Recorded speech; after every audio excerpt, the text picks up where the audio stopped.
Hello, hello. Welcome to the Cozy Baylor Show, one and all. How you doing?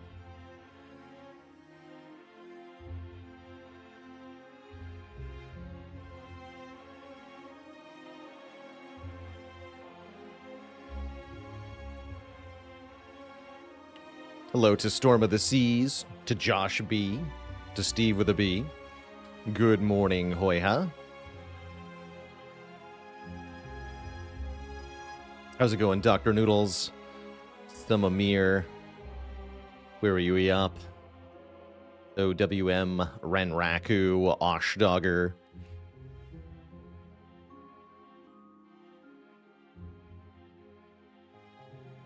Enrique K, thanks for 26 months. Says this pun may be a bit of a stretch. 2 Baker Lord years already. It's true. Abstract Aptronym, thanks for subbing at Tier 2 for the 3-month package, as well as 22 months overall. Thank you, thank you. How's it going, Brazer, Sleeping Dragon, Lino, Stay Fawn, Neuer Chat.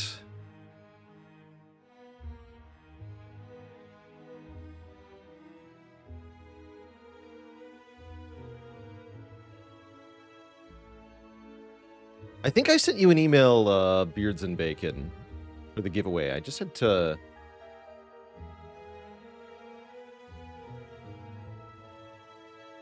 double check who was who on some of the friends here. I'll accept that. But I'm pretty sure I emailed you a Steam key for the game that you requested over email, unless I have you mixed up with somebody else, which would be unfortunate. But I'm pretty sure if you check your email, you'll see something there.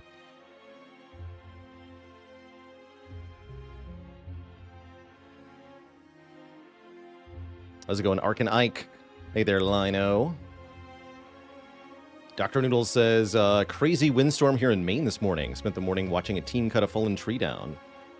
Yeah, definitely some crazy weather that just passed through the Northeast these last couple days. 2 days ago, we had 16 inches of snow where I am, and I lost power for a little while. And now, 2 days later, it's all melted. It's pretty crazy.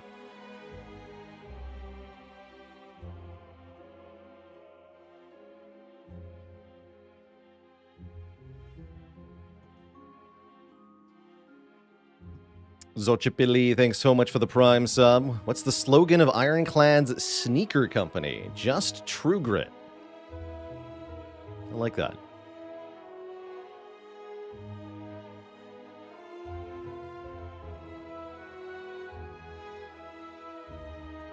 And I also owe the chat a dad joke for, who was it? For, Hoiha.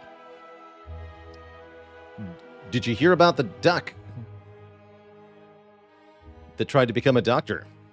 Unfortunately, he turned out to be a quack. No refunds, Twitch chat. Blew your locked door open, oh my. It's definitely a bad thing for weather to be doing. Minimalist mini challenge, that'd be cool. 5-card A20 heart wins. In general, I've tried to strive not to do challenges that require a lot of resets. They're kind of pretty cool to do in execution. Seeing the finished product of the run is really cool, but the process of trying to grind random seeds to get the right conditions for some challenges, like starter deck A20 or no relics A20 or minimalist A20. They all make it pretty tough, that's for sure. Have I ever won a run with Ectoplasm and Busted Crown? I don't think so. But it's possible that I have.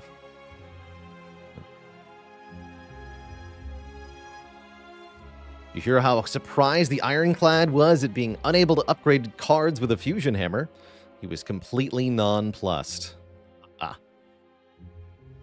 Do I think this 24 challenge is tougher or easier than Mastery Challenge? I think it's tougher.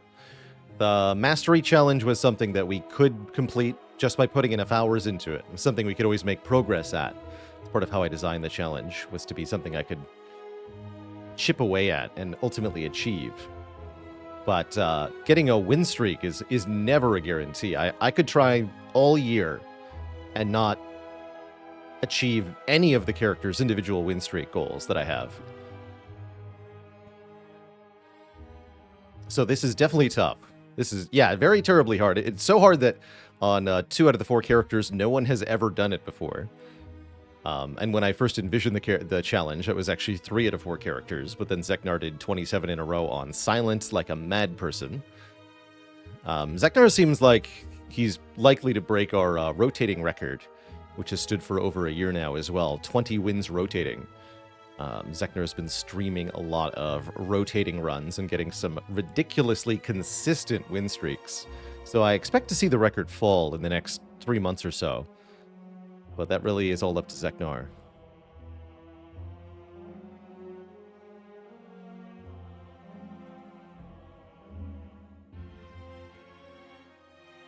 Yeah, Zeknar plays like a madman, that's for sure. Incredibly skilled player all around, and just devoting a lot of hours to the game at the moment, too. Impressively so. Whereas I'm trying to just get focus on one character here. We're playing maybe 10 runs a week of the same character, and that's a decent pace, but it's far from fast. Would I take Frozen Eye every time if I saw it early Act 1 in a shop? No, because I think there are common relics that I would buy over Frozen Eye sometimes. Like I would sometimes buy Preserved Insect, or Bag of Preparation, or maybe Apotheosis. It's always dependent on what else there is in the shop. Is Frozen Eye always going to be helpful, though? Yes. I think it's almost always true that having the Frozen Eye is a very helpful thing.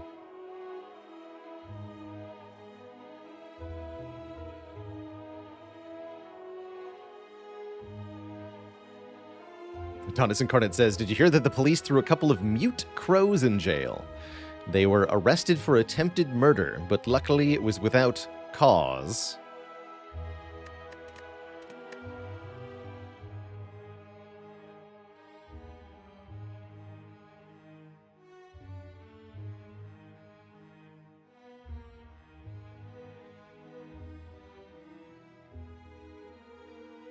What do you call it when birds form a body of government? A caucus. Oh. Oh. Oh. What do we got here?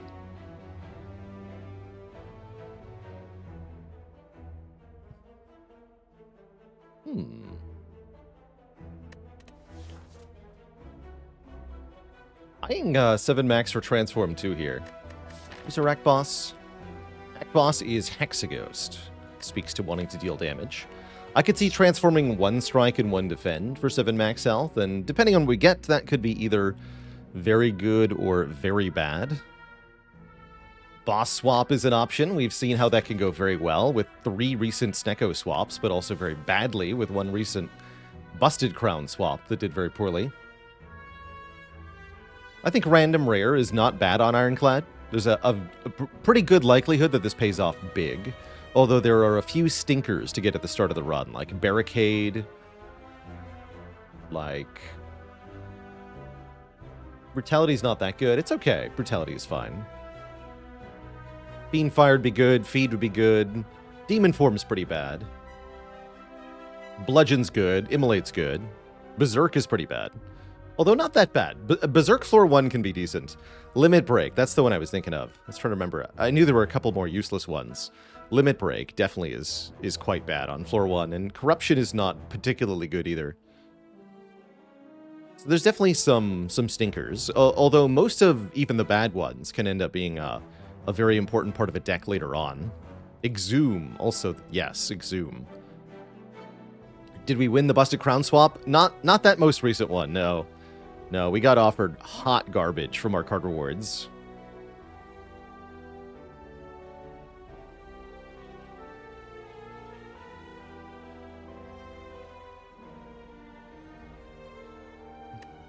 So let's do Transform 2. We get all the benefits of adding random stuff to the deck with The added benefit of losing 2 starting cards, and it costs us some max health, but right at the start of the run, it's not too bad to give up some here. But what if we transform into 2 barricades? Again, then at least I won't have 1 strike and 1 defend. Instead, we get Uppercut Twin Strike, which I think is a very powerful start to this run. That's already 2 very good attack cards that we would have taken from the early rewards. And that's probably good enough to let us path into the Burning Elite if we want to do that. Upgrade Uppercut here. Punch some stuff for potions. Clawburn Elite.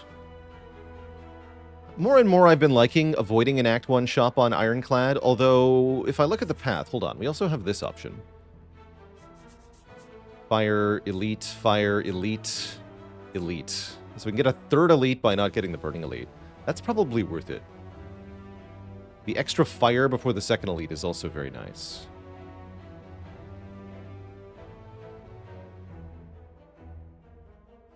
Yeah, I think I'd rather go 3 Elites here.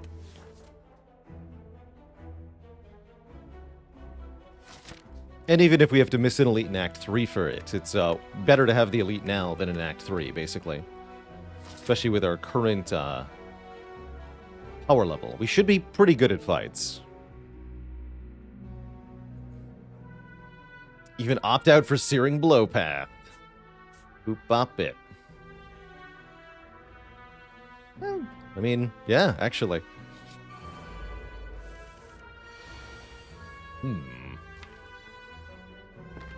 You must perish.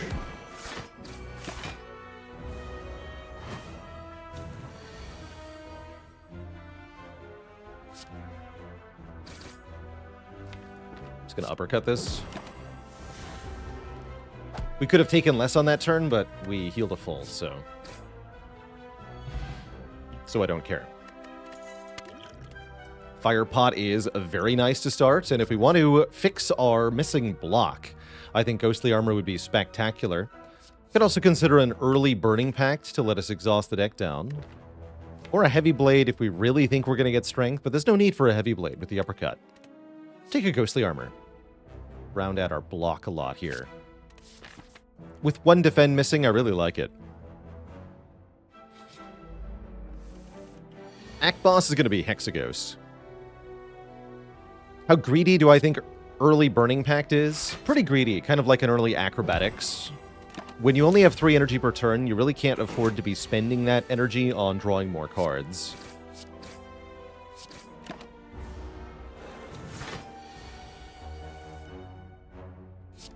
Sort of a 4 energy luxury.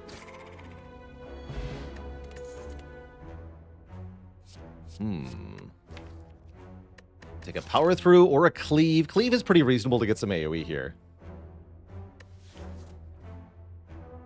This would be better with the Burning Pact. Did I program the bot? No, much credit for the bot's programming goes to the wonderful Faylee, our community manager here. I have done essentially no coding on the Baylor bot.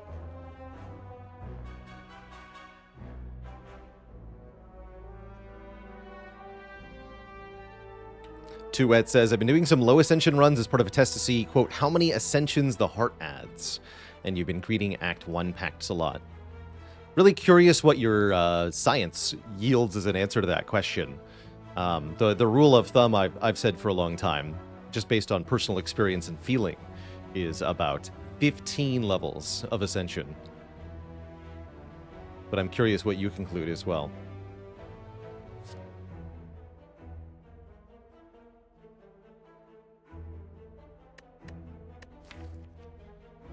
I'm going to take Cleave here. I think it's A-okay. Does some stuff right away.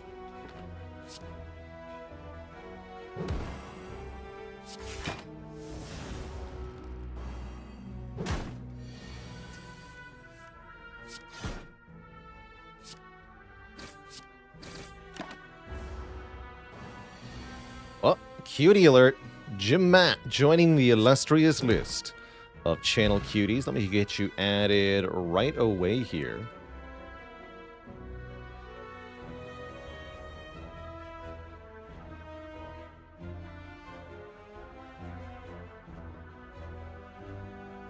Thank you so much for spending it so heckin' long in the channel as to accumulate the required 500,000 of channel points. There you go. You're on the list.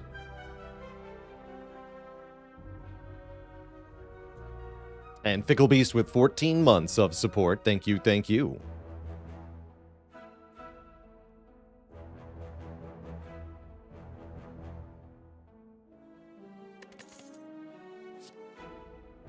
Yoink. Do I play games off stream? Yes, I do.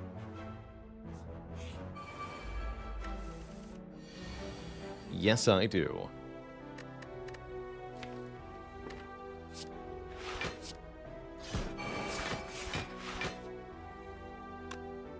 Strike doesn't do anything.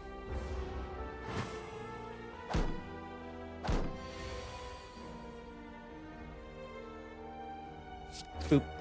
Bop. Bip. Blah.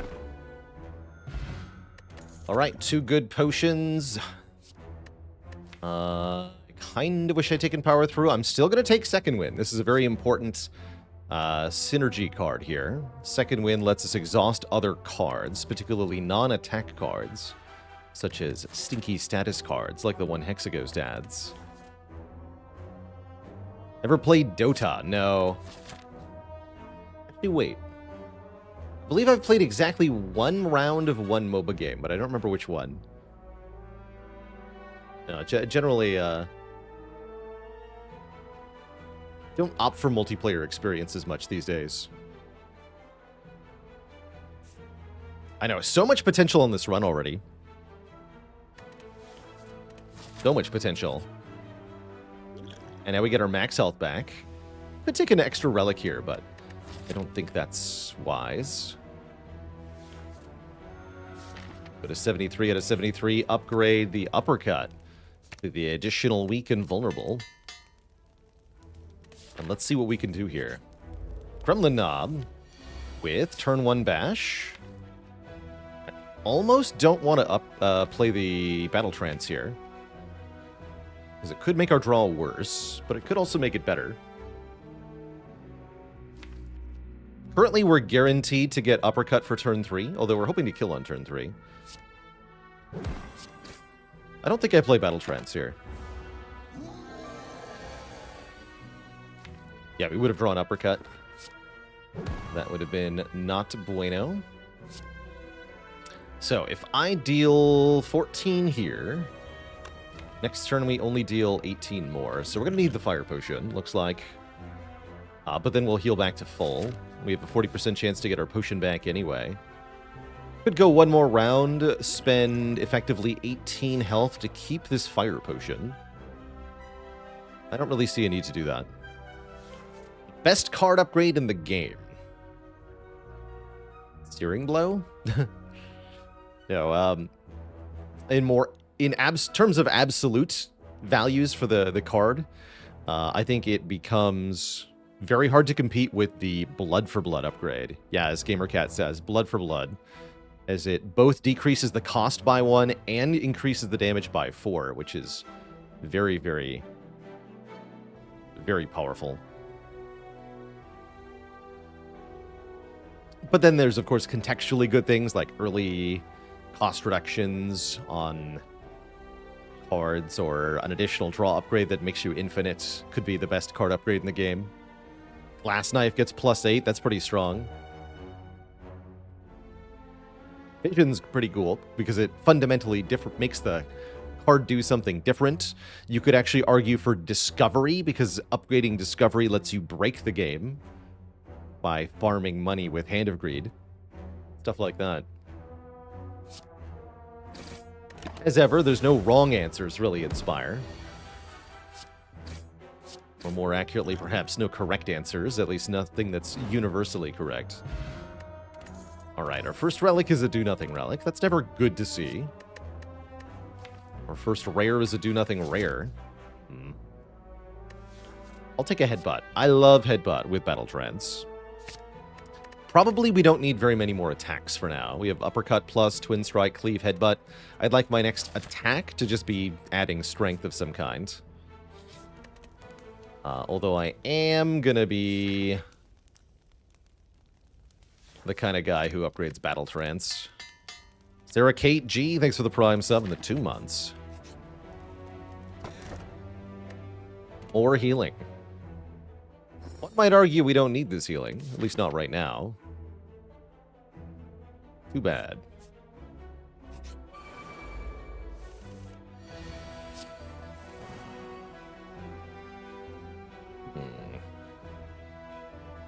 Do I cleave or do I uppercut?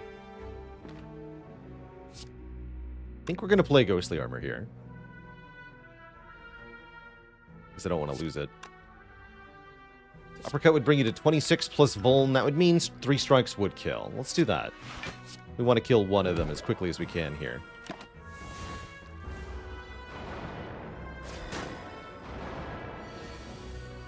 Perfect.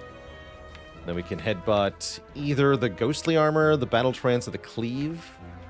I think I'll take the Battle Trance.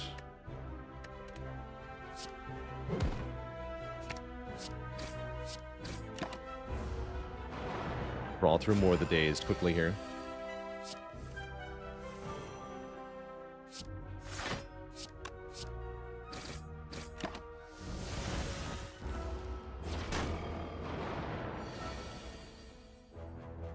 (13 plus 9 is 22, sadly.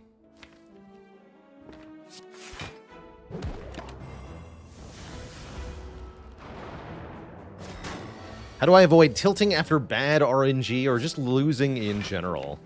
That's something that took a lot of sort of practice and learning for me. Learning patience and understanding. I think it... I've said before that patience is something that was taught to me by the Dark Souls series. FromSoft games, because they were games that kind of punished you for tilting. They punish you for being reckless and impatient. So I would lose at Dark Souls and I would get mad about it, and then I would play recklessly and it would only set me back further or cause me to lose more reliably. And so I had to realize that the only path forward was kind of mastering the emotion and taking control. The other half of it is understanding that there's me and the video game, and the video game is a pre-programmed digital entity that is incapable of changing, and I am an organic entity that is capable of changing. So if rage is to be avoided, it has to be me who changes the behavior.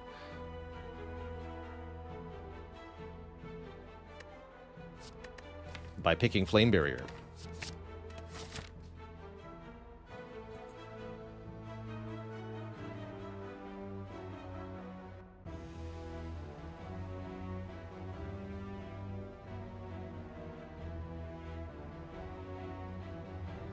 Dark Souls loves to put in the reminder that you are never overleveled enough to not be killed by a common enemy if you do it recklessly, and loves to put in the reminder that you will fall off the bridge if you try to save time by cutting that corner. And then you will look at the loading screen, and you will regret your choices in life. And then you'll do the exact same thing again 3 more times before you learn your lesson for real.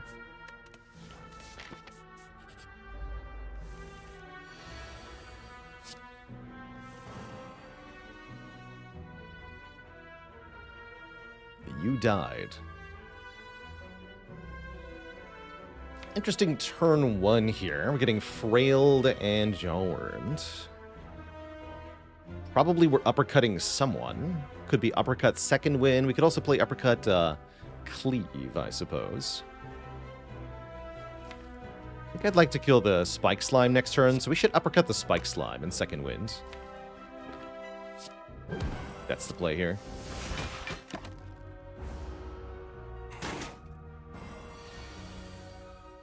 Or it didn't matter.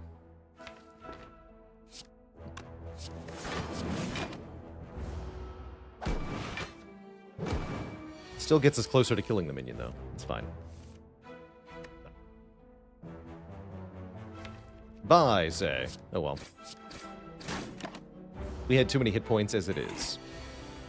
So there's no real benefit to complaining about this fight, I guess.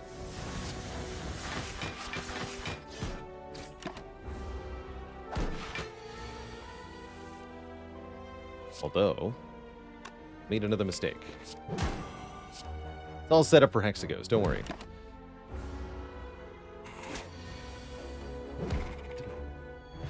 Okay. That wasn't what I meant to do, but here we are. Here we are. We have a freaking prayer wheel. A power through his back. Probably gonna pick that. Now we want an evolve. Prayer wheel, man. Okay. Cool. Very cool. Currently planning on using the power potion for Hexaghost. I guess more card rewards ain't a bad thing. So, yeah, let's do this. Sir Knob.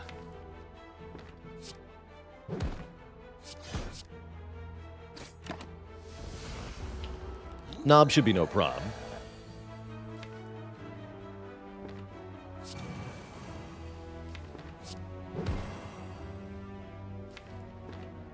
At least that's the hope.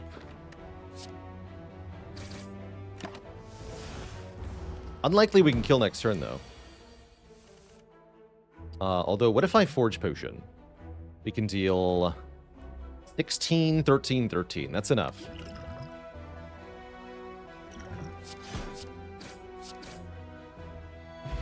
Too bad. And we score a Shuriken to give us strength. Second power through, if we want one. Berserk, if we want one. I don't think I want either of those. But I do like the Shuriken. Probably going to help in the Hexaghost fight. Although it'd be a lot better if we had a zero-cost attack. Like Anger or Reckless Charge.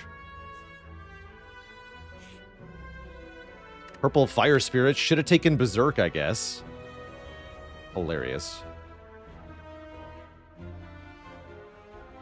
I might lose a basic defend here, because I really want to be able to use the Shuriken. Dice Folk. I haven't seen that one at Turtledine.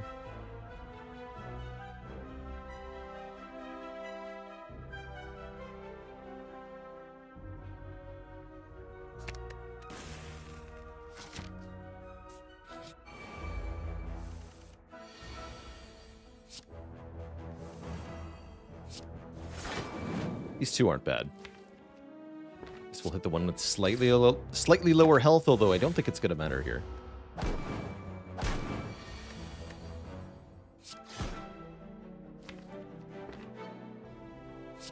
Keep the power through around. I learned my lesson. I should have done power through second wind, actually.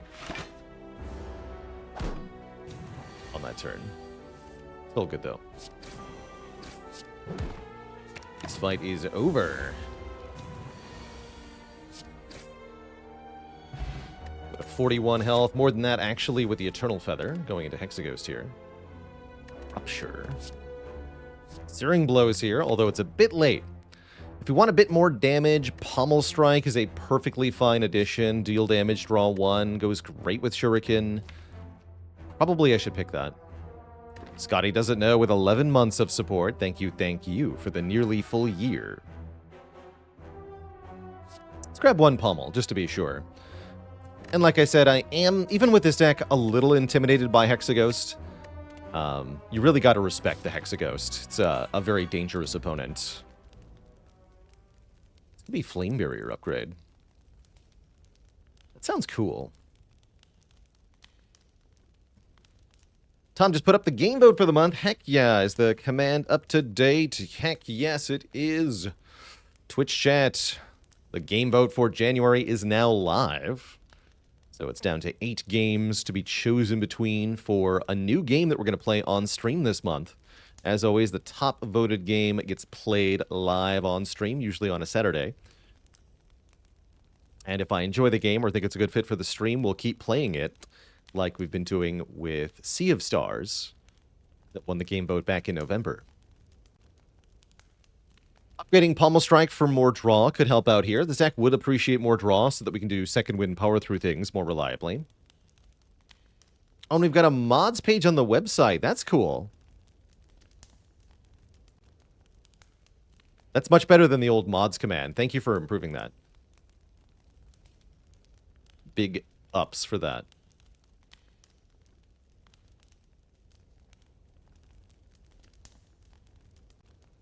The Dreamcatcher looks like the Elden Ring. I hadn't thought about that. And it's Olivia that gets the credit for the mods page. Well done, Olivia, then.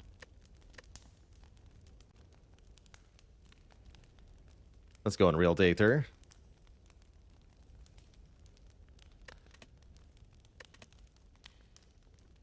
I am going to upgrade Flame Barrier, actually. I love this card. It's a cool card.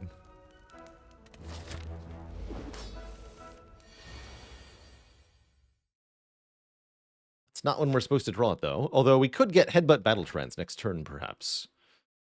Let's see if I draw it. Let's do this first. I am going to use the Power Potion here. We get either Evolve or Fire Breathing to help out against Hexaghost. Both are very good. With the second win, I think I want the Evolve. But both are very good here. Okay.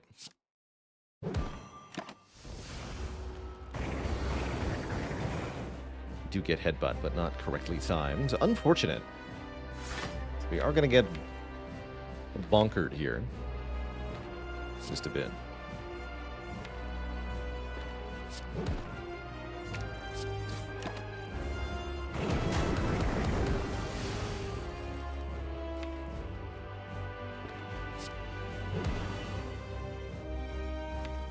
Okay, 3 attacks next turn, although that means tanking a hit, huh?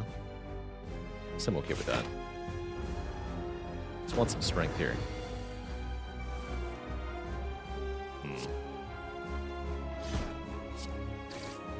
Block 7 and gets rid of a burn. I need the strength, though.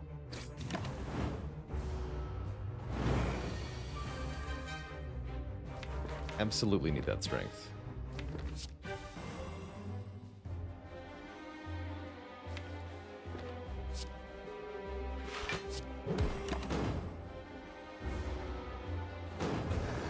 Now we get to keep the Vuln going.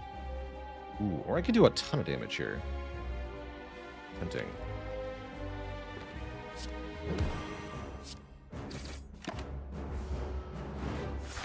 Very tempting.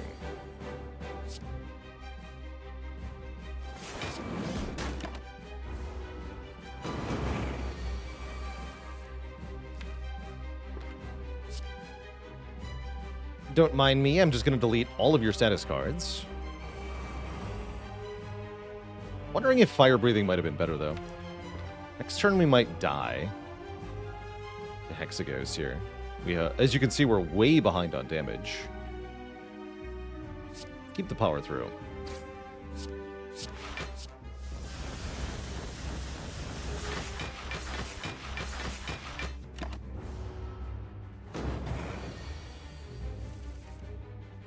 Oh. Wow. And we do, in fact, just die. The Hexaghost here. Man, I thought this was going to be a little bit better as far as matchup goes. But we did not have it here. This is why you must, as I said, respect the Hexaghost. It's a really dangerous boss. And if you don't find some early scaling or all-out offense, you can be dunked very quickly there. Draws certainly did not line up. The Flame Barrier did no good, unfortunately, even though we invested the upgrade. The Vuln was not enough. We did not have consistent Vuln because we couldn't spend our energy on it. And we couldn't scale with the Shuriken for the same reason. That's unfortunate to lose a streak in such a way. I'm honestly not surprised to die to Hexaghost here. I was really hoping for a better power. And I'm not even convinced that, given how short we were, I'm not even convinced that picking Fire Breathing over Evolve would have done it there.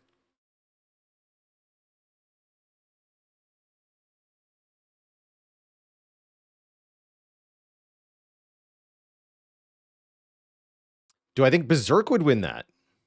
Much more likely to, yes. Berserk would have done a very good job of making that fight less terrible.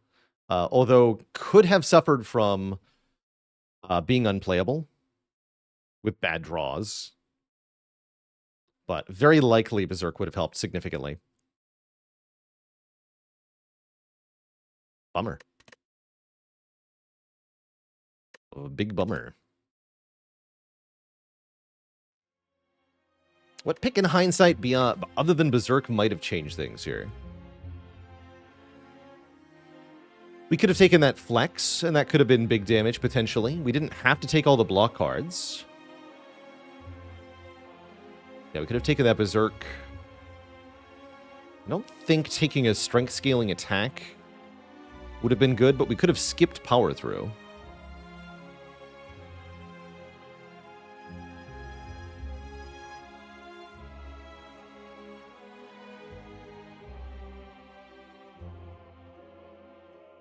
Could have taken another Twin Strike. Actually, not that many choices we could have done differently. I was really counting on the power potion there. Killer Mats with the Prime sub in the 4 months. Let's try that again.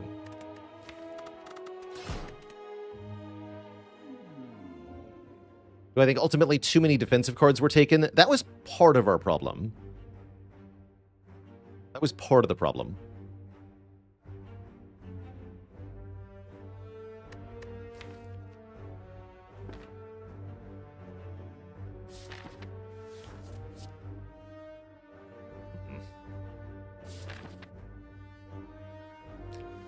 This is your chance, Metamorphosis. Don't let us down.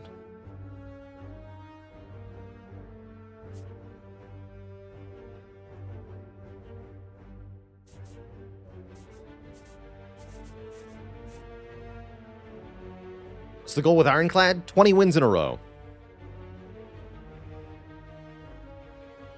And I am indeed enjoying him quite a bit.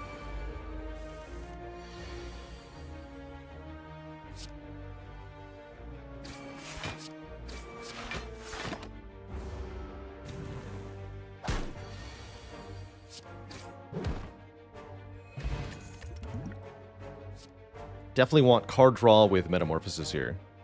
True Grit's pretty good too. We're fighting Slime Boss, right? Yeah, Pommel Strike. Omel.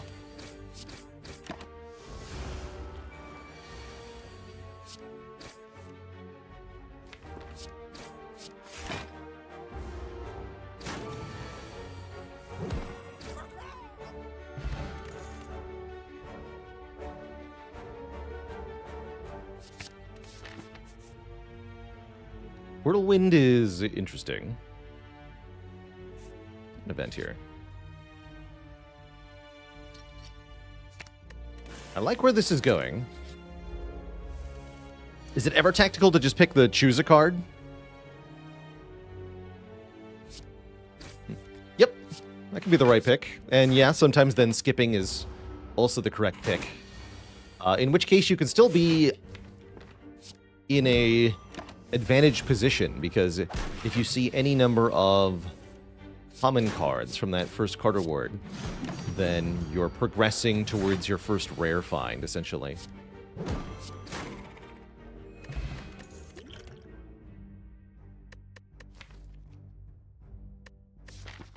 Been a while since I've taken a Thunderclap. Let's try this one out.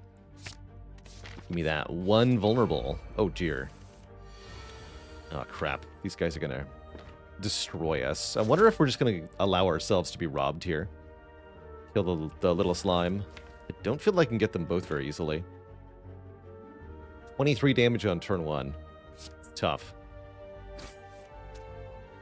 That is tough.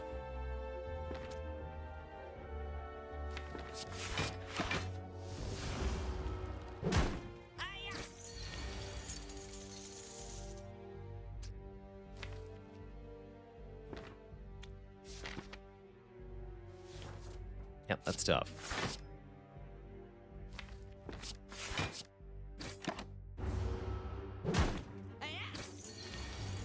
Please stop hitting me. Dang it. Ow. Minus 30 from this fight? Terrifying. And minus 60 gold as well.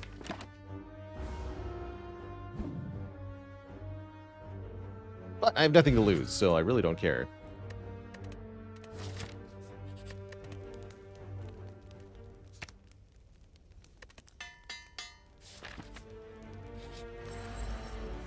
See how this goes. We need metamorphosis here. Failed. Dang.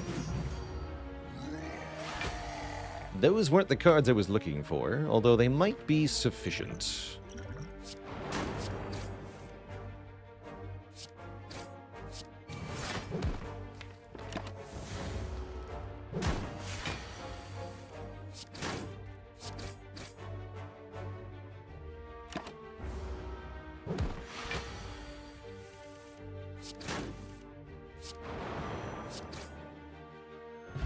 Right, didn't die.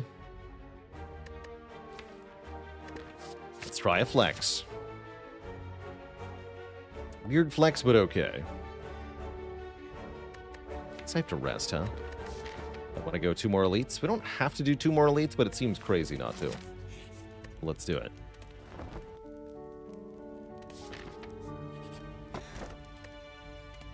Order.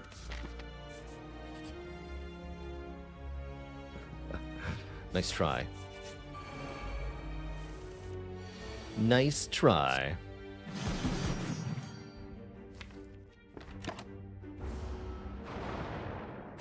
Maybe one of the essence here.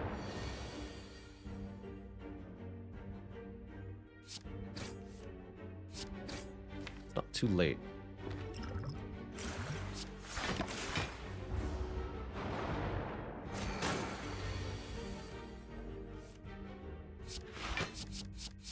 Double Searing Blow. The power.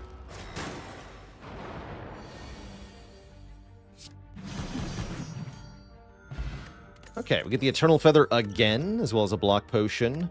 Corruption if we want one.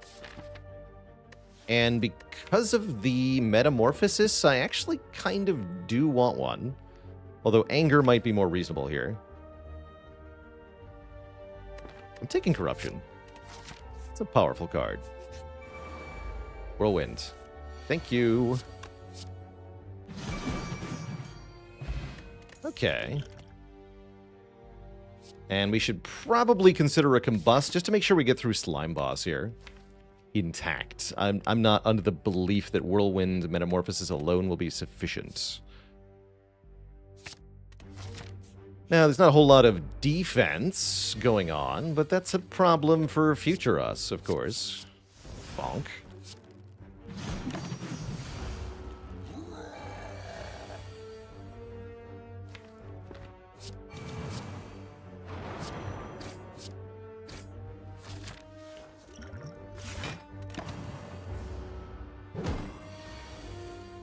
Big bonk.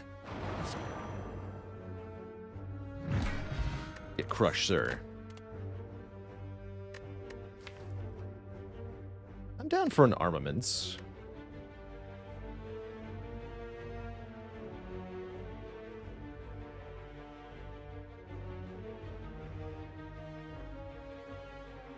I do plan on still doing the occasional non-clad run just for variety's sake, and some of those make it to the YouTube.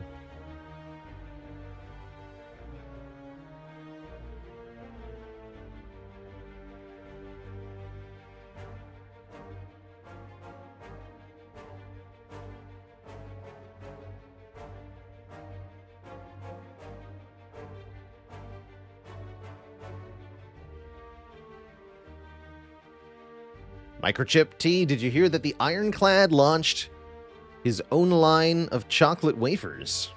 They're called Armaments. And they're delicious. Alright, the rematch against this nerd. Except this time, it's better.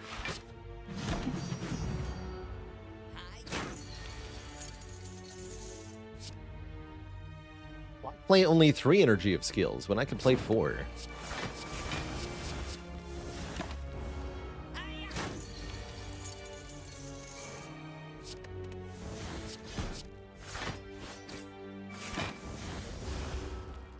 Purge the cards.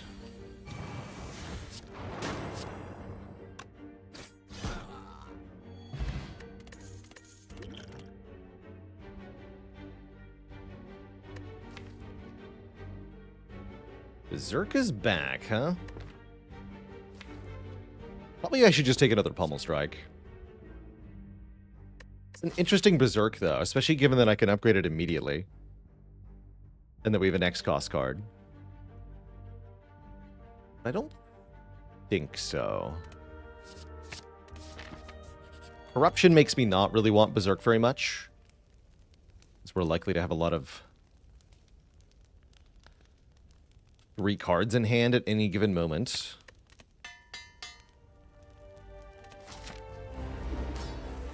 So I guess what I'm saying is I don't trust it. Okay, those are cool. 3 blood for blood. I like it.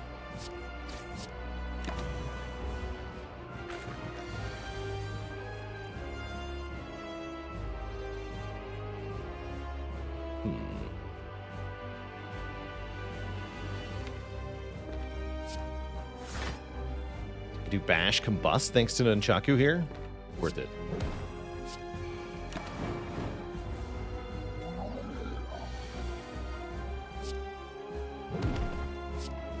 Although, is that enough to split? We deal another 18 plus 7, 25 is not enough. Ow. Well, I guess the good news is that means we're getting a good split. Next turn. Oh. Yeah, worth it. By good split up, by the way, I mean we win. I'll take it. I will take it.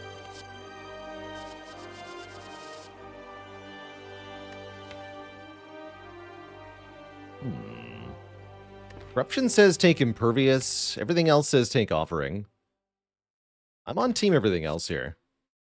I'll take the card draw and the self-damage, both.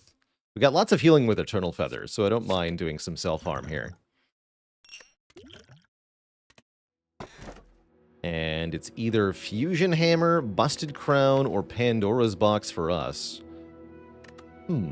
Corruption Pandora's. Interesting. Do not dislike that Pandora's. Although it could be really, really bad. Fusion Hammer would be a little awkward because of Flex, but we do have an Arma Plus.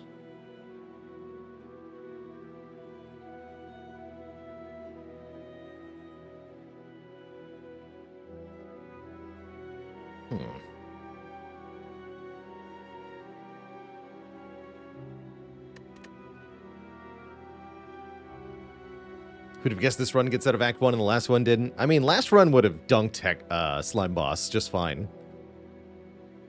Freaking Hexaghost. Freaking Hexaghost, man.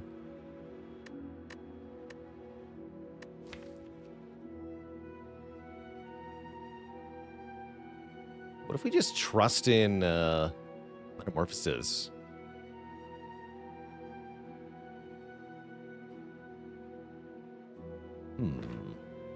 No, it can't be Crown. Just sadly take Hammer. Just sadly take Hammer. Just regret everything. It's fine.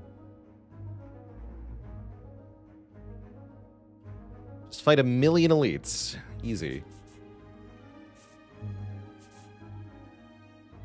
No problem.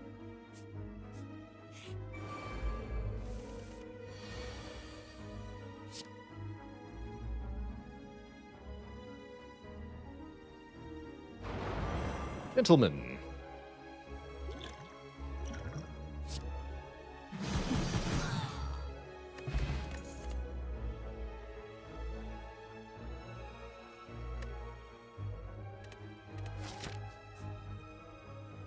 Two Shanes, thanks for the 10 months. Oh? Yes. We are now Necro, guys. That Whirlwind slaps. Need some more 2-costers. Where's our Searing Blow now? You. Ow, I guess, actually. Oh no. This would only do 60 damage. I'll do this instead. Terrible.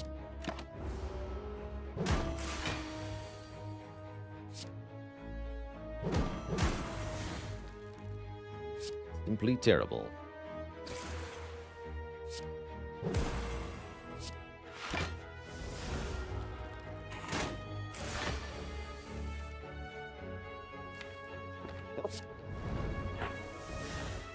What do you mean we don't even win?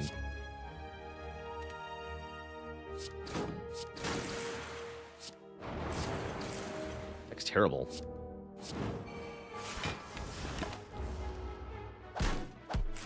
We can go to this rest site, though, thankfully.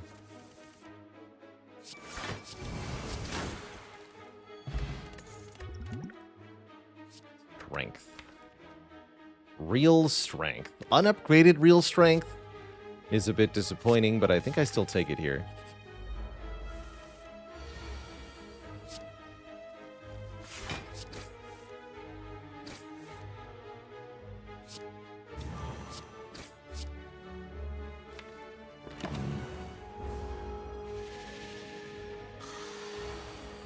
It's almost like this deck isn't very good.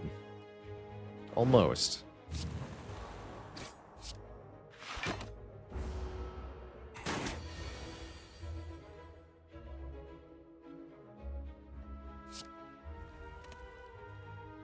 It was nice knowing you, Fairy.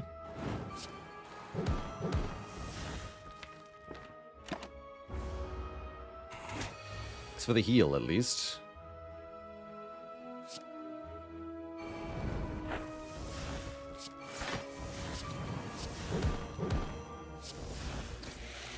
Okay. Not usually how we like things to go, but sometimes that is how it is. Please draw Whirlwind early. Thank you. Okay, Red Mask will make things a lot easier here. And an Impervious to go with our Corruption. Okay, okay. That's an improvement. As for the health situation, well, what if I did this? That's a bit better. And we can still get 3 elites, you say? Okay. Okay, no need to panic yet.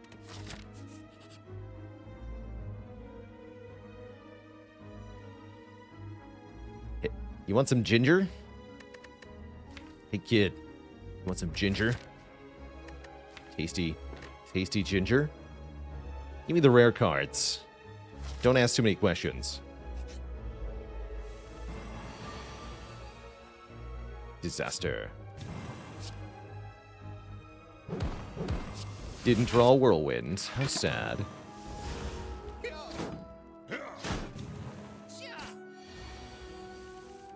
Still didn't draw a Whirlwind.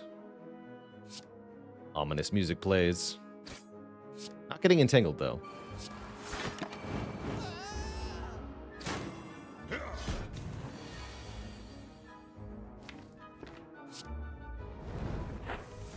There we go.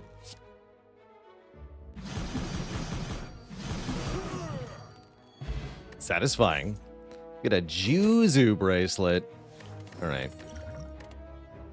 Demon form. Nah. I don't want it. Bouncy robot with 2 years, 24 months of support.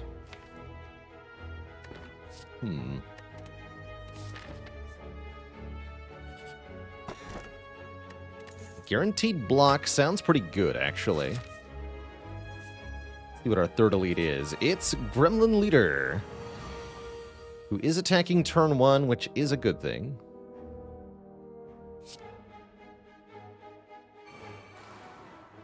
Kind of regretting giving away the ginger right now, though. It's funny. Even if I fear pot, you never die. Slight bummer. Only slightly. Ginger, come back! Ginger, please. Oh, no.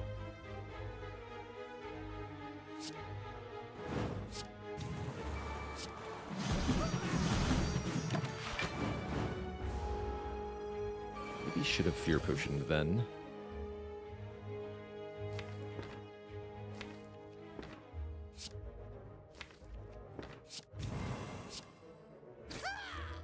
Oh, good, okay. Double Whirlwind? What could it mean?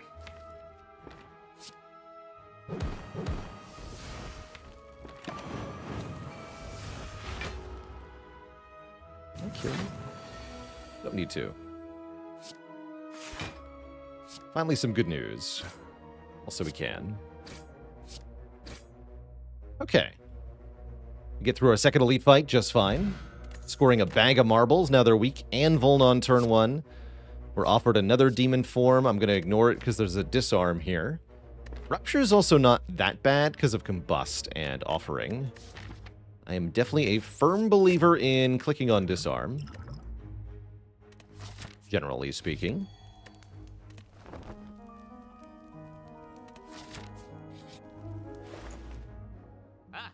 Second Feel No Pain is here. Medical Kit is here. Second Whirlwind is here. Interesting. Transmutation also here, hilariously. 5/3 energy and double tap a Whirlwind. Each Whirlwind will play the amount of energy you initially had. Yeah, so it'd be 3 times 3 with Necronomicon as well. The wind condition. Hoot. I mean, yes. Yes to all of these things. Pretty much. Except for strikes. No to strikes. Strikes, get out. Whirlwind, get in. Forgotten God, get in. Ow. Of stabbing, get out.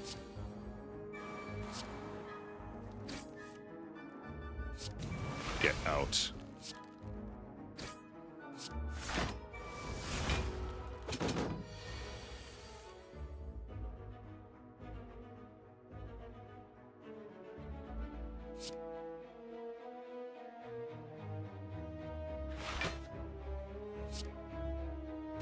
An Exhaust Flex to gain some block this turn? I guess I might as well. And I probably should have played Corruption first for more block also. Before armaments, that is. Oh, well. This is adequate.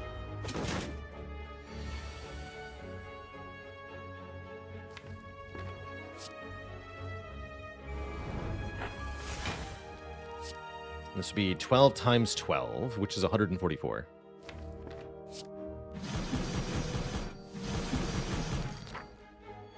Beautiful.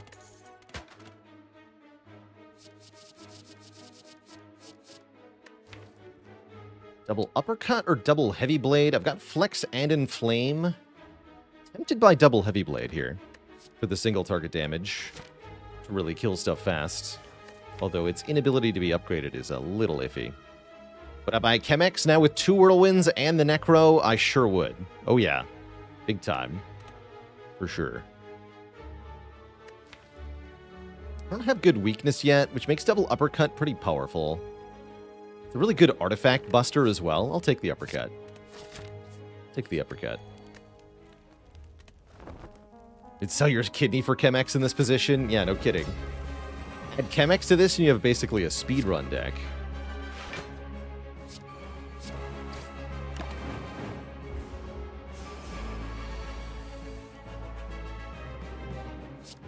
Alright, time for someone to get punched. It's you, Collector. Thank you, Orichalcum. Plus 6 health here. Get attacked again. What if I just Whirlwind a crap ton, though? Have you ever considered that?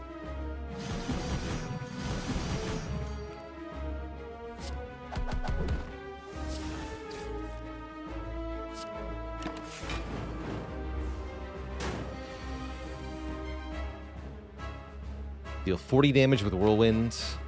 I don't think that's actually that important. Double Bash is more important. Let's go Double Bash, Feel No Pain. Play the Whirlwind for 1 Nunchaku stack here. Ginger, come back. That's fine. We just corruption. Impervious. Suffering. I don't think I had a kill with Fiendfire, but maybe.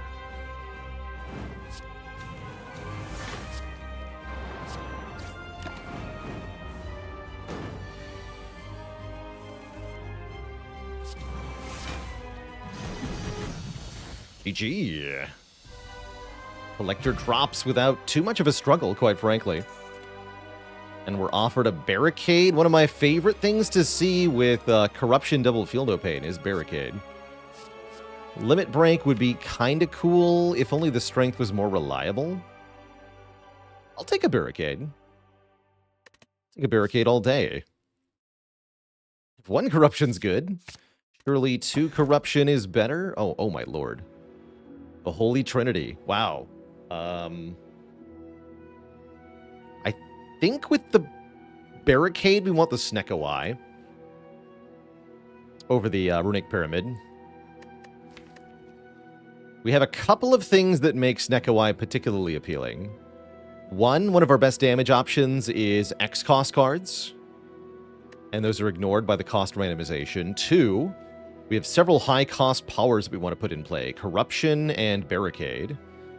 3, Corruption overrides the cost randomization of all the skills, so Offering will still be free. Gets more cards in hand for armaments. There's a lot of reasons to go Snecko Eye here. The Pyramid makes the timing of the block cards a bit better. Makes Barricade a fair bit worse, though. How does Metamorphosis work with it? They will be random cost. But the cool thing is here that if our attacks specifically are random costs, then it means that various attacks can benefit from Necronomicon, which is kind of cool. Take a Snecko Eye. I like it. I like it.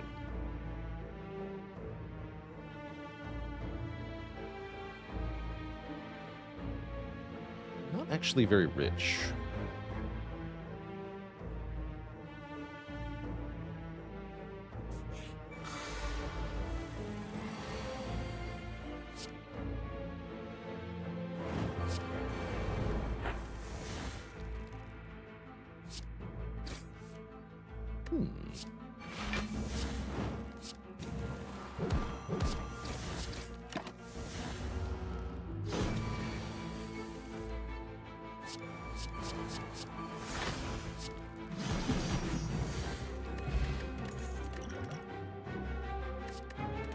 Garbage. How does Streamline work with Snecko? Again, the cost is re-randomized each time you draw the card. But if you can get the card into your hand without drawing it, say from Hologram, then Streamline will be discounted by 1 from whatever the random cost was each time you draw it. Or each time you play it. With Snecko Eye. So you can draw it at random 1 cost, then play it 1 time, then hologram it, it'll be 0 cost, for example. Just as an example.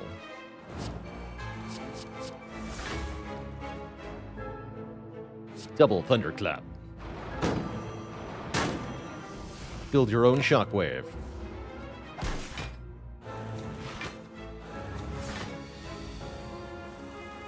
Excuse you. This would be 7 times 10, 70. Yeah, you're dead.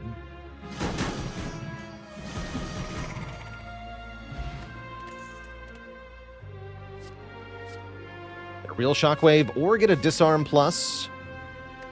We are fighting Donu Deka. Still take the disarm though. There's plus on it.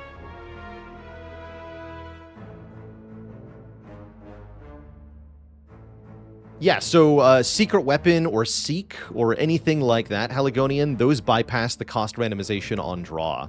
So those you can use to retain the cost reduction effectively.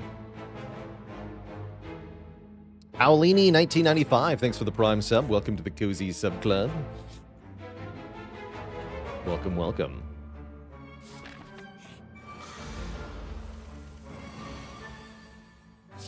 Sorry, the cost is not created on shuffle, but on draw. Like getting debuff turn 1 by this thing, but I don't feel like I have better options. So, here we are.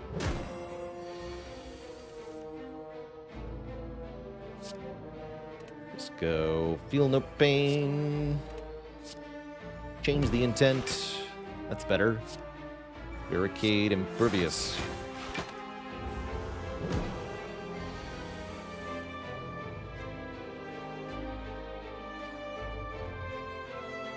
I'm going to punch you. No, if I punch you, you might curse me. So it's just going to be Arma, feel no pain.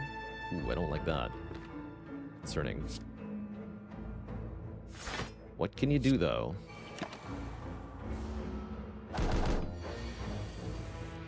Get cursed, I guess, is what we can do. Maybe it was our best option.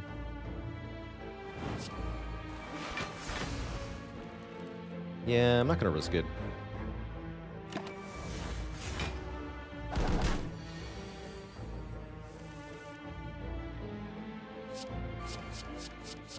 Double bludgeon. The re-bludgeoning.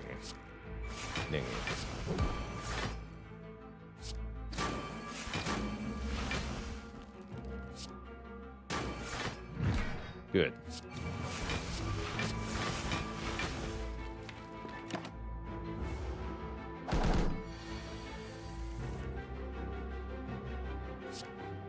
Double bonk. Good fight. Get a rare card. That rare card is Brutality. Brutality is not welcome here. Get another Arma, though. Basically, with Barricade and 2 Feel No Pains and Corruption, there is no limit to the number of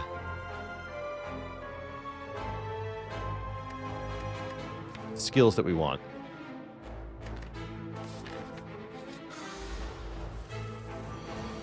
What do we give up for In-Law's Gift? We gave him real food for once. The ginger.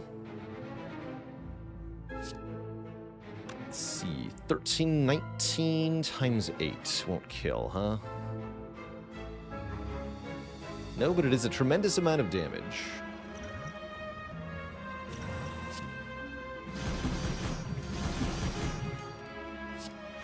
And I can full block afterwards. The Whittle Wolfie, thanks for 5 very generous gifted subs. Welcome one and all to the Cozy Sub Club. Here we go. Easy full block.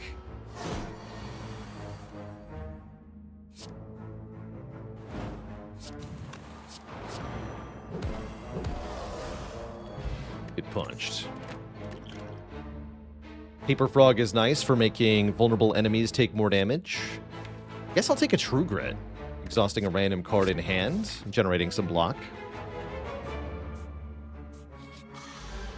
Fairy came back. That's right. Welcome back, Fairy. It's very good that you're here.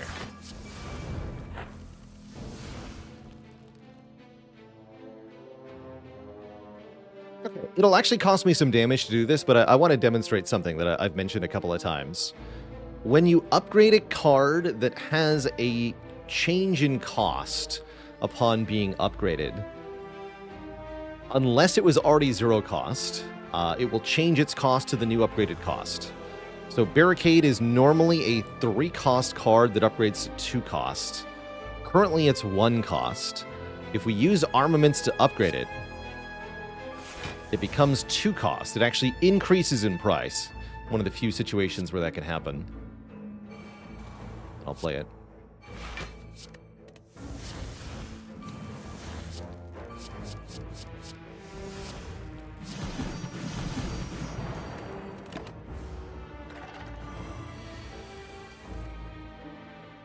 No, get raving. I haven't spent any time with auto battlers.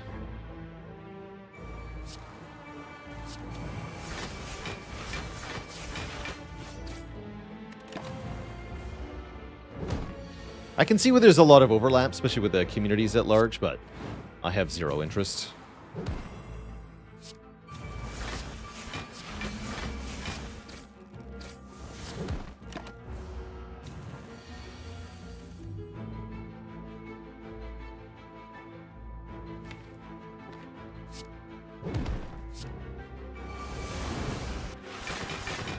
The blocketing. Nice.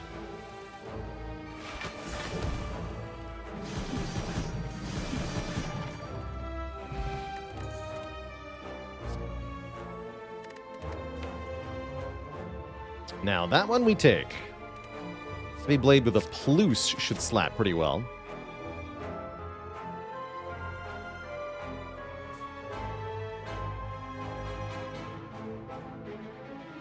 Yeah, what happened to that run from... we had a good streak going yesterday, but then we immediately lost it to Hexaghost today. Because Hexaghost is, in fact, a force to be reckoned with. Good reminder. Big Zoom is pretty baller here. That's a second Impervious. Potentially second upgraded Impervious. Oh man, I wish I could take that. Bummer. My record number for Searing Blow upgrades, in terms of permanent upgrades, the best I remember doing is plus... was 17, I believe.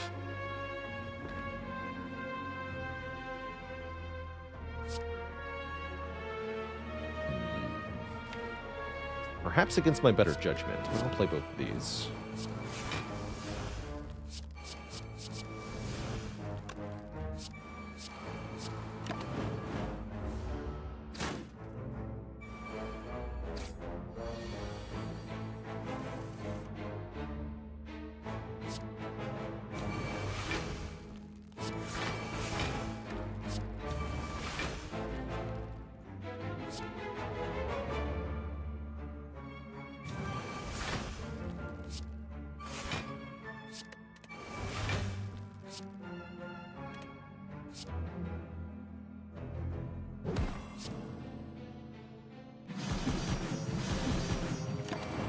Boom.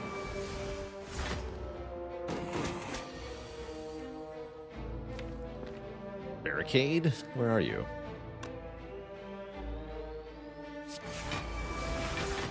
There you are.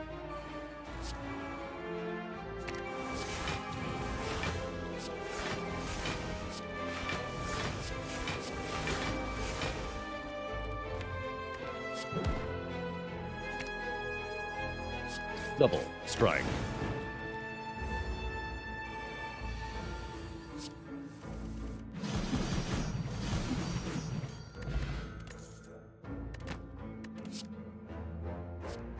With the Whirlwinds, I actually don't think Immolate is very good, but Double Tap is probably pretty good. With the corruption and all that. Seems just fine.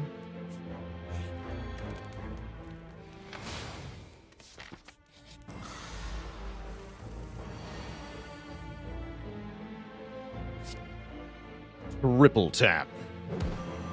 What's the gift box do? It makes us more likely to see rare cards. We had to give up a relic in order to get it.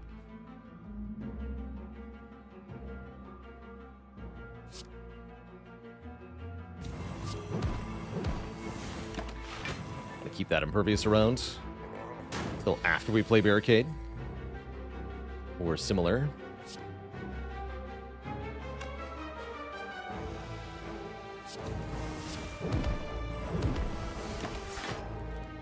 Only one more turn to set up, though. Here we are. Perfect. So armaments here would make both Corruption and Barricade become 2 cost. Gotta be careful with order then.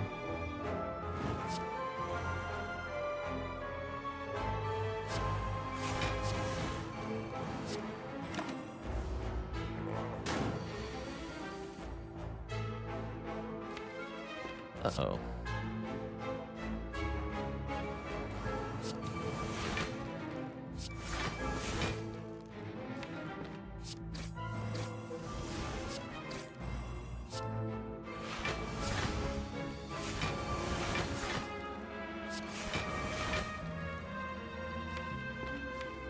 Zoom offering here. Although that still won't let me play the other Feel No Pain, sadly. So I don't think I'm going to.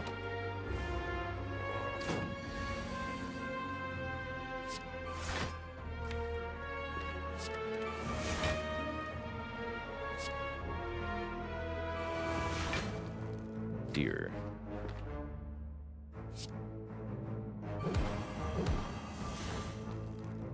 triple play Pommel Strike here. I guess I'm going to.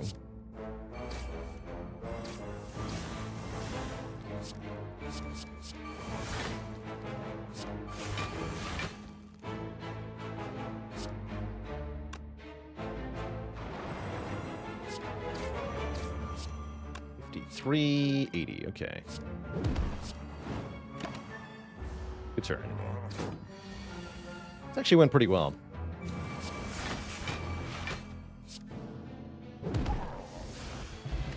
Get a boot thingy for 10 block turn 1. We get another rare card. Limit Break. But what about Sentinel Plus? If this card is exhausted, gain 3 energy. All we have to do is play it with Corruption. Seems very good. I like the Strength Potion, too. We can duplicate a card in the deck with his Duplication Shrine. Duplicate the Sentinel? Genuinely a decent option. Duplicate Dark Embrace is okay. Duplicate Impervious is good. Duplicate the Armaments Plus, also very reasonable. Actually completely like that suggestion.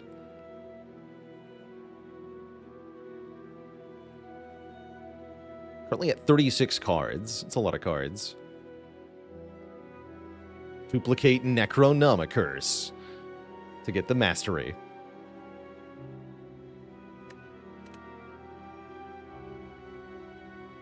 I'll dupe Impervious. It's completely fine. And you know what? I'll take one more event. Regret. How much do I regret this choice? Let's find out together.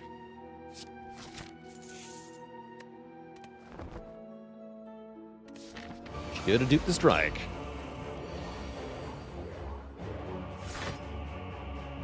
Coulda, shoulda, wouldn't-a.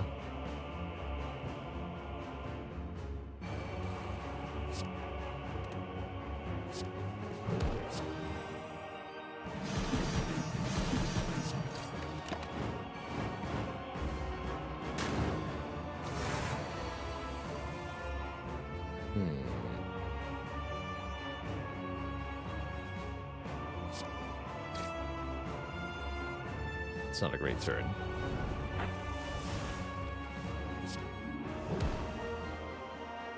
It's a terrible turn.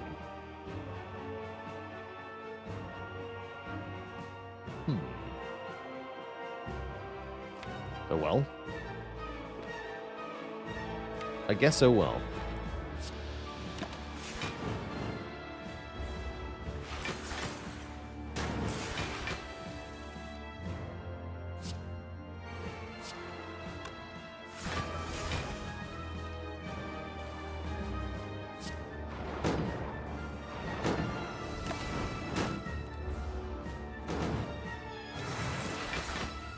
Snecko giveth, and sometimes Snecko also taketh.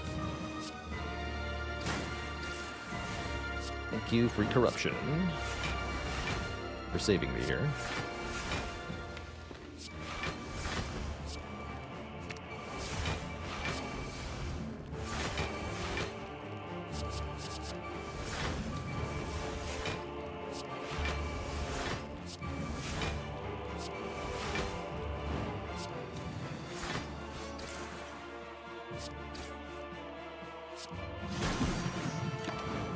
That's more like it. Yeah, things change quickly once the powers are in play. It's really all about that corruption.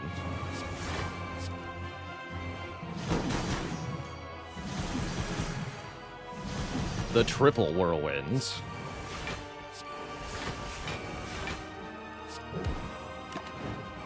Ow.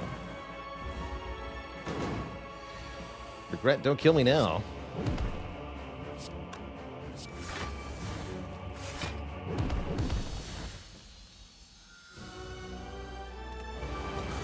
Still got a nerd bird to deal with, after all.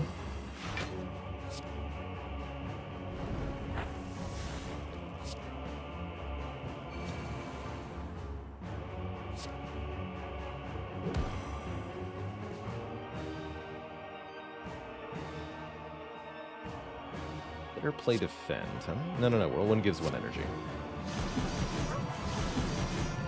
There we go.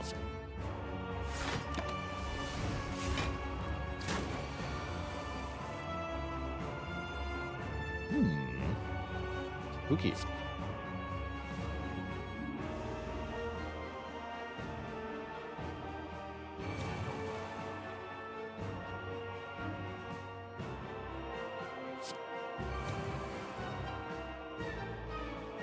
Currently, I live on 1. Don't love that.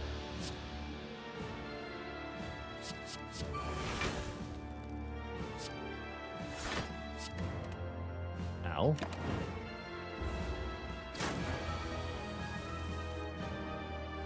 Oh dear.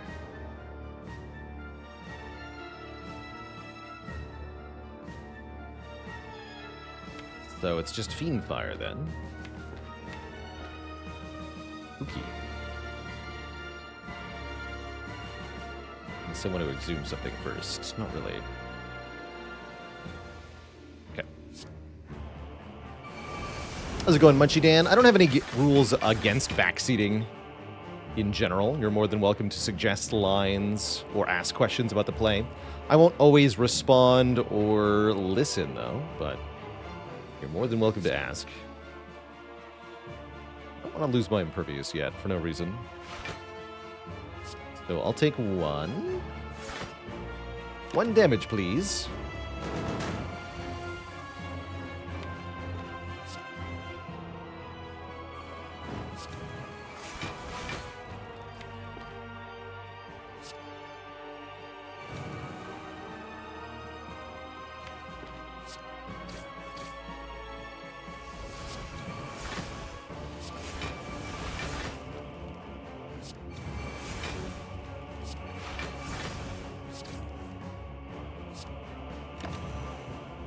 Okay, now we need to kill it.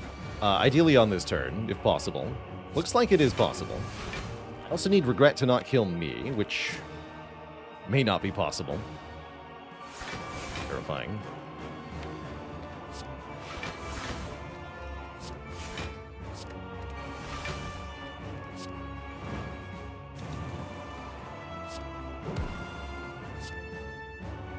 Apparently it won't.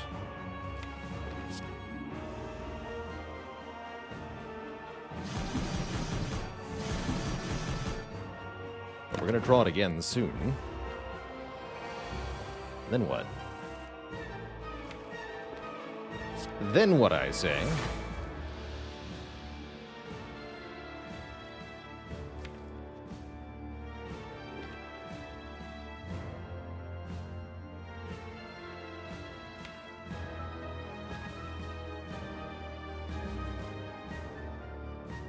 And I want the Stone Calendar to happen. Okay. Let's just do this. I should have double strike first. We've got 24 more with that. Fine. Draw the Regret. Ash. This will deal 16 times 8.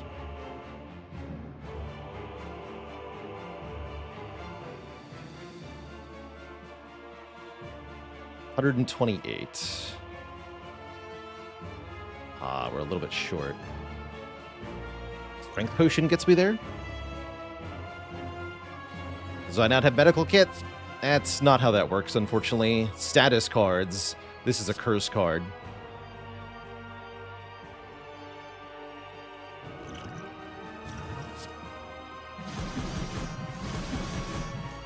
And now we get to answer a question that I actually don't know the answer to off the top of my head.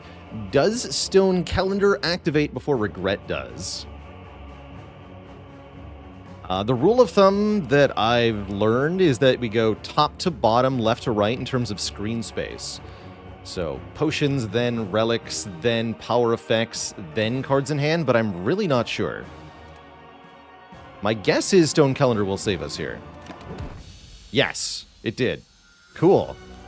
Very preserved. Two thump, two thump, two thump, a deep pulsing dread could be felt throughout the room. Is this the heart of the Spire, the source of this nail-biting action? No regrets.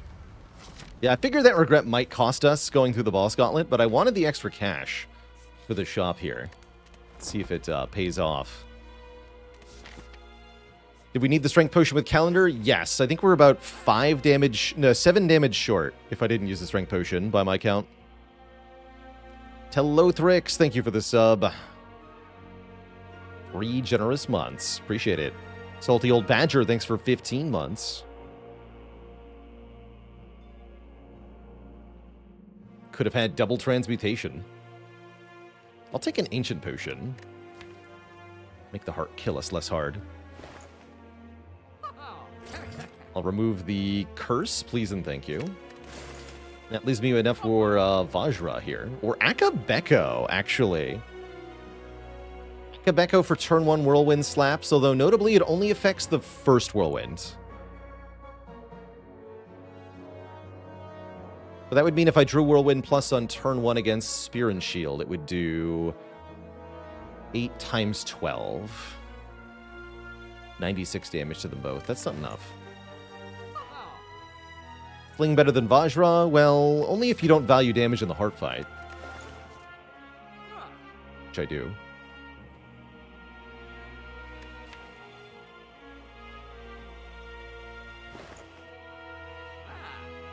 Wouldn't it be 16 by 8? No, it would be 16 times 4 plus 8 times 4. Again, the Akabeko only applies to the first Whirlwind. Not all of them. So I'll take the Vajra.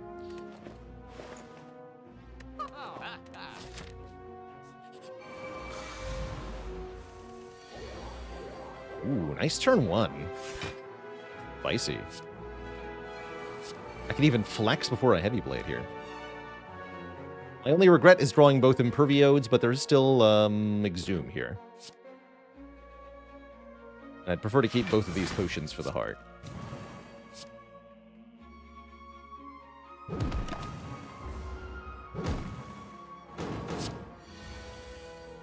Hey, not bad. Not bad at all.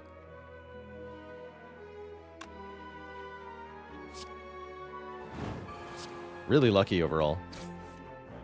Wow, really lucky.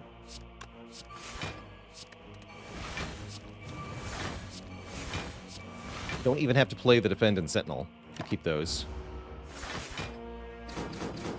Really good start to this fight. This is no problem either, because I can just Exhume Impervious. I have all the block I need for this turn.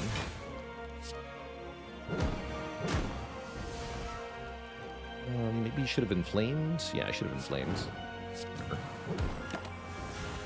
Fine.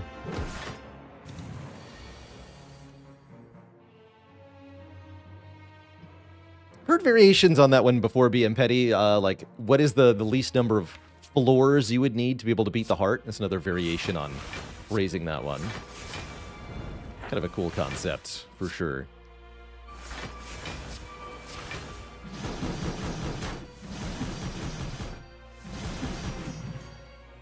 Dead. We get an Incense Burner right before the heart. That's pretty fortuitous. And a Reaper. All right, then. I like it.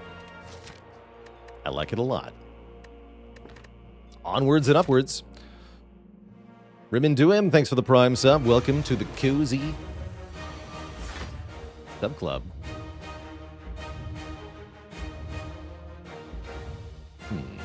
Nothing too fancy turn 1. Pervious Exhume is a little disappointing to see. That's fine, though.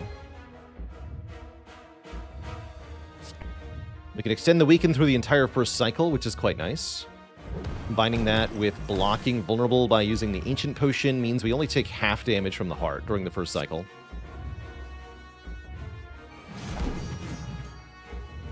And that's pretty good.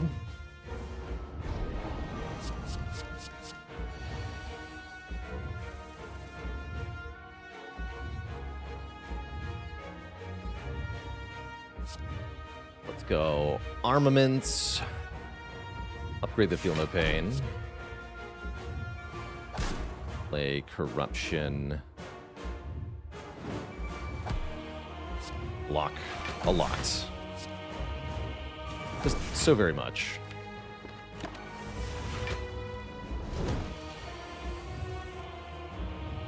I can do a hell of a whirlwind this turn, so I guess I might as well.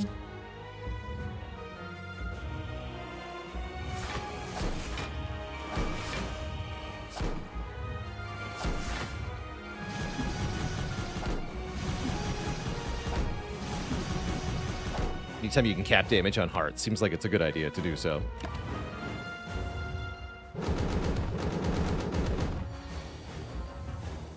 Spin to win, as they say. Barricade to win. Oh. Keep that disarm for later. Wish I had a disarm right about now.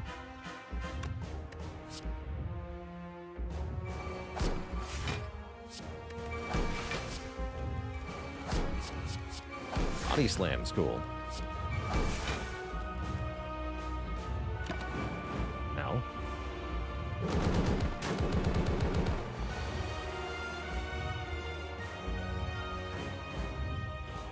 Great turn to be intangible, as it means offering only does 1 damage to us.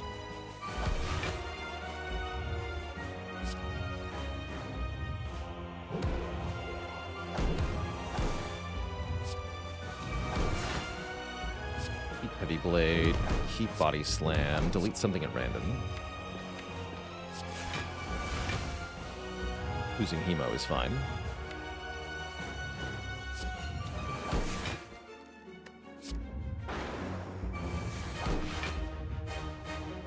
Enough.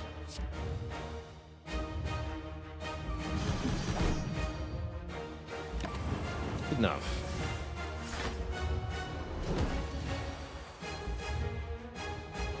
Really hoping to upgrade Pervious, though.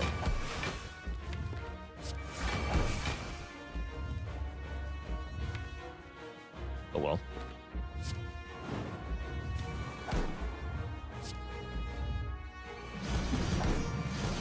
Get in there, Stone Calendar.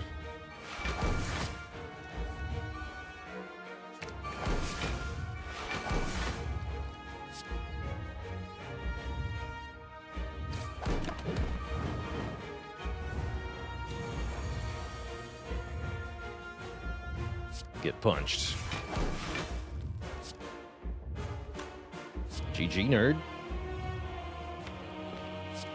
Toast.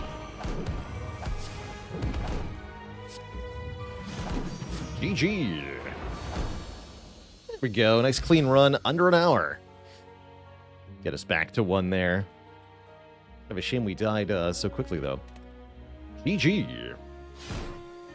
Be free, my fairy friend. Be free.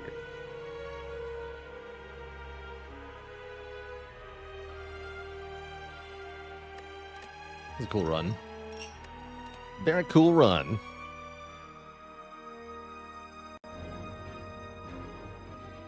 So how's the Clad streak? Officially now at 1. Oh, yes. Has it been done? Sort of. Mirazal, thanks for the Prime sub in 7 months. Yeah, Hexaghost did us in on the previous run, unfortunately.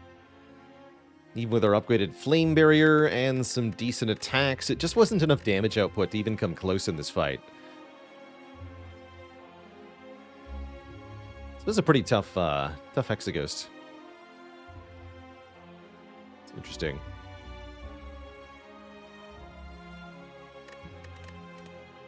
Yeah, Hex is really a beast on 820 if you don't find scaling damage specifically. It can be a really bad time. Gonna jump into another Clad run. I might even do 2 more because we're gonna be able to sort of blitz through them here without a streak of significant size. Before I do that, though, it is break time, so I'm going to refill the leg, stretch the water for a couple minutes Twitch chat. When I return, more Slay the Spire. Be right back.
All right, Twitch chat. We are back. We are back. Thanks for hanging out while I was away. Leptid Hom, thanks so much for the Le Petit Hom, excuse me. Thanks for the Prime sub. And Lone Wolf and Cub, thanks for 20 months of support. Let's see if we can bang out another couple Ironclad W's here. Who are we fighting? Guardian, who I think is one of the harder bosses for Ironclad. Definitely. Early shop says gold would be good, but there's no gold. Choose a card, common relic, transform 2 for 18 damage, or the boss swap. This is a boss swappable situation for sure. I like showing off the boss swaps on Clad. Let's do a boss swap. I think I would normally pick a common relic here, but I'm going to give up the Burning Blood and say I want extra energy during boss and elite fights instead. No additional energy during regular fights, which definitely means we're going to lose hit points quickly in those combats. But the elites and bosses should be much better. I wonder if we ever go 3 elites like this. Let's think about that. I don't want to fight too many combats because we're going to be bad at those. Will I still boss swap on higher streak? I will be more hesitant to do so because I would be afraid of the low roll starts or Busted Crown in particular, which can totally ruin a large streak if you get a Busted Crown swap. Not that it's unwinnable, but it might be.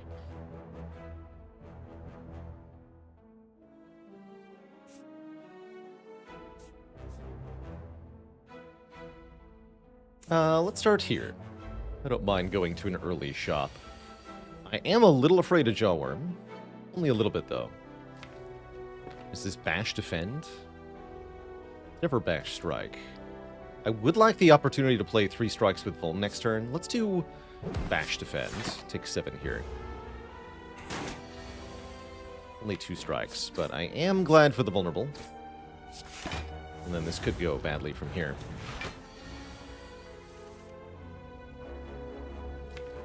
Please buff again next turn.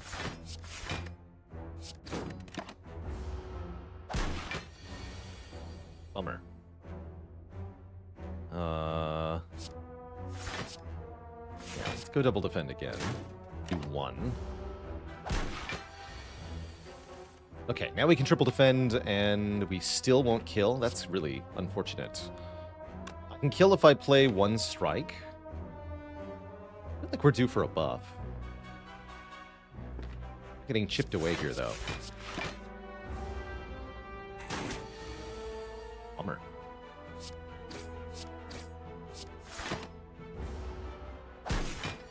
Definitely a disastrous Jawworm fight. That's how it goes sometimes. Actually, it has nothing to do with the collar, mind you. We would just have 54 health here. Happy for a twin strike. It's all because we missed the 3rd strike draw on turn 2. That went so badly. And I missed a couple 50-50s as well. Let's fill the potion slots. That's what I meant for the shop to do. That means we can do something else. I could pay 10 more gold for another potion. But I actually do think I want that 10 gold to get us over like a rare... 30 gold would put us to 84, so maybe 90-ish.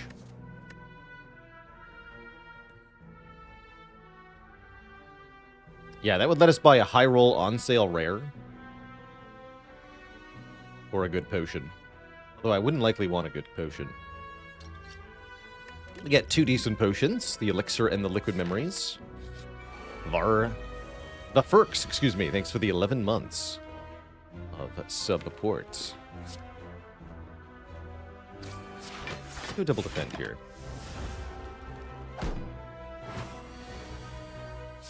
We're going to twin strike, we're going to defend, and we're going to...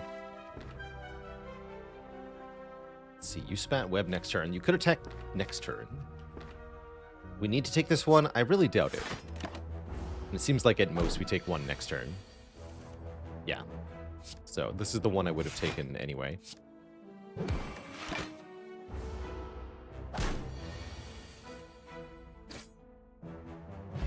That was better. Searing Blow is here. I don't think we get enough rest sites for that to be a viable, or even remotely. Armaments, I suppose, is A-okay. I have put more love towards Iron Wave. For being 5 block, 5 damage early. I do like it against Guardian, especially as an attack card. Okay, let's try an Iron Wave. I like this more going into the elites than I like the armaments, for the most part. Although, Liquid Memories with armaments becomes a little bit better. Also, especially if I'm going into elites without any upgrades, armaments is a bit better. Ozma Glacius, thanks for the 4 months. For grabbing Searing Blow Act 1, I'd say you need at least 4 bonfires for it to be good. 5 is preferred. And then you're sort of hoping for an upgrade from an event as well to really get ahead of the curve. Pretty hard to get all that to happen. If you have at least 4 fires, you can make this work. More often than not, I've found. It's actually quite a tough choice here, Iron Wave or Arma.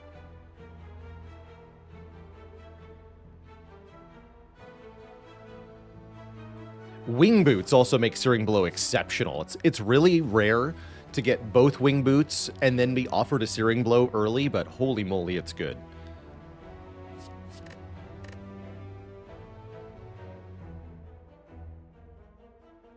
Actually, specifically with these 2 potions, I like armaments for the first elite. Let's do an Arma here. Although I'm picking the skill pot, right? It's good with that too. All right, what's the shop got? We have 100 gold. Oh my. I'm going to do that. That seems good, although Discovery also very strong here. True Grit also pretty good against the boss, but I mean, it's a floor 1 feed with, well, floor 4 feed with armaments. Extremely hard to say no to that.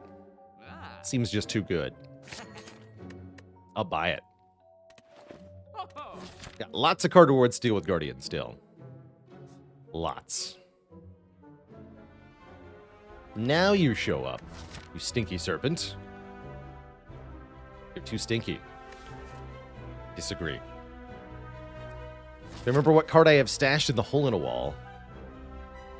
I think it's a Ritual Dagger Plus. At least it was on the latter save file. Real shame that never got used. But we've had some grand adventures since, so I don't regret it one bit. Classic.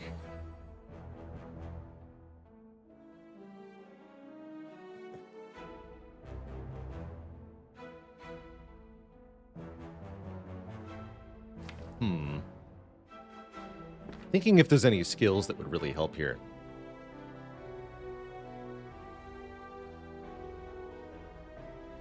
Might be forced to use the feed for damage on this turn. I don't know that we can afford to be greedy here.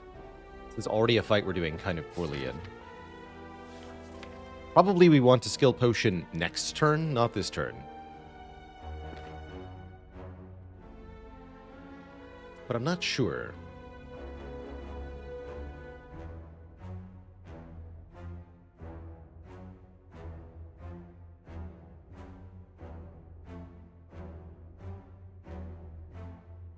There's a little bit of card draw in there. Work it off. Burning Pact.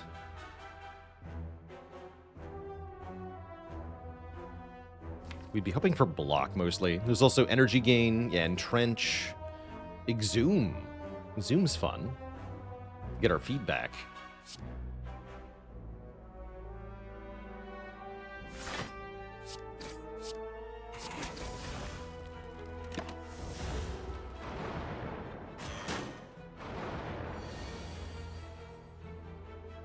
And we can actually block 18 on this turn regardless. I think I still want to use the skill potion on this turn to try to augment our turn somehow. Flame Barrier does 6 damage to each of them with the armaments. And is a really good redraw. Burning Pact could give me some damage right now. I'll take the Flame Barrier. Upgrade it. then the front one actually perishes.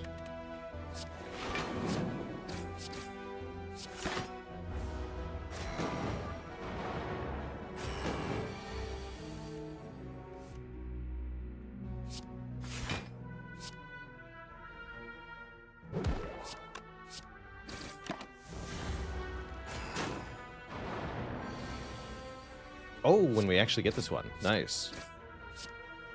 Close there.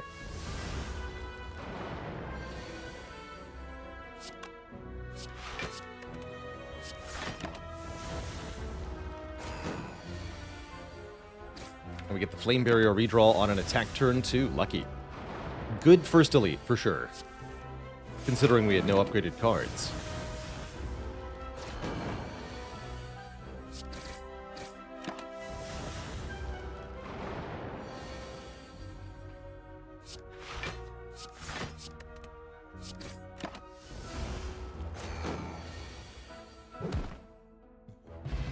And we get a very good first relic, the Incense Burner. Intangibility every 6 turns is pretty spicy. If I just grab a precautionary evolve, this is something I've been teaching myself is a pretty good idea. Although it's harder to take going into Guardian, who is a foe we have to respect. I actually don't think we can get away with it for that reason. No, I'll skip all this. Although this would let us take a power through. That's the main advantage at the moment.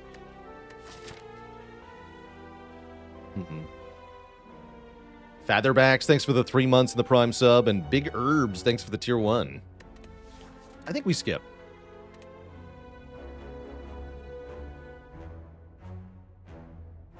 Burner could let us tank the first hit of Guardian if we set it up, that's true. But there's still the other 17 turns of the Guardian fight, right? We could be intangible for 3 of them at least.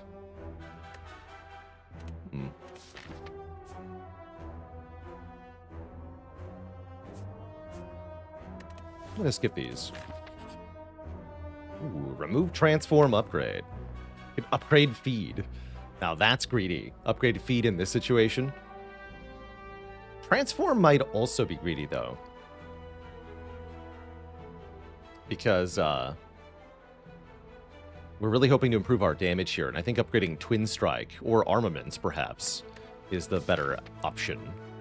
I could definitely get behind upgrading Armaments, especially with 4 energy in the elite fights, because we can reasonably play Armaments and then 3 other cards. And it's guaranteed to upgrade every other card. Even with Ascender's Bane in the deck, it's going to upgrade at minimum 3 cards.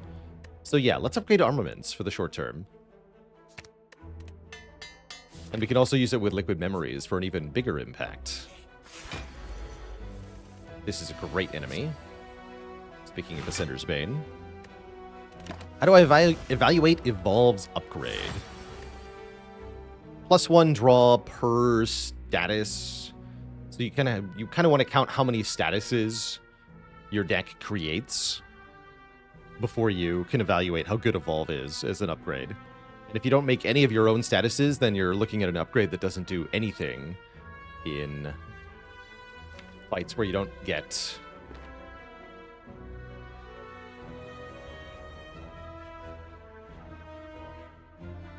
statuses added by the enemy.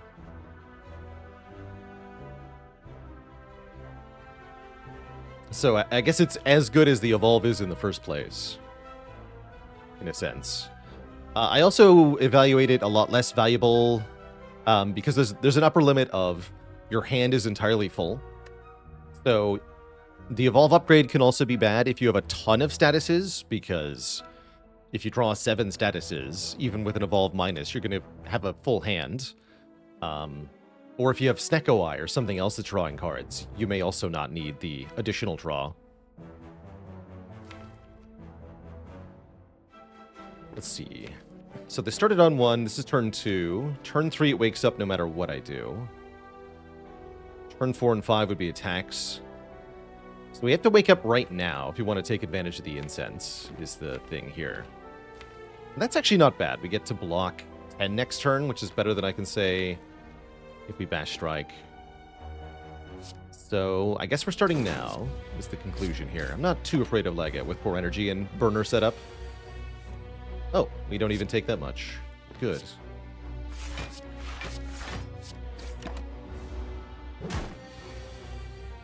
But we do take this much. And this much is quite a bit. This might be where Liquid Memories on Bash becomes a good idea. Because then I could bash and play 4 attacks. Then we can follow up with damage next turn.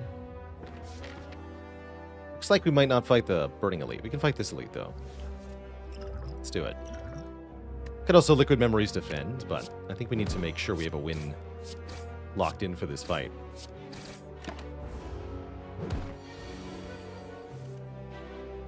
But my face, though. Alright, we should be able to easily line up feet because we have Burner plus Intangible. Good. If we're lucky, we draw Armaments, too. But I don't think we will be lucky.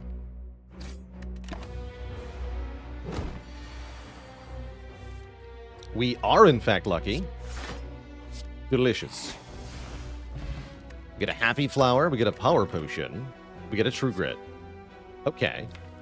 These are all substantial improvements in the short term. I don't even mind resting with the True Grit.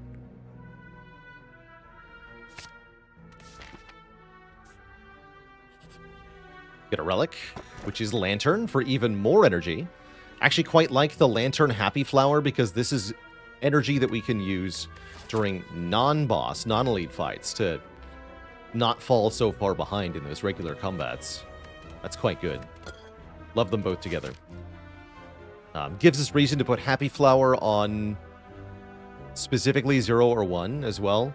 Although more frequently we'll be worried about the Incense Burner number. I can't try to set them both up. I'll go mad in the attempt. So no thank you. Not sure how many events or combats we want on the way to that fire. Oh, we can upgrade it indeed. Thank you, Cleric, for the healing. Now we're looking pretty good. We can upgrade True Grit, which I think is more important than, again, upgrading Feed. Especially with an upgraded True Grit, we can just stall as long as we need to in most fights. I guess having the Feed does mean we want at least one more regular combat. Let's take this.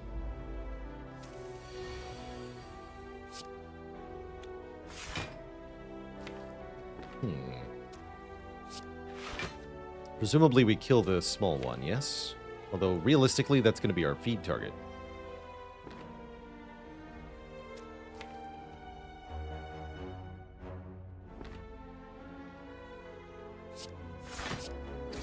Let's try this.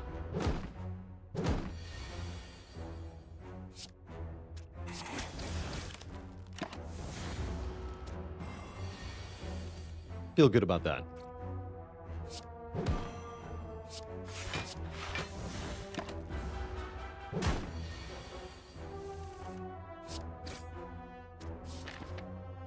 Burner on 1 for the next fight. Actually, a good reason to take one more fight before the elite. Unless I want to try to stall here. Set Burner to a number for the elite. Kind of hard to do that.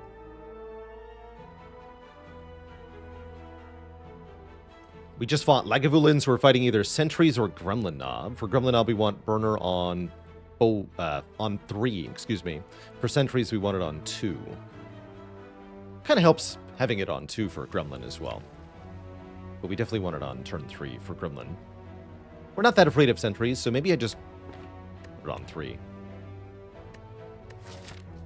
But yes, that's all good reason to take another combat here. And just win right now. Let's do that. Get a potion. Get offered some mediocrity here. I'm a little worried about our damage scaling for Guardian, but I think armaments will cover that, probably.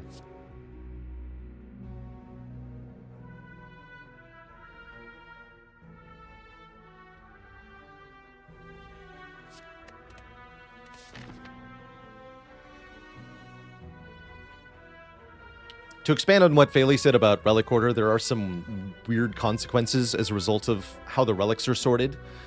For example, if you reroll a relic for any reason, such as you're ineligible to find it. Easiest example here is Bottled Tornado. Cannot drop if you don't have a power.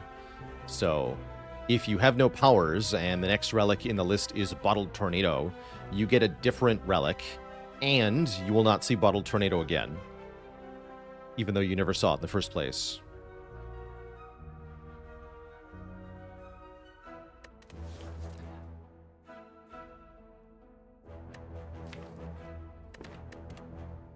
Might have misspoke. We want Incense Burner to make us intangible on turn 2 of Sentries, or have it set to 4 going into the Sentries fight.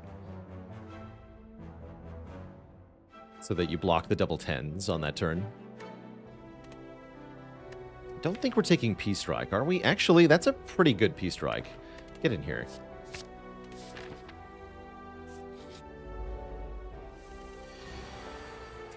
Of course. Welp.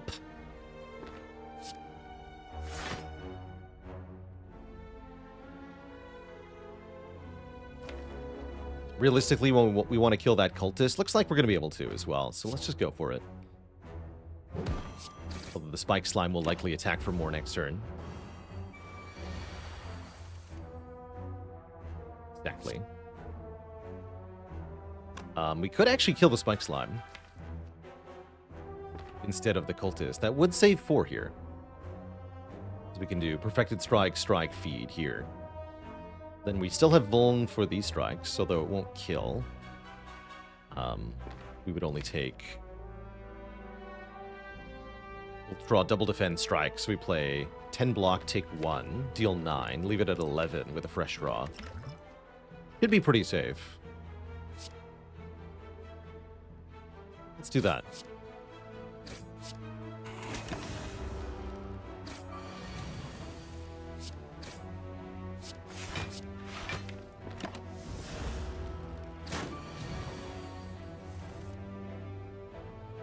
And now Incense is on 3 with Happy Flower on turn 1 going into what could be Gremlin Knob here.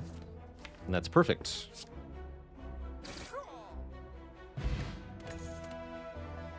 Wow.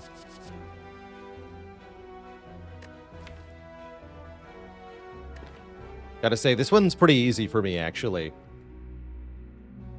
We really have to respect the power of the Guardian. And that means we need Disarm here to slow down the Guardian's damage output in that boss fight.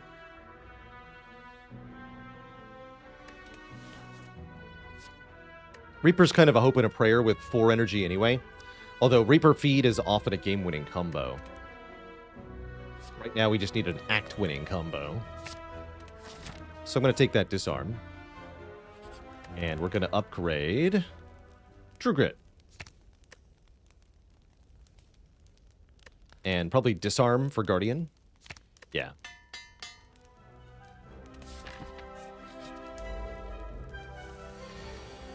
Good news is we got Gremlin Knob, and we want all the energy on turn 1. That's a pretty good turn 1. It's a really good turn 1, actually. Like, to the point where we probably wanted Incense on a different number. But in a good way. In a good way. Let's see, our worst draw is 1 strike. Okay. But I can play both of these anyway. Never mind. I guess the answer is that the Incense Burner didn't matter. At all. Cool. We get a letter opener rewarding us for playing skills and a 0-cost skill to go with it. One of my favorites, of course, Battle Trance. Very good with armaments. Probably going to be my upgrade over the Disarm now. What's up, Wumbo? Thanks for 2 months. Yippee.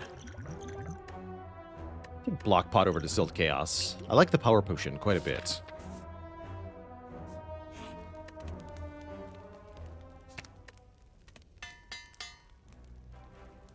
Does feel like we've almost oversolved the Guardian fight. So I don't think I need to use this Power Potion. Although it might make life a bit easier.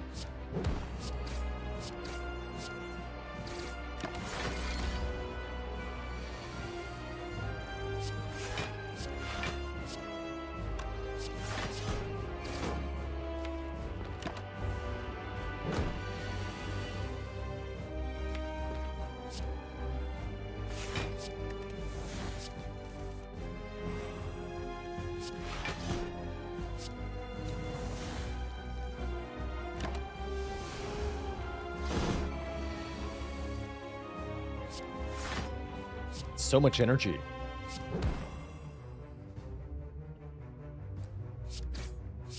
Five energy turns feel so good in Act 1.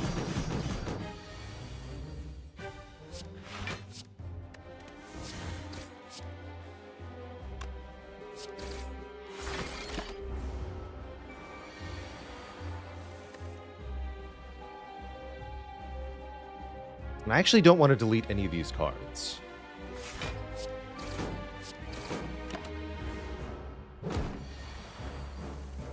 Maybe I could have given up the defend.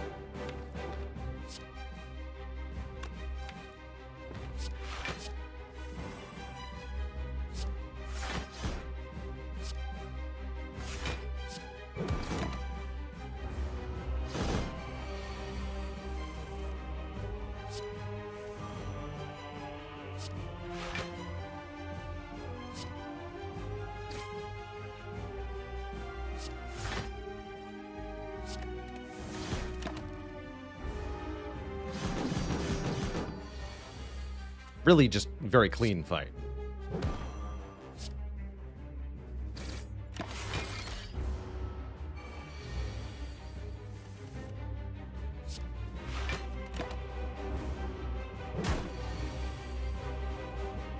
We even set up a burner for Act 2. Cute.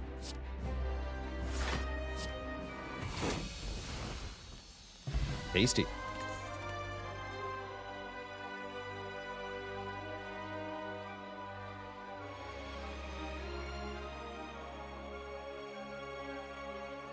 We're offered a bludgeon, a demon form, or a barricade. This is actually the sort of deck I could really see benefiting from a barricade. Although the demon form is pretty good offensive scaling, defensive scaling can be just as good. And a combination of good draw, good energy, and disarm to reduce enemy strength can really allow us to stack block very effectively. So this is a situation where I see barricade being a lot more tempting than demon form. The incense burner also makes the barricade a lot more tempting.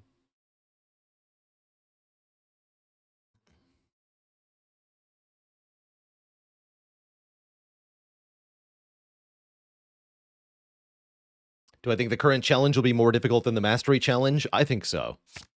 I think so. We've already seen that the game can choose to throw curveballs at you at any time. With stuff like that Hexagos loss earlier today. Energy is the biggest barrier to entry, or you could call it the barricade to entry. Yes. And we have energy in spades. Potentially more if I take this fusion hammer. Which is pretty takeable because of armaments here. Pandora's Box always tempting, although our strikes and defends are actually doing good work currently. We've got Perfected Strike, we've got Armaments Barricade, we've got Letter Opener, so I like our strikes and defends just fine. And we've seen lots of bad P-boxes to remind us why it's not always a good boss relic.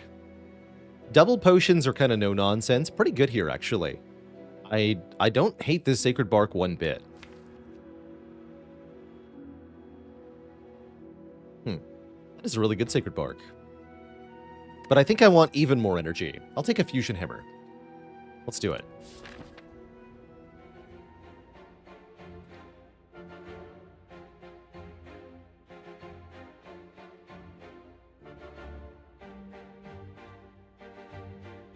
So now we get to take lots of fights, especially lots of elites.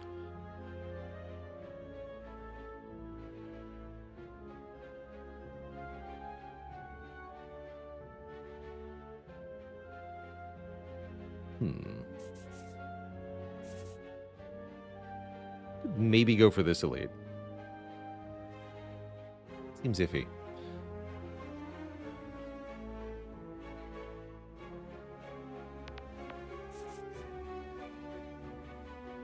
Something like this feels pretty good. Definitely not going far left, right? That's correct. Ah, what a nice turn to be intangible on. Feels good.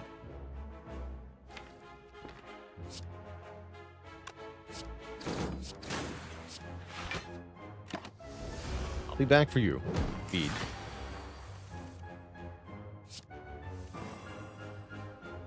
And a good turn to have 5 energy on, as we can play the barricade and actually make a reasonable amount of block at the same time.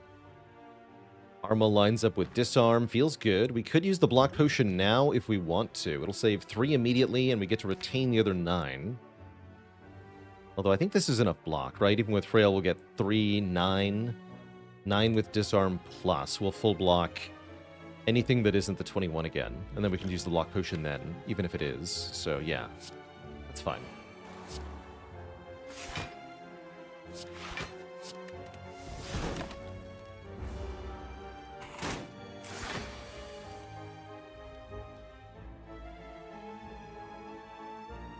It is the 21. All right, fine. Rude. My 3 hit points back.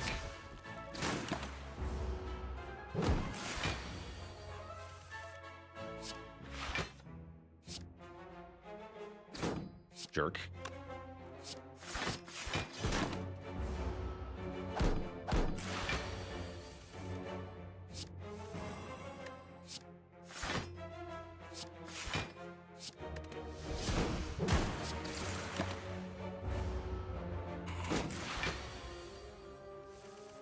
Pretty sweet, though. With this setup, it's almost a matter of inevitability that we feed on each combat, and we can leave each fight with the incense burner set to our desired number as well. Which is pretty sweet.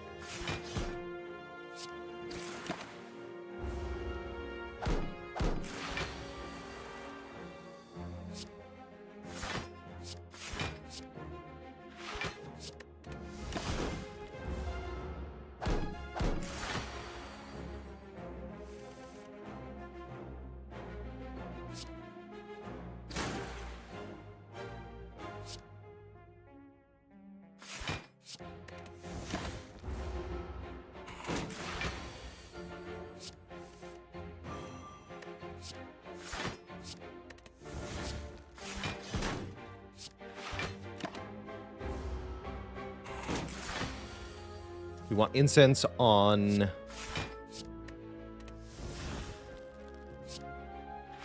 5? Probably 5. Although, actually, for the other Act 1 easy pull fights, we're looking at Chosen or Baseball, right? So for that, we'd want incense on 3.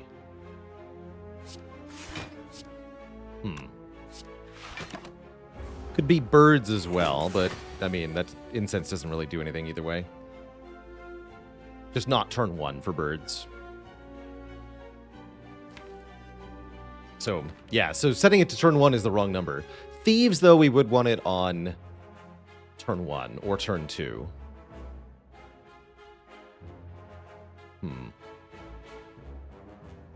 Sounds like our odds are best for turn 3, though. So let's do turn 3.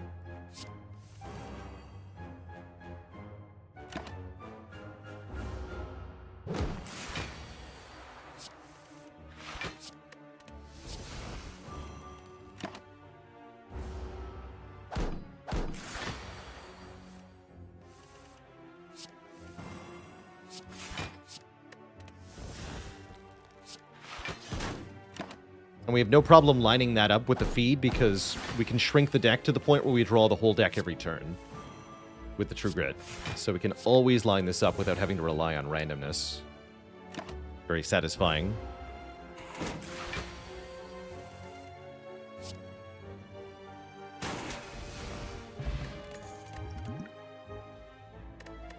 Flame Barrier with Barricade.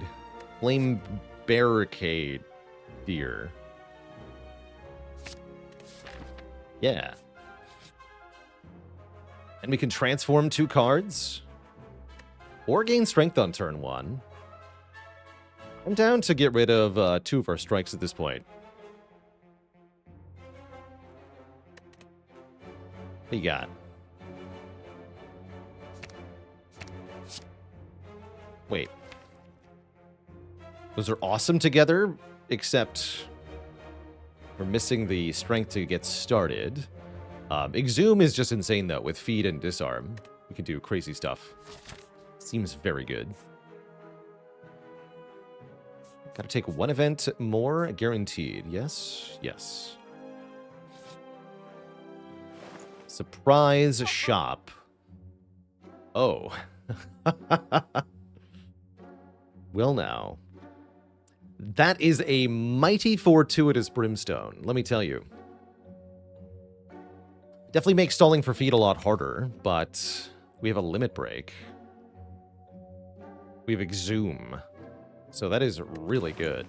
We also have Incense Burner to help us negate the downsides of Brimstone.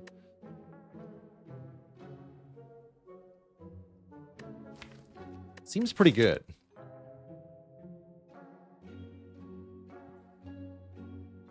D-Chain, thanks for the 7 months. Yeah, did somebody say there's no strength? This is where the Reaper would have become amazing. Oh well. If not going Brimstone, you could pick Finesse here and try to build an infinite with that. It's kind of hilarious. I really like this Brimstone. Can we go 3 for 3 with Brimstone? Let's find out. One of my favorite relics, personally. It is birds, of course. Well, yikes. The Birdstones. Meet the Birdstones.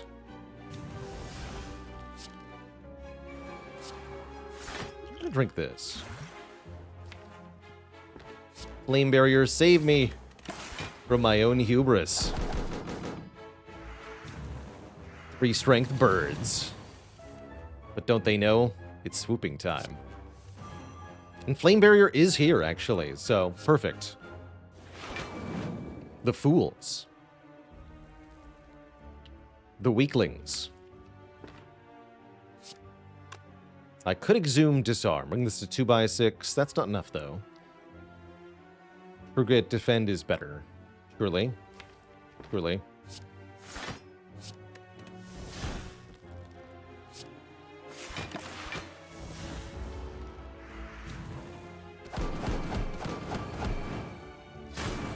Take 2, and then we're immune.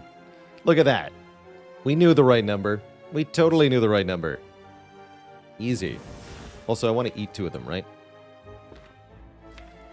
That's what we want.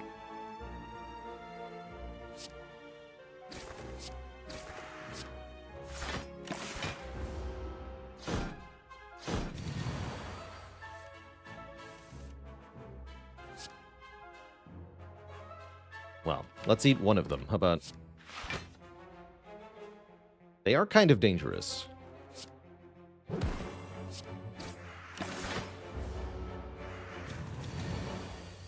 All told, though, not bad. Not that bad. If I didn't already have a billion energy, I might like Bloodletting. Dropkick would have formed the complete infinite. Would have been a bad infinite, though. Oh. And I'm not intangible turn 1, you say? Shh. I guess we need to line up the kill on the Parasite here. Could think about using the Ancient Potion. I'm not sure I want to use it right away. But we probably have to block next turn. We could kill the Fungi Beast immediately, but if I do that, I can't double feed. Let's do this.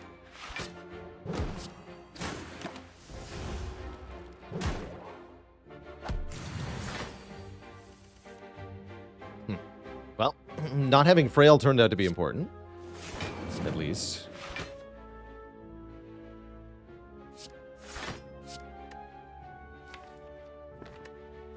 We still hold out hope. I think we need to use it.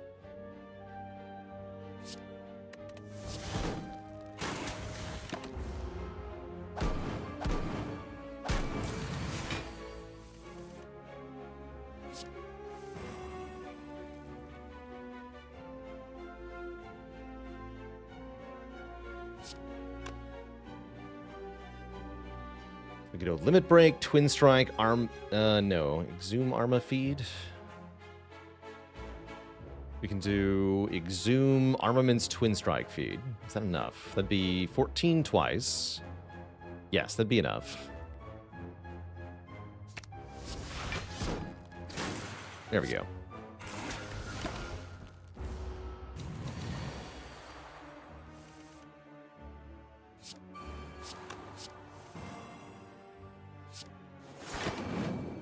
And I might be able to set the burner a little bit higher here. Robot Daniil, thanks for this 6 months of support. Would really prefer to be intangible turn 1 here.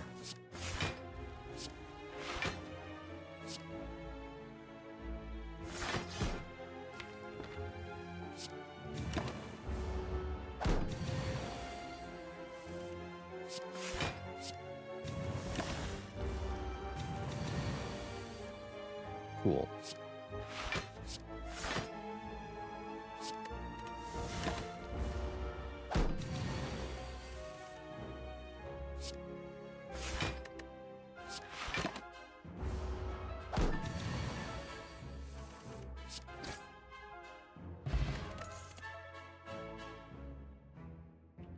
Hopefully that helps. Anger normally okay. I'm not sure that it benefits us being 0 cost with how much energy the deck has, though.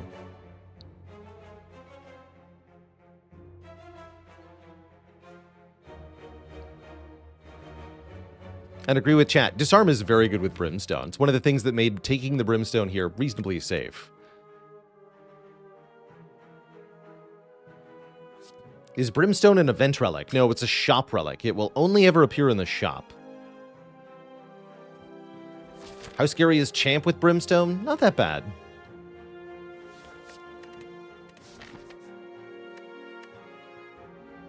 The Brimstone naturally solves the problem that the Champ is, although you do need a little bit of initial survivability.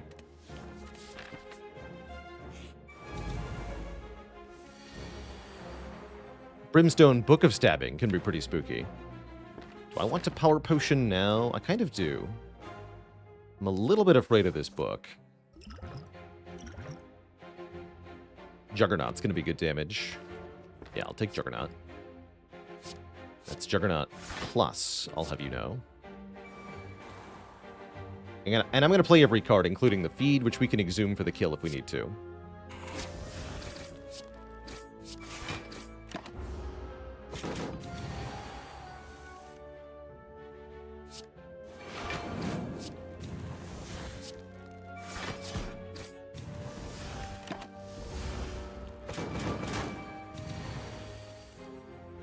Currently, we don't have the best of strength scaling methods, which makes things a little bit awkward.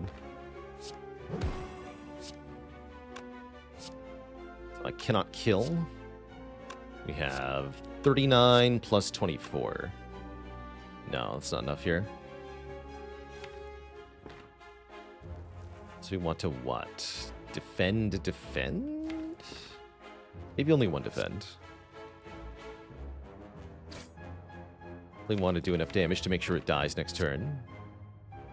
And I'm going to exhume the feed to give us a chance here. Take 20 is a little uncomfortable, but we have Fusion Hammers, so we get healing. This is perfectly fine. No feed, but, I mean, we beat the Book of Stabbing. That's kind of important. Get a blue candle allowing us to play curse cards at the cost of 1 health. Not a big deal here. Not all that valuable either. None of those cards do much for us. But we do get to sleep for 30 HP, and I'll happily do that. The shop is no longer as valuable. I might not want to go there. We'll see what's in the chest first, though. Knowing Skull. Oh, hello. That's going to be a very valuable shop indeed.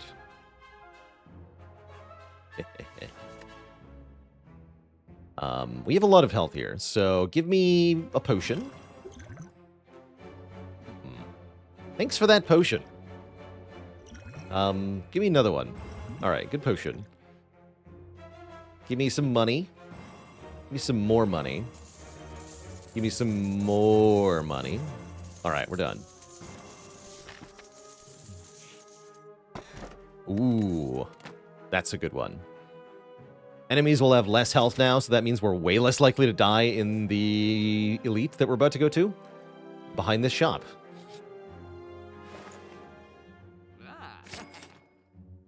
This is pretty good. Thread Needle, guaranteed block every turn. Stacks with Barricade is quite nice. Not that much else that's good here. Probably Block Potion is good. Dupe Potion is good.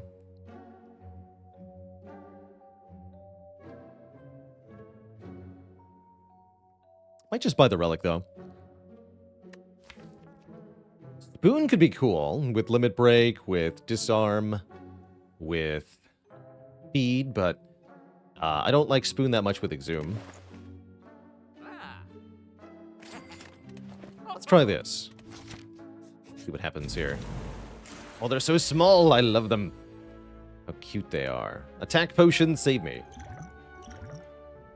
That definitely qualifies. That's overkill, unfortunately. What about Wild Strike? Does the Wild Strike get me a feed here? See, with 2 strength, we have 14 plus 8 is 22. Plus feed is base 10 is 12. 34. No, we cannot feed with Wild Strike. Oh well, I guess I'll just kill them all. Seems perfectly fine. Unless maybe there's something else I can do. What if I Flame Barrier? We leave the middle guy alive. Let's see. 7 times... 1, 2, 3, 4, 5, 6 to kill. So it'd have to be Defend Whirlwind. The middle guy lives, but then I can't play the feed. I could do feed.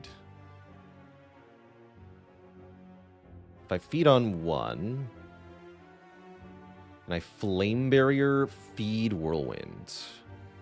Block 16, I would take 1 damage. But then I would be able to get that back by feeding. So that would be, we would deal 12.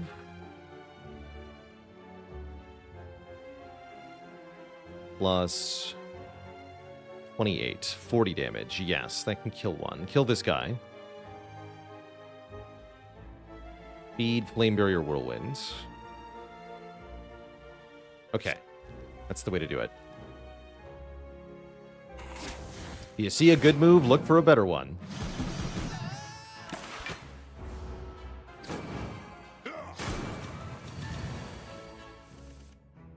Because now we can exhume the feed. Eat this man. We're up 2 health compared to simply winning the fight on turn 1. Like a chump. Like a chump would. Probably I need that cleave, huh?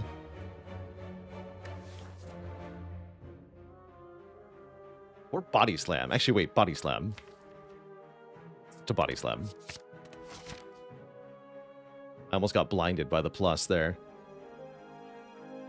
Blue Candle, Omamori, Synergy? Could be. I think we're okay to take another elite here, maybe. Probably. Hopefully. Especially if we have a Bag of Preparation drawing us more cards on turn 1. Actually, I'm confident we can take another elite. Suicidally confident. Don't you just love it? That's a pretty good turn 1. Although I don't love the Limit Break being here.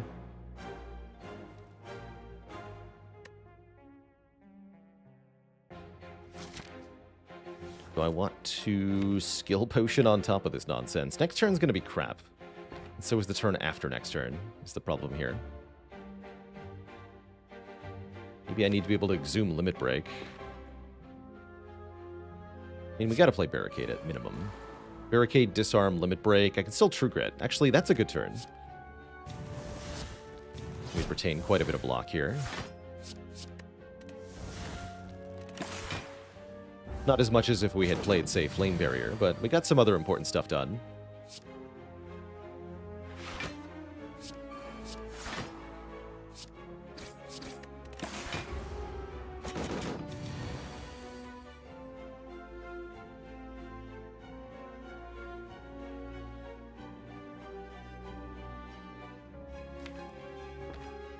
Does Bash Twin Strike Feed get a kill? Let's check that first. 16 plus 19 twice, plus 27. 16 plus 38 plus 27.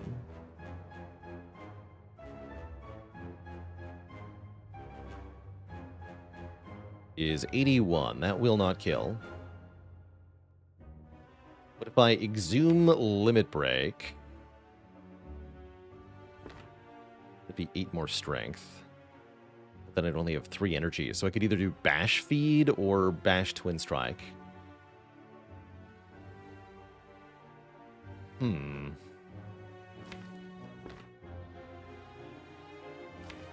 could exhume Disarm. Bash, try to kill next turn.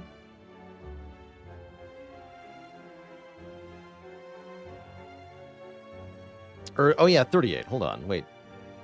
So that's 91. We still don't have a kill then. We could exhume the feed again. That's true. We can't get a kill with it this turn. Deeper problem. What did Camel Crush say? To reevaluate this turn.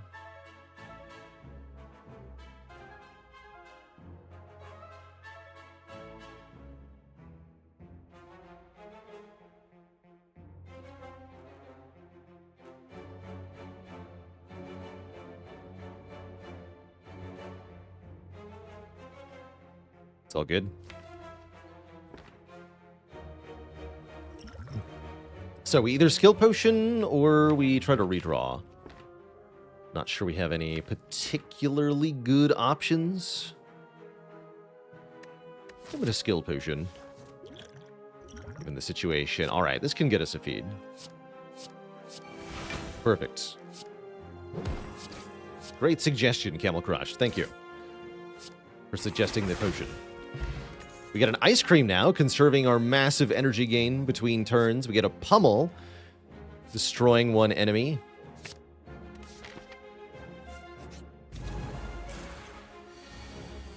Probably.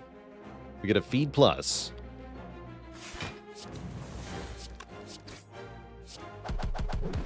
Keep the box. You stinky snack. Make my barricade free. You hear me? Free, I tell you.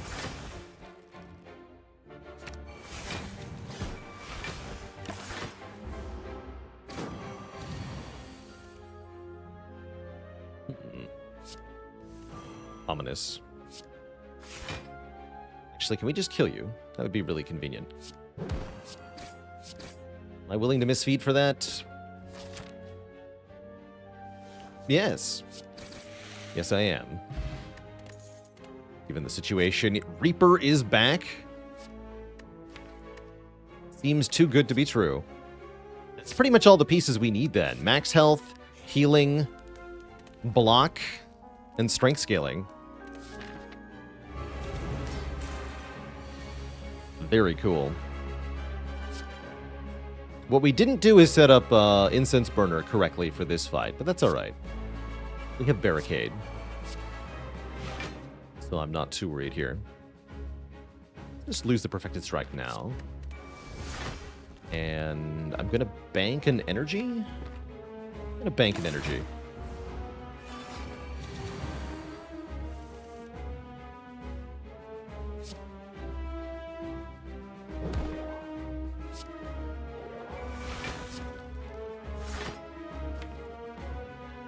I'd much rather exhume a card that isn't feed. So I'm going to try to not play feed in this fight.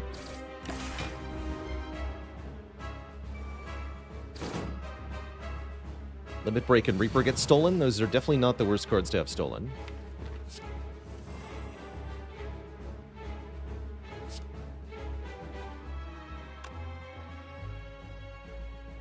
I could upgrade the Limit Break. Seems like a good idea.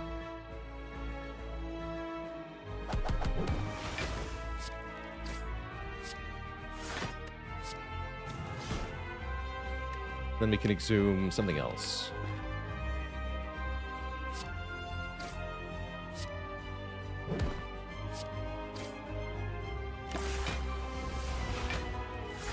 Reaper, perchance.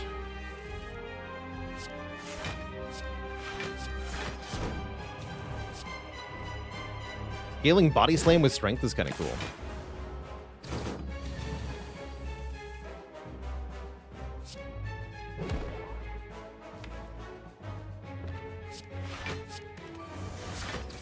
Let's try to get a kill.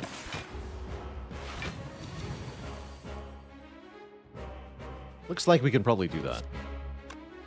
We have Arma. We have Exhume. Might have Arma. We have Limit Break. Okay, even better.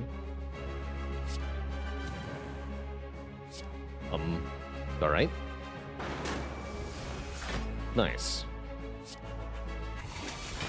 We leave the fight on full health. Once again, incense set up for next act. All intentional, of course. And we get a freaking Corruption, which I'll click because we have Barricade, Feel No Pain, Exhume. Make my skills free. See if I care.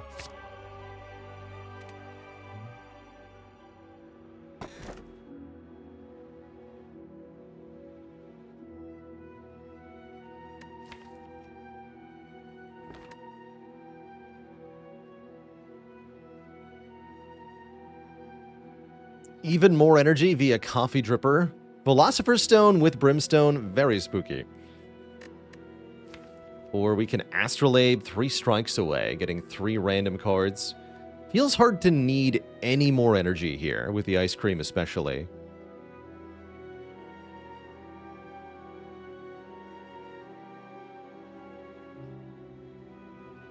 Who has the unseeded A20 speedrun record? Speedrun.com would know. I feel like it's Oobla. But I might have the wrong category. Oobla.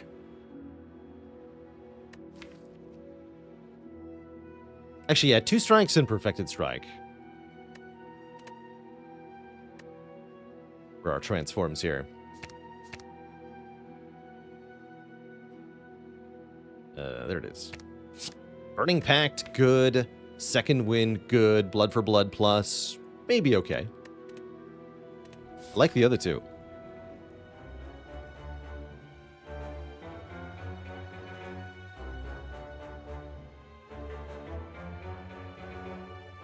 Burning Elite is here, so we don't have a lot of choice. Yeah, we don't have a lot of choice here. Could also go this way if we want to. Uh-oh. These guys can definitely be jerks. Not being able to play Barricade and Corruption on turn 1, slightly an issue. Although only an issue for non-boss fights, huh? This will do Barricade, Second Wind, Body Slam.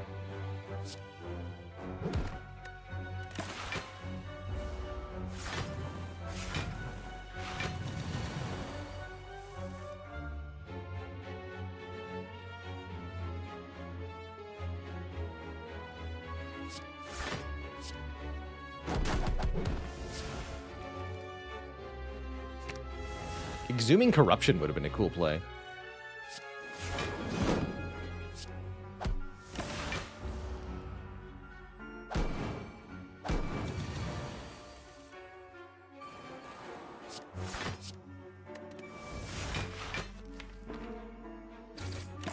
Next turn could hurt, actually.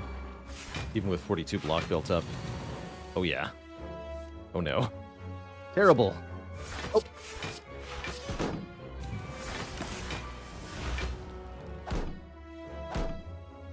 Oh, no, wait, we full blocked. It's fine. It's fine. Nobody panic.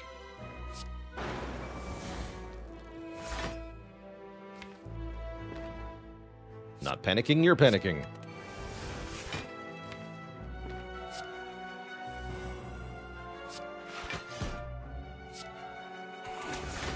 Perfect.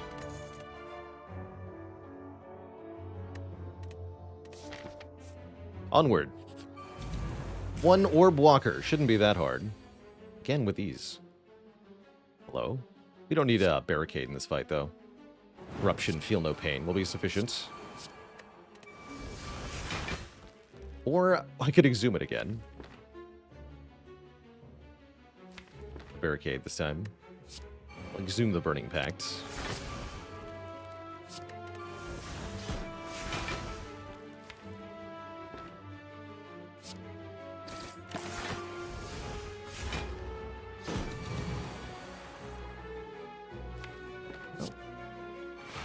Yeah, I lied about Barricade being not so good here. Bit of a bummer turn.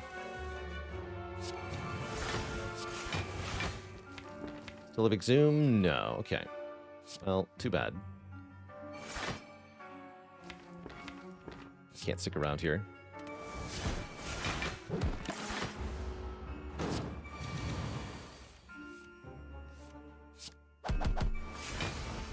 Whew. Heavy Blade. Yes. We want damage the scales multiple times with strength. We don't care what it costs. And I'm not afraid of these nerds, although I really, really, really should be. Really should be.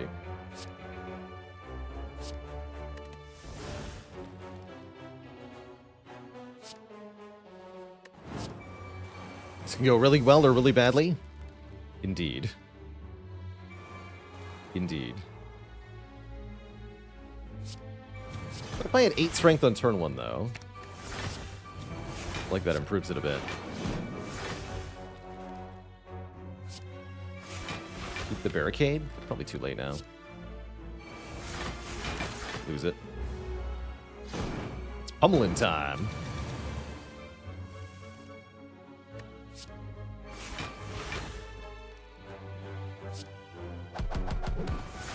Not quite.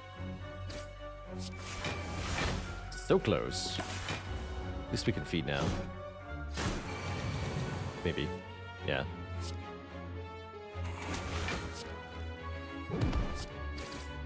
That wasn't too bad. Put that under really well. We score a shovel, which means we can dig at the fire instead of resting. Although we're only going to do that once or twice. Still pretty cool. Smoke Bomb is the thing. And I'll take a Warcry Plus. Draw 2, put a card on top. It's block with Feel No Pain, and it can set up feeds and stuff. Take another event. I want Mind Bloom. There it is. Oh. Don't mind if I do, actually. I am rich. Can it really be this easy? And I am Orange Pellets. Offering Potion Belt. Discovery. Liquid Memories. Card remove. I am all of those things. Can even get a backup Barricade if we want. I actually really like the Ancient Tea set here. Start combats after rest sites with 2 more energy. That'll apply to this elite, the Time Eater fight, and the Shield and Spear fight. We get to keep that energy with the ice cream. I'll take it. Very good set of cards and stuff. Probably want another speed potion too with orange with orange pellets. Orange pellets speed potion is OP. How's it going? Change. Hexaghost happened to the streak. That's what. It was all Hexaghost's fault. We dug up 2 upgrades. That's kind of cool. Where's the money, Lebowski? What'd you do with it? And look at that. The cursed Barricade Corruption combo. Saved by Ancient Tea set here.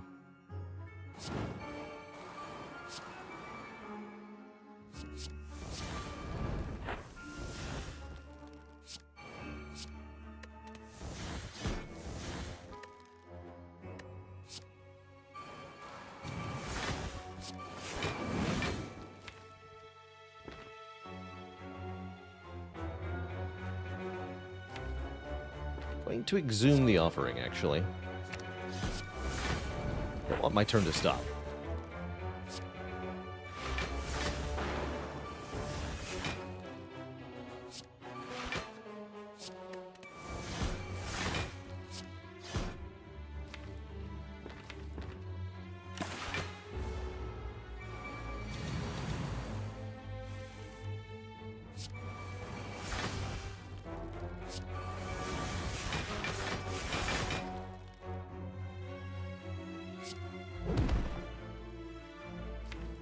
Seems like almost too much damage. Almost.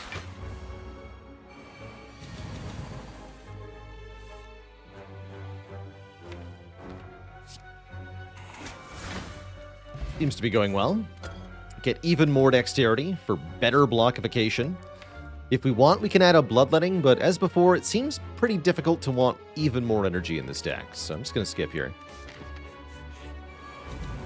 Uh-oh. We don't have Omamori to protect us. What now? What do we do? We play Barricade, of course. That's what we do.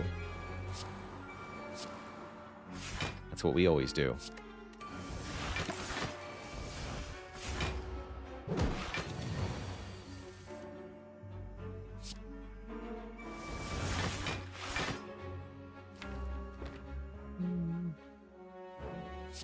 This is free, quote unquote.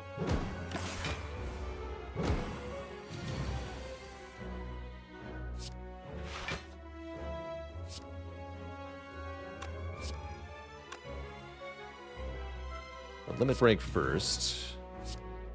Play this one. Good.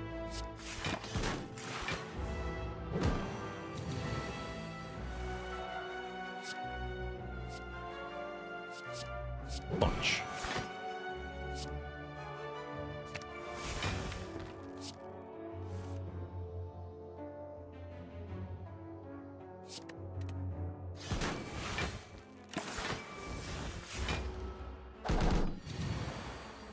Isn't bloodletting always good with ice cream? Only if you can eventually spend the energy. If you're already at saturation point, there will be no further benefit to more energy. I think we're either at or very close to that point.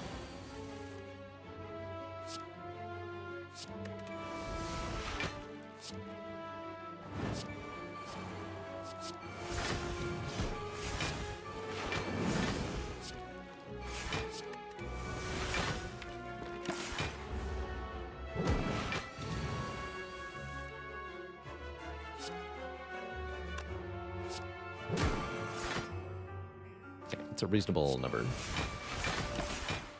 Don't want to overkill this thing because we're trying to feed, of course. Feed plus, ideally. And that we have achieved. Maybe. I might have just made a mistake, though. Nope, we have Reaper. Thank goodness Reaper does so little damage. Boy, am I glad. Evolve seems pretty okay. Evolve will be another power with which to activate orange pellets, and will give us card draw during the final few battles of the game. I think that's pretty helpful. We saw Evolve earlier, but it wasn't useful earlier. It's mostly useful here in the late game. So taking it before the late game is excessively costly, but taking it during the late game is great. That's what you want to do.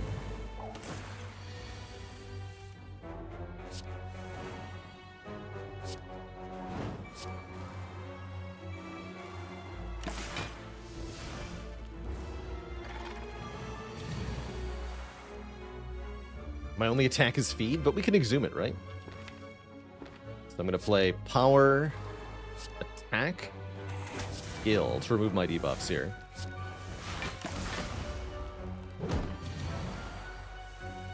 Thanks to orange pellets, which, as noted, are OP.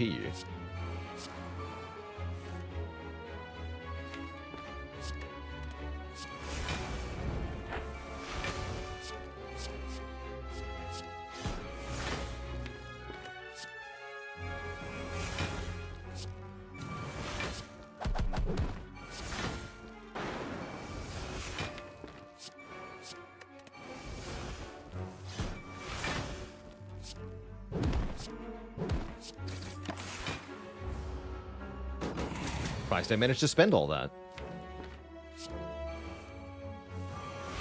Here we go.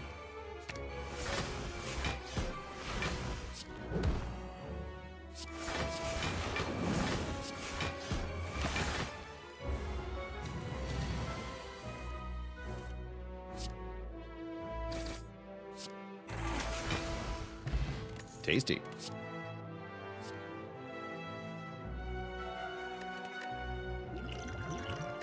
Current potions are better than that. Get another visit from the merchant, offering us another disarm as well as a Dolly's Mirror to allow us to duplicate any card in the deck. Limit Break's a good one. Exhume works pretty well too here, actually. Maybe Exhume's even better than Limit Break as a dupe.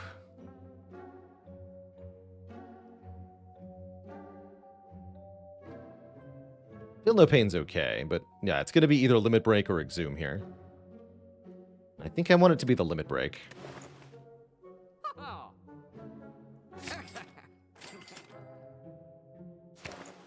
Go all in on damage. Don't have that much money, so let's save gold for the final shop so we can buy a premium relic of some kind, or maybe a really good potion. Although I doubt I need 3 speed potions.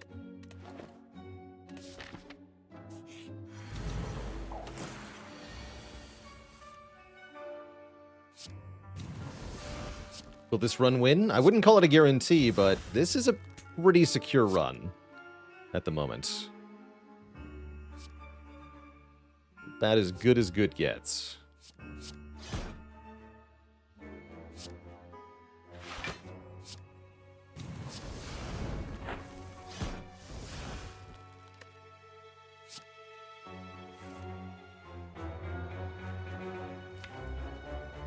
I want some block next turn. So I'll take the second wind.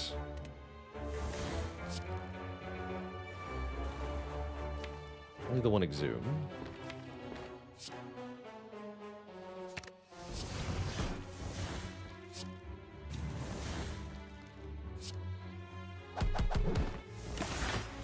Okay, good turn one.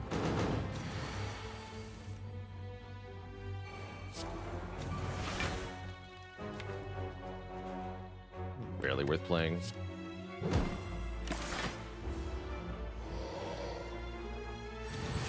Great turn to be intangible.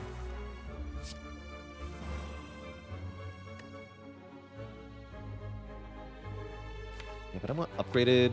Yeah, I do.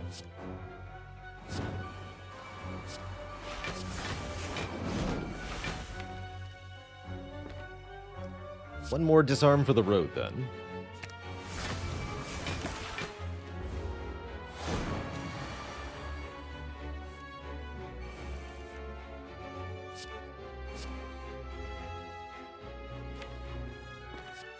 More Limit Break for the road.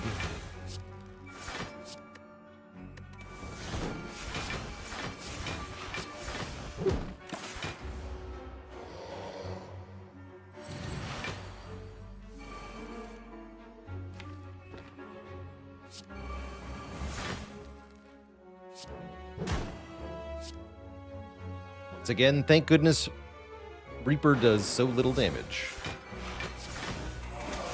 There we are. Get Duvu Doll. Gain 1 strength. Flex Potion, which says gain 5 strength. We could take one of these, but I don't think we need any of them.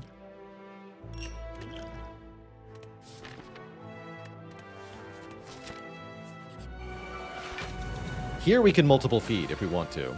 Slash if we line up the correct stuff. Easier said than done sometimes.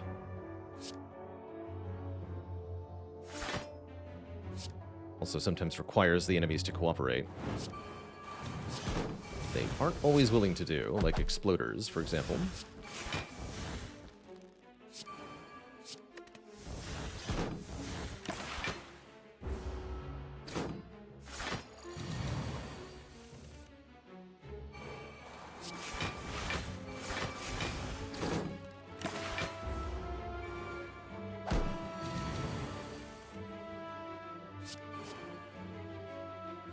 I'm going to bonk you now. Wait, that's too much damage. Heck.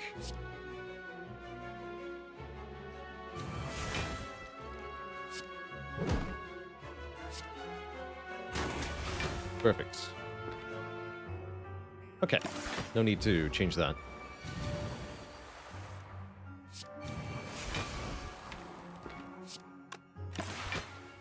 I make it look easy, Thorgear, but it's a surprisingly tough game, especially one to flex on, so to speak.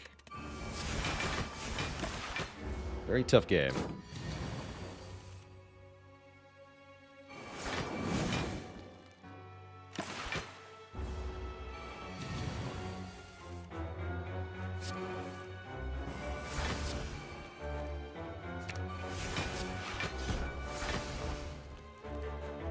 Thank goodness Reaper does so little damage.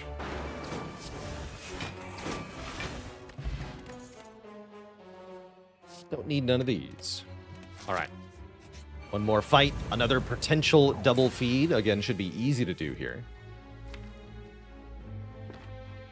Very easy.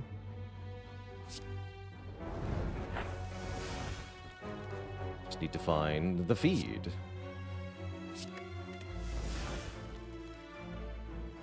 Hello, feed. Are you there? It's not there.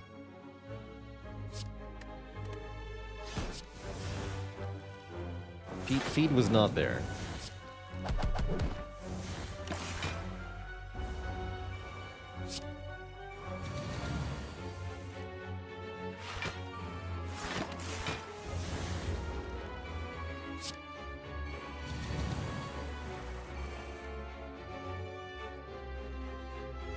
Okay, could land feed here. No reason not to do a double upgraded feed though, right? We have barricade and everything else down already. So...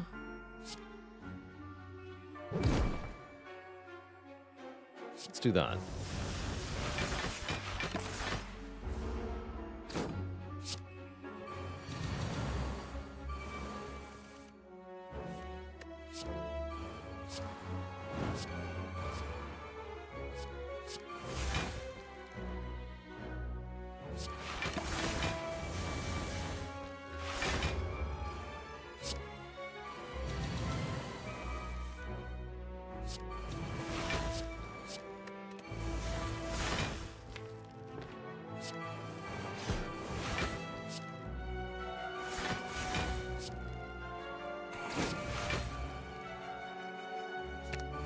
Delicious.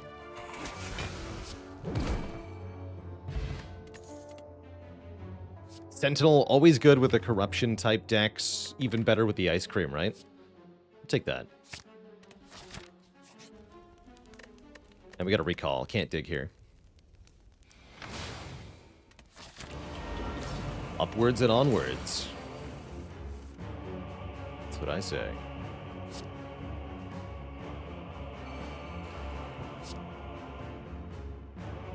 Him.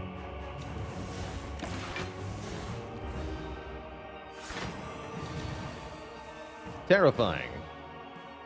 Who told you you could do that? Please stop it immediately.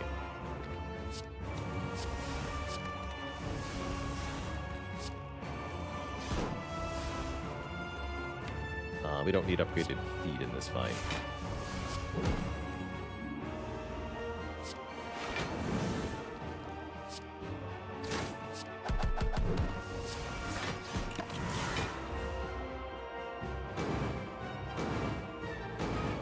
Just need to win.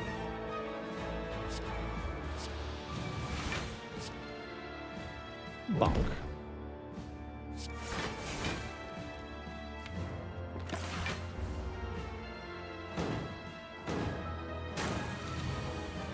Very clever.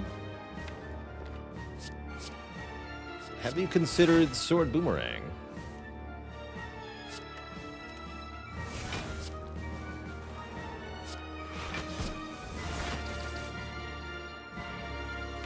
Exhume armaments, potentially.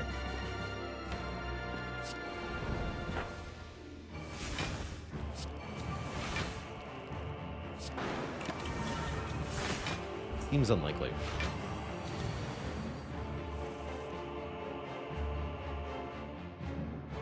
And if I can get a feed now, I'm just going to do it.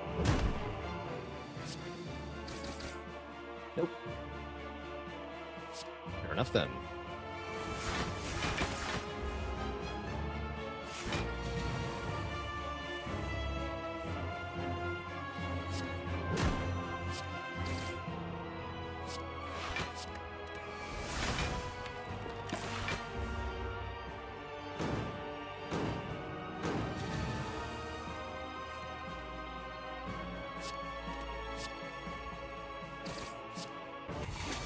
Delicious. And nutritious. For the second boss fight, we definitely want to be careful with the incense burner here. We need to make sure that incense is set to 4. so that we can stop the shield and spear multi-stab that occurs on turn 2. Otherwise, we're going to be facing down 12 by 4. Normally it's 10 by 4, but with Brimstone, it'll be 12 by 4 damage with 2 burns on top of the deck. That'd be very bad. So we have to be quite careful about that.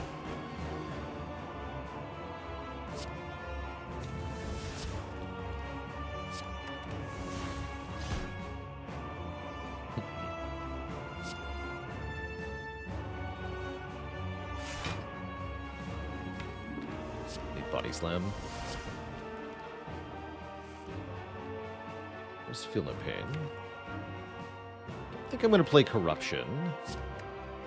Feel no pain seems worth it though.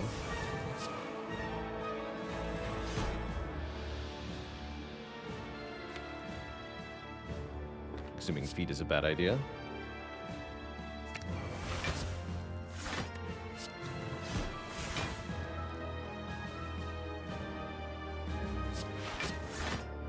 Barricade. Foolish. Bah. Just kill one. Wasted my energy there. Very foolish.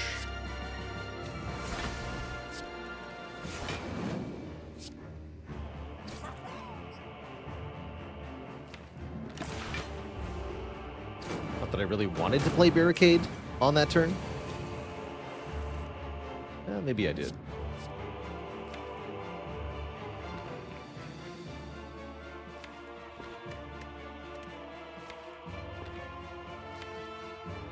I guess headbutt armaments so that I can armor the feed? Sure.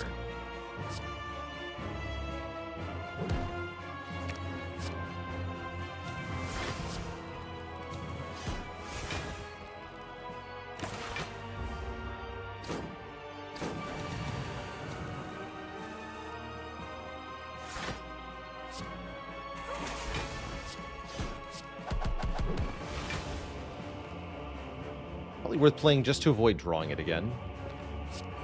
Even if it does give the Awakened ones strength, so what? They're getting strength anyway. Got heavy blading to do. Can't headbutt heavy blade though. Oh well.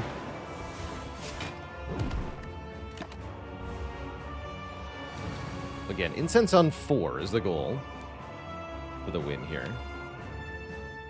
Seems tough to win next turn, but we can try. Could even be worth investing a potion into, potentially. Liquid Memories would potentially do it.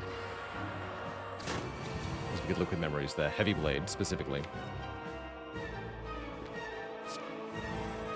Let's see here.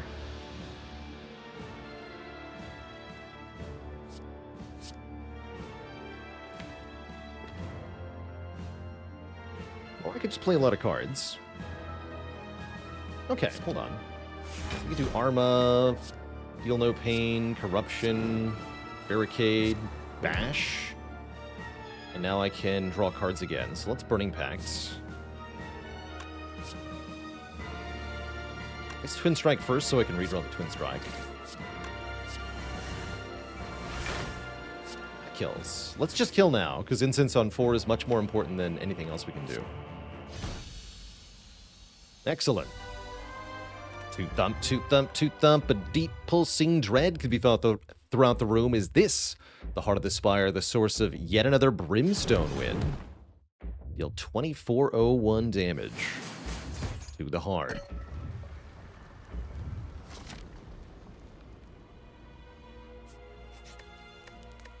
And we get to dig up one more relic also. The Hourglass will deal 3 damage per turn to every foe. Doesn't sound like much, but maybe it's something. Entrench is pretty good. We could, in fact, get a 3rd speed potion. Could remove a card? Question mark.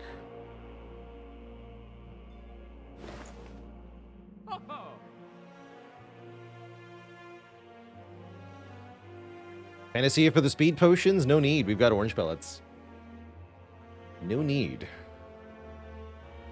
Thinking about a headbutt with Entrench. We're just going to be able to out-block the... Let's do it. Or we could Exhume the Entrench, also with Corruption. I'm just going to remove a card. Blood for blood, you're out.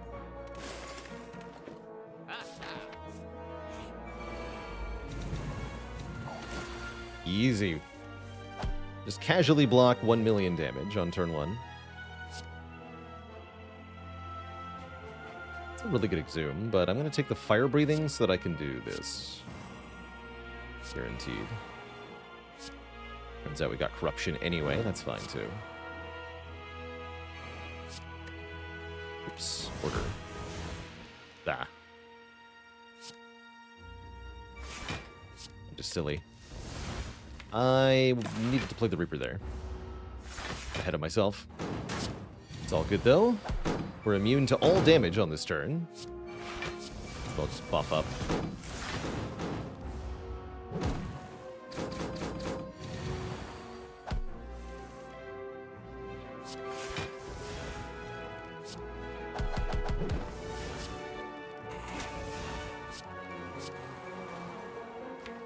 Seems pretty good. We do take some damage, but nothing Reaper can't fix.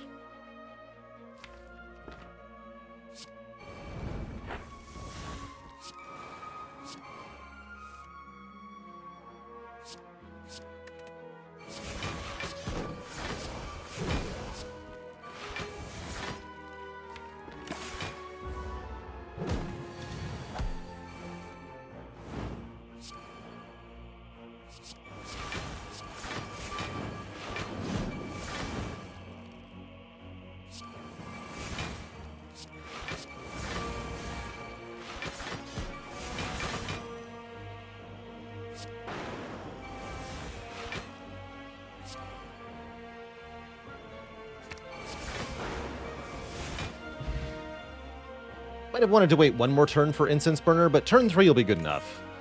That'll block the turn 3 hit from the Heart, which is either going to be the big hit or it's going to be a super-powered Brimstone multi-hit. In either case, you're going to be pretty happy about that. And Nib's good too. Pretty sure we're just going to dominate the Heart fight, although it depends a little bit on the draw order. We'll grab the Headbutt, as it might be used on Entrench, perhaps. Or Battle Trance, or a few other things. Really good turn 1. We get to upgrade Feel No Pain. We get to upgrade Offering. And we get to activate all of the potions here.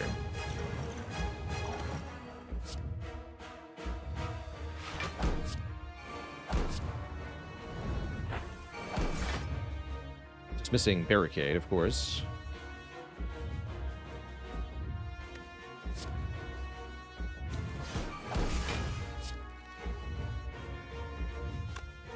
Wait, we can do... Okay, we can do something really cool here.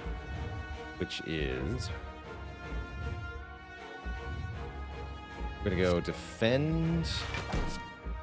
Battle Trance.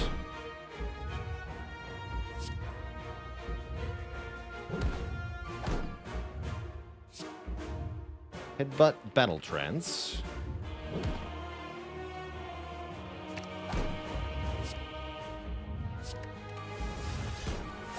Now we can Battle Trance again.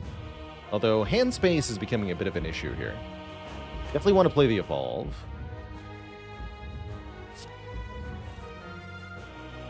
Probably play one of the Disarms also. We can put Corruption on top so that we have a guaranteed power. Let's do Evolve, Disarm, Disarm. Spectacular turn 1. We have 16 strength, 11 dexterity, 160 hit points. And we're going to be intangible for the multi-hit, which actually ended up being kind of bad. Oh well.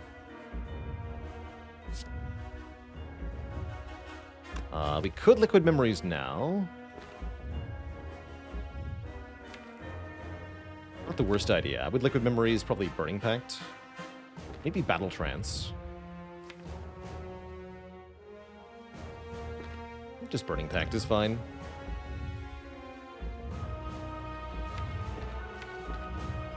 Ready to corruption yet? Yes, I am.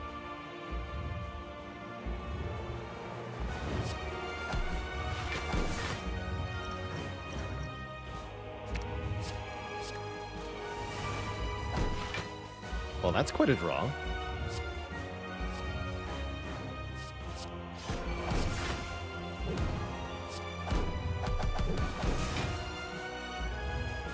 Seems pretty good.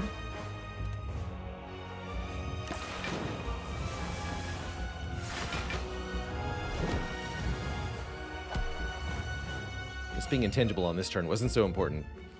Oh well. There it goes.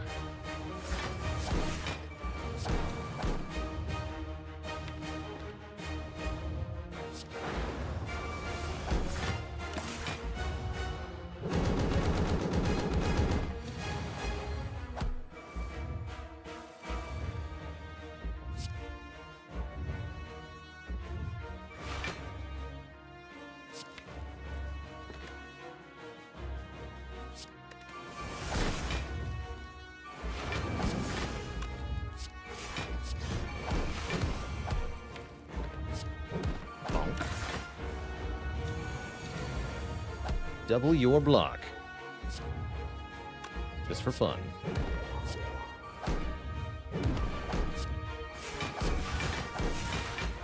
Looks like we're very decisively there. Only now does the heart do 90 damage. It's way, way too late.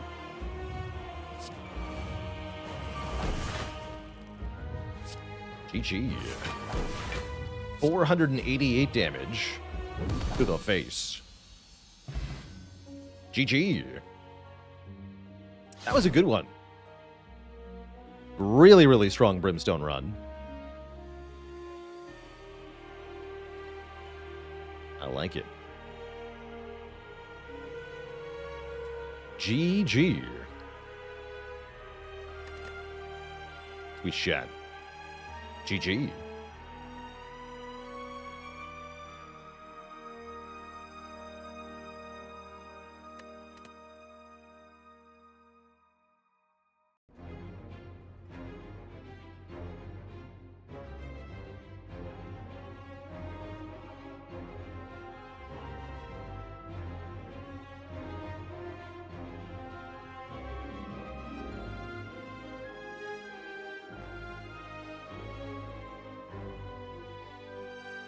And Garmon Bozia, a dad joke for the crowd. Your username made me think of this, so I will apologize in advance. Sorry. What do you call a garbanzo that retired? Has been. No refunds. Yeah, what? Has it been done? The Spire sleepeth, and so shall I. And Karan joining the list of channel cuties. I'll get you added right away. Welcome to the list. Welcome, welcome. Let me see some waffles in chat for a new cutie. A new cutie is crowned.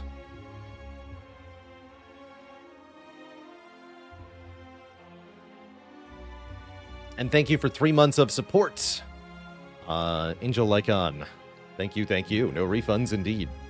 Emera1991, thank you as well for the Prime sub. Heck yeah.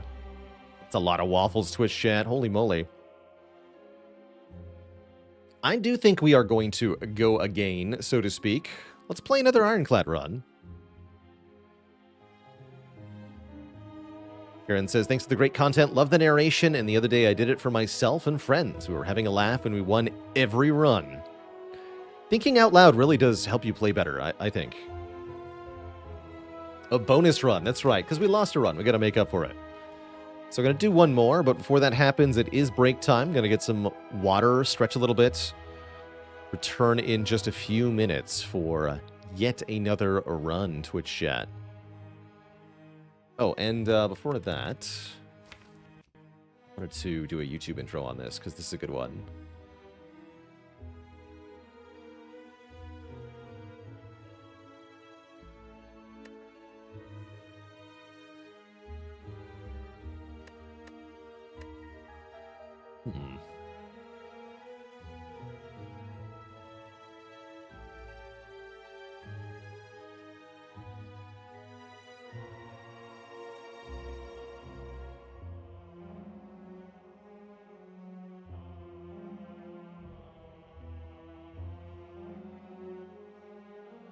Can the 820 heart be beaten if you've picked up Brimstone?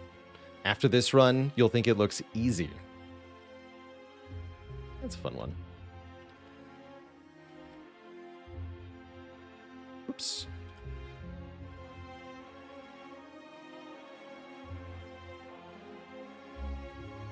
There we are. 3 for 3. Yeah, getting the 999 gold for free was also very helpful on this run. Just casually bought 7 things at the shop. That's good. That's good. Okay, I'll be back in just a couple minutes, Twitch chat, and we'll do one more run. Be right back.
All right, Twitch chat, we are back, and we're going for number 3 here.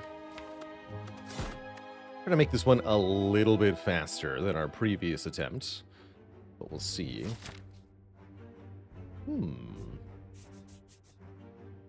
Could snipe an elite here, which could lead into going to 4 elites total. Or we could take a random rare card. I quite like the random rare, as we can route well if it's good, or we can be comfortable if it's not, by going to several shops and fires and such. I'm definitely tempted by that 1 hit point elite. It's not that likely, though. I guess there is one shop. I think that's 70% to not have a fight in the first 2 event rooms. So 70% to get a 1 hit point elite. That's not bad. That's not bad. Sandstream Pop, thanks for the 2 months. Why did the Ironclad feed himself a donut? Because he had the munchies from getting brimstone.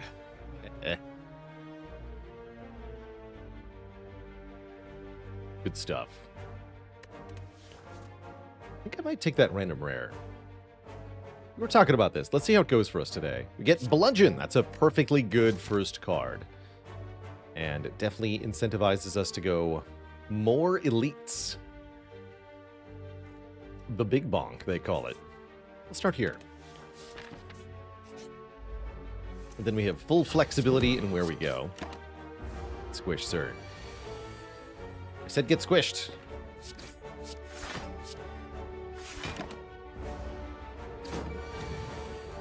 Bonk. Got a full +6 from that fight. That's pretty cool. Anger is very good alongside the bludgeon. Just a little bit more damage for free. Probably better than Warcry here.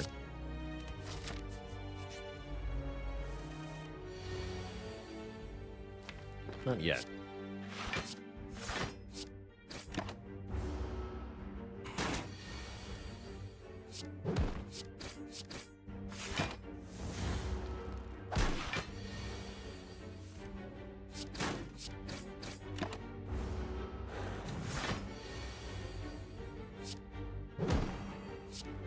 This deck can do a lot of damage already. It's quite encouraging. And a spot weakness to give us a little bit of scaling. I rather like that. Any way to get permanent strength is good by me. Doesn't scale bludgeon very much, but bludgeon won't be our only damage for the whole run, probably. Defend, defend, strike? I think so.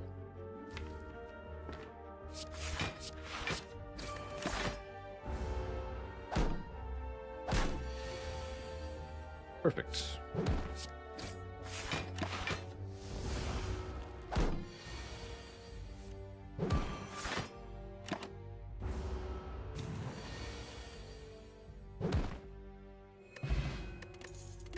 Energy potion, very good with the bludgeon. Once again, we have disarm into Guardian. We're going to grab that too. That should be nice and effective.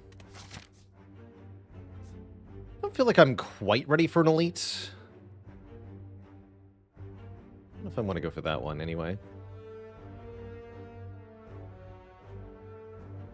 I don't really want to go to this shop, though. I guess that means I don't want to go to this one. No, this one's okay, because then I'm not going to another shop later. And we can still go 4 elites after that shop. Okay, I'll go here. That seals the deal. Thank you, Snake. Oh boy, sure glad I can afford that hand drill. What a garbage set of relics here. Wow. Spectacularly bad.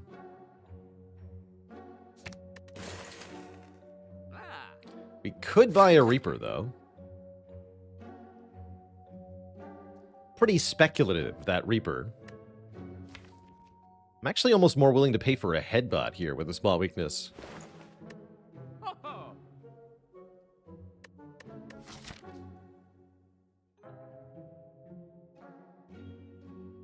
Seems like a basic thing to do, but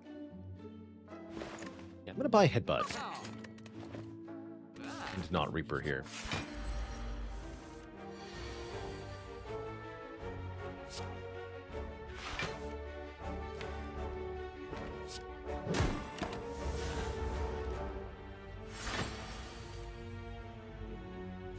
Bonk. Certainly don't say no to that draw order. I think I want to go defend, headbutt, spot weakness here. Skip the disarm.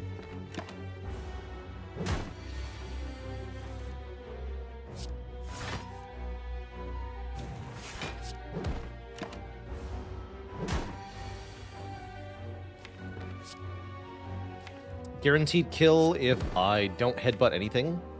Although I guess 4 strikes and anger would also be perfectly fine here.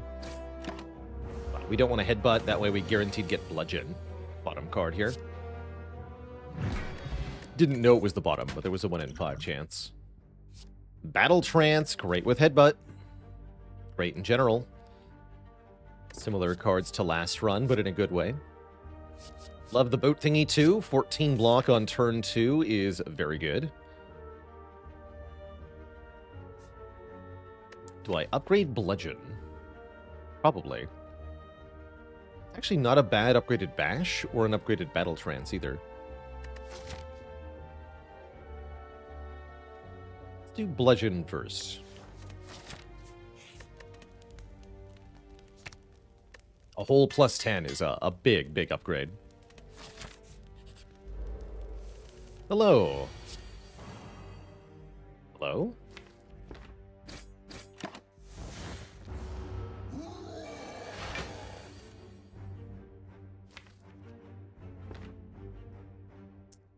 Once again, we don't want to headbutt anything because we want to just play the bludgeon. Perfect fight. Very good fight. Very good relic too. Mega Marbles for 1 vulnerable on turn 1 is always welcome. And a Dark Embrace that draws cards per exhausted card is also always welcome. Very, very good late game card. Currently doesn't do much for us, but we are well ahead of curve currently. With an upgraded rare card, a lot of good cards, and good relics too. So we can easily afford the dead weight that is the Dark Embrace. Do we want 2 hit points per fight as well? I guess that's pretty good through Act 2. Sure. Has a small chance of giving us bites for free as well, letting us transform our strikes into attacks that heal us. Although that's pretty unlikely. It could happen. Doesn't mean it will, but it could.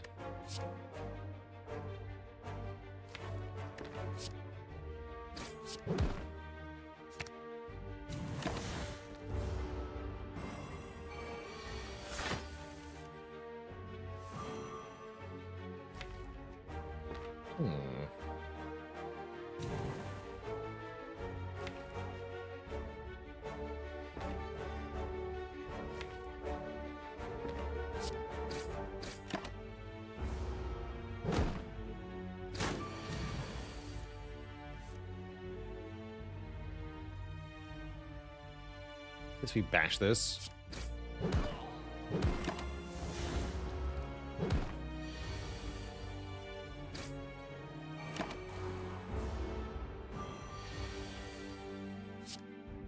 We still heal to full. Well, full-ish. Same thing, right? Take 1 more shrug.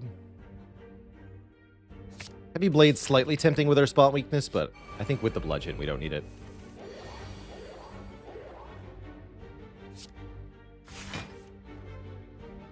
That's the hope anyway.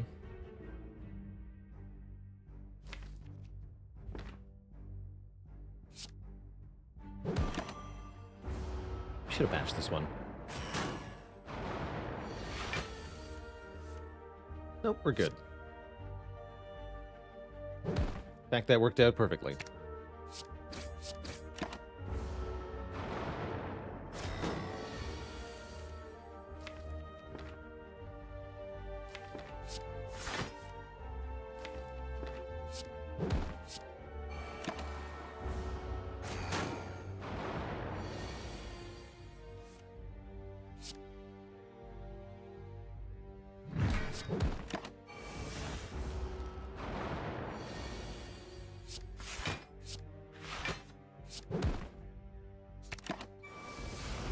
GG.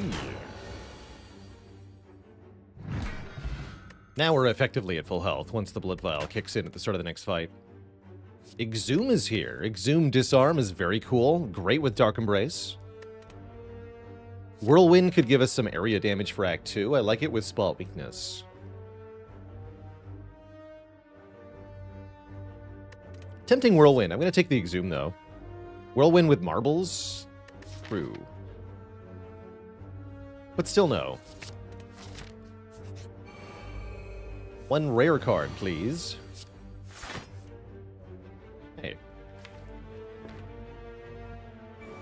Any cool achievement I could think of adding? There's lots.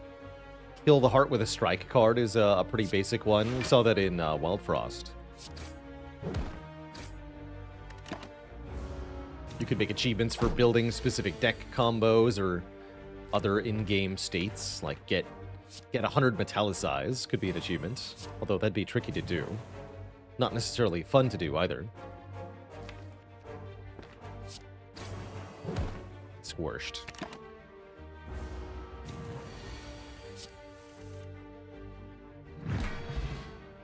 Defeat the heart fight without taking damage, I think would be a good achievement.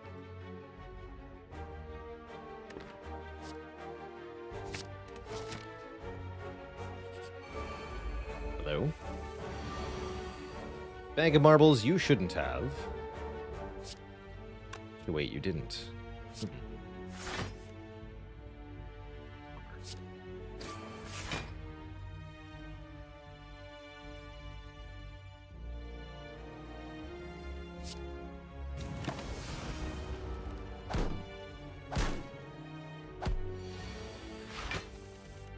Definitely a fight where the Whirlwind would have helped. Not a big deal, though.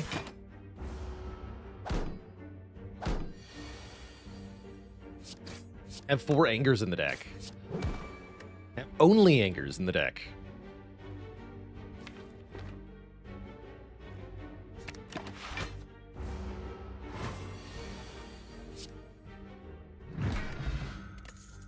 Dupe Pot is pretty good with the Bludgeon. I could almost see this deck wanting a Warcry. Almost. Dark Embrace makes it awkward, though.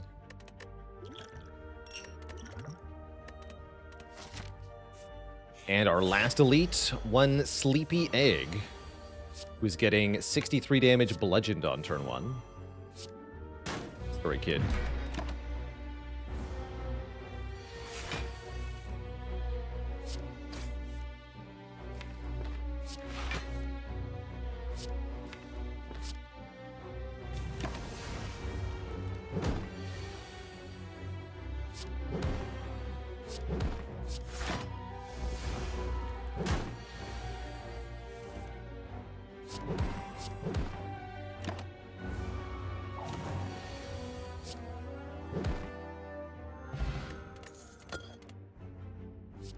Strength at last. Well, I mean, more strength at last. Close enough. Good upgrade, too. Very good upgrade. Although Disarm with the Exhume is perhaps too hilarious.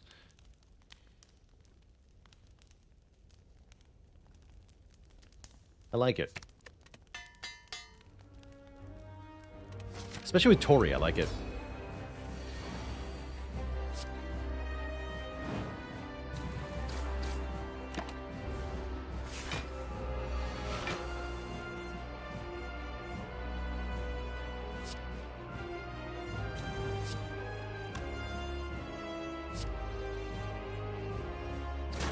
No disarm this turn.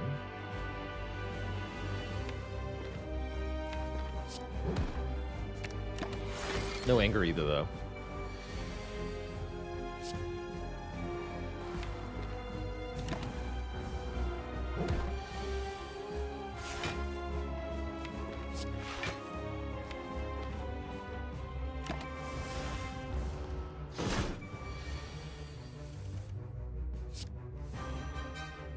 Can't hurt me.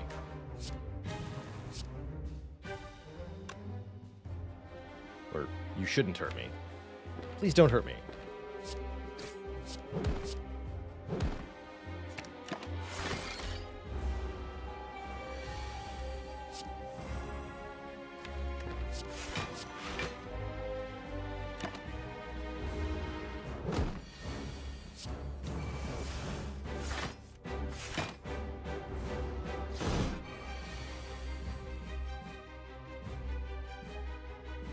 Johnny 2x4.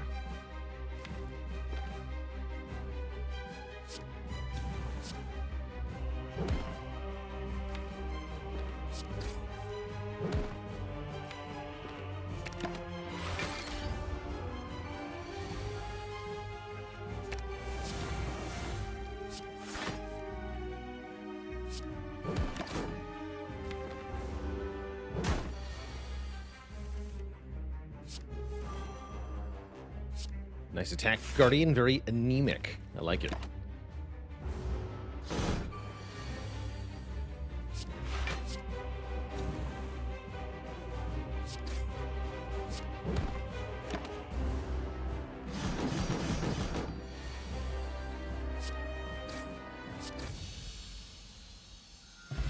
GG. Barricade is back. I don't love it here. Brutality could be decent card draw, I guess. Like the health loss, but we can sustain it reasonably well. Juggernaut is okay, damage on block, but we have pretty good damage, and we have strength scaling, so I'd rather take attack cards. I guess Brutality is okay. What is the downside to Bottled Relic, says 8 days? If you have a particular card in your hand, that means you don't have another card in your hand. So usually the question is, does the card that I'm bottling want to be in our hand on turn 1 in the important fights coming up? Or do we want to have the opportunity to draw something else?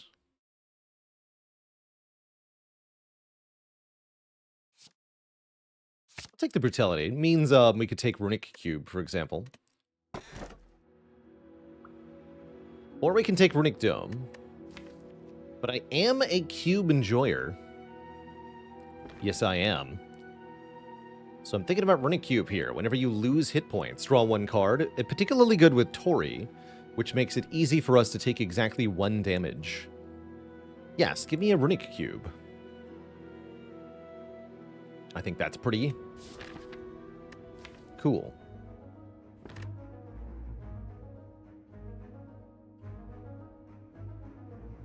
Does Battle Chance block Runic Cube? Yes, it does.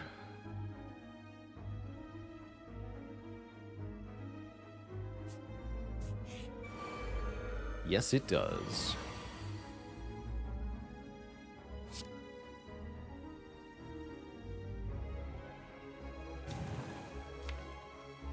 Now is around the time I wish we had Reaper.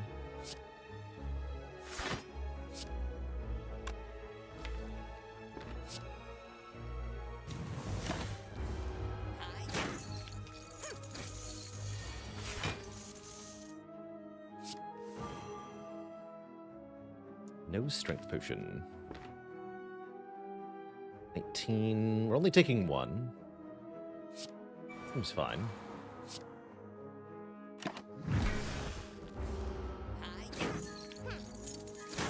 Thank you, Tori. Appreciate it.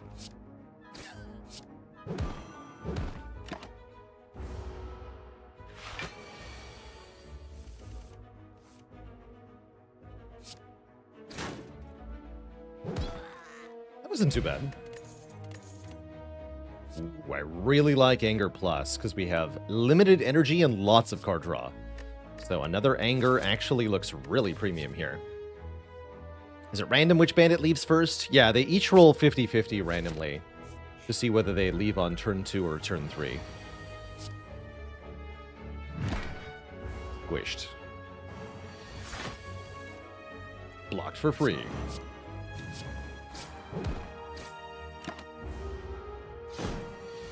Really good chosen fight. No need for cube there. Another Anger. No. Give me a Flex. Flex Plus gives us temporary strength for 1 turn to make these Angers slap that much harder. I think that's mighty good.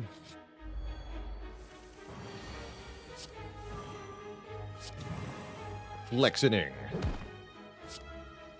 Nice damage or 30 damage and a disarm. Just gonna kill it.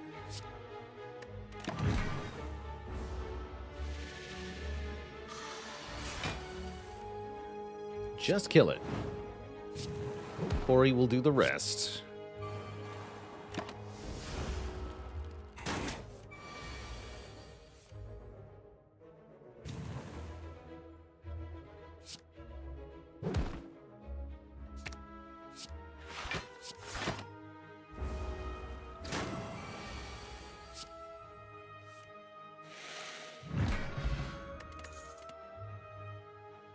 Armaments could let us upgrade multiple other cards.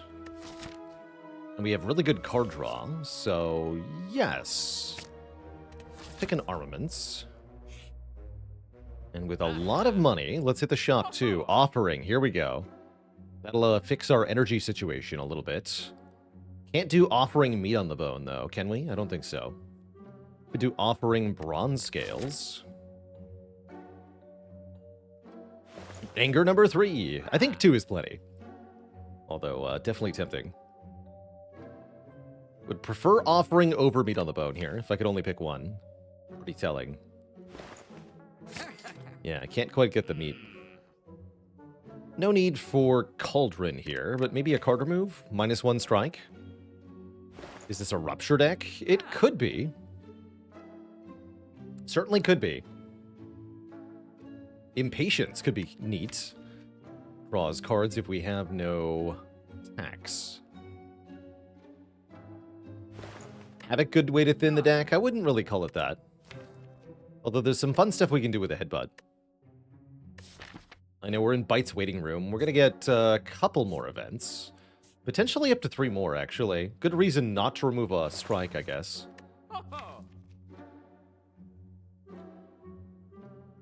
Well, I don't really want to remove a defend. I guess we could. I guess we could. Not going to take that evolve.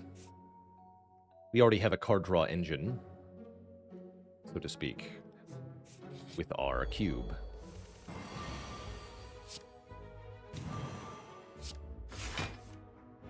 Hello. Why draw a few cards when you can draw many cards?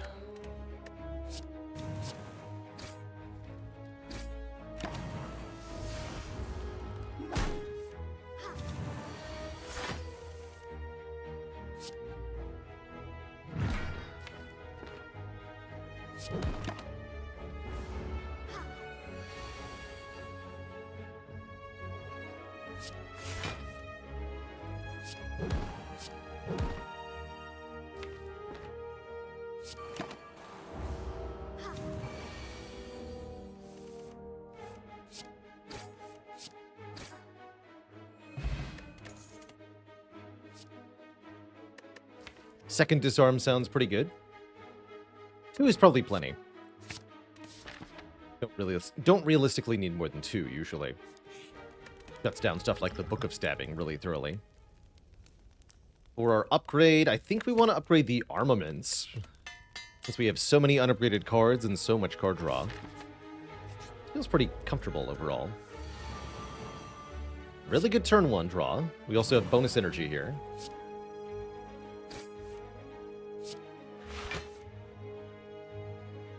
Exhume's pretty sad, but we have a kill, so no complaining. Take 1. The perfect number.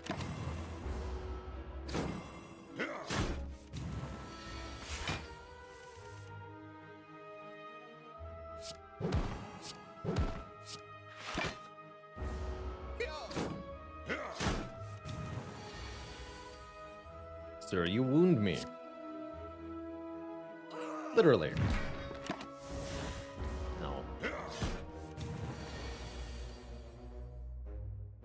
Probably don't need offering anymore. My guess, anyway.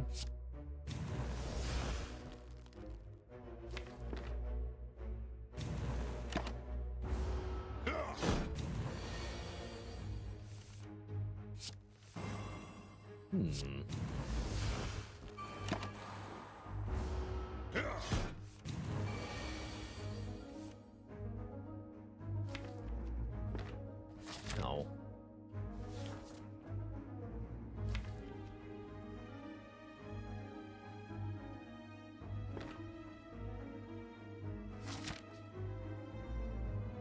Debating using a potion here. We're at 60% chance. I'm going to go for the energy potion here.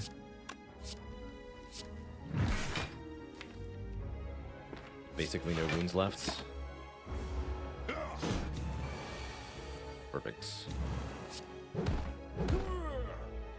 Yeah, we get a potion. Distilled Chaos. We also get a Preserved Insect, so future elites are very easy to kill. And we get offered a freaking limit break, which is very spicy with this deck. So is Bloodletting, actually.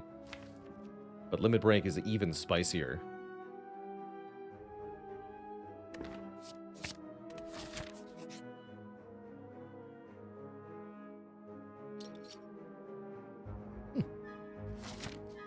That's pretty good. That might be a good reason to go this way. No, because bites. Can we gain strength from multiple sources? Sure we can. Like it.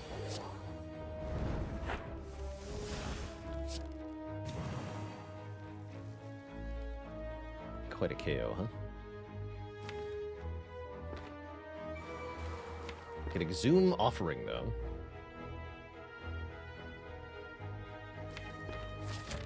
Honestly, not the worst idea.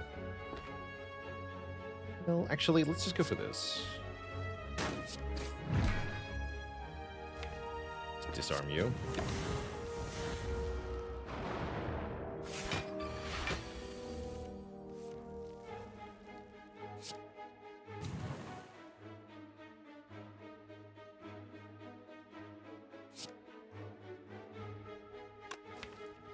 You just shrug, headbutt the bonk card.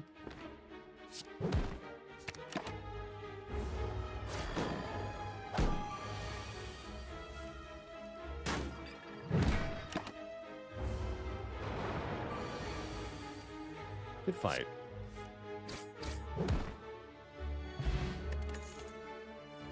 So another disarm I don't think we need. Reckless Charge, on the other hand, not bad. We have a Dark Embrace. We might get an Evolve. It's another zero-cost attack.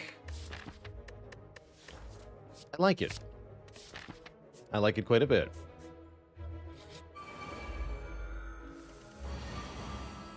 Boy. Yeah, it's helping us here quite a bit as well.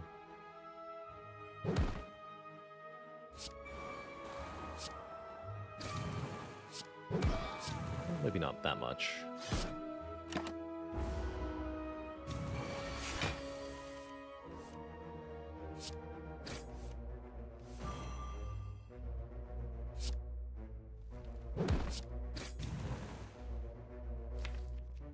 Let's go 4 strength.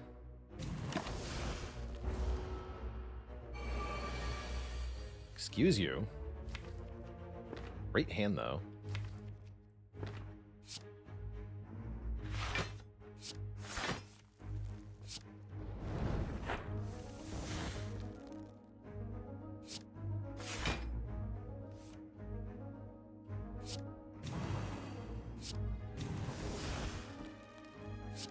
Damage. YOLO. Perfect. 17 damage.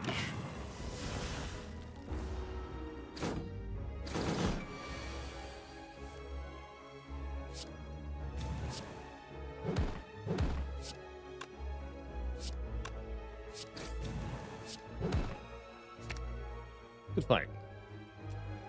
Nielzio, thank you so much for the 18 months. You have a good stream. Demon Form, who needs it? Stinky card. Do I want an Iron Wave with a plus? It's decent. Not great. Not terrible, though. We already have so many cards, 30 cards. Feels like we should probably skip. It's too many cards.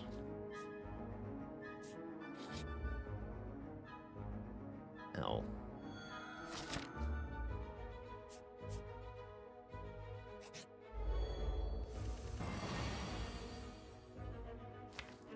Once again, the bunkening. Let's just go turn 1 cultist kill here. Seems okay.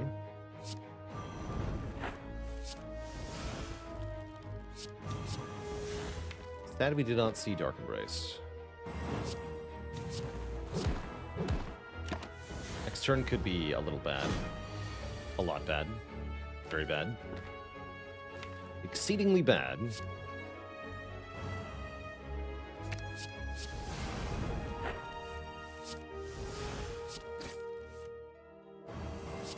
Terrible.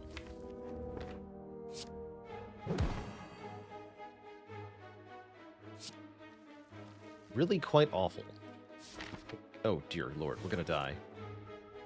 Shit. Damn it.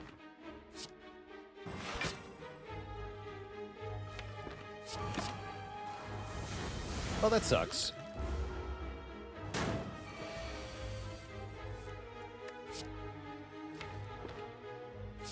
Suppose that's what I get.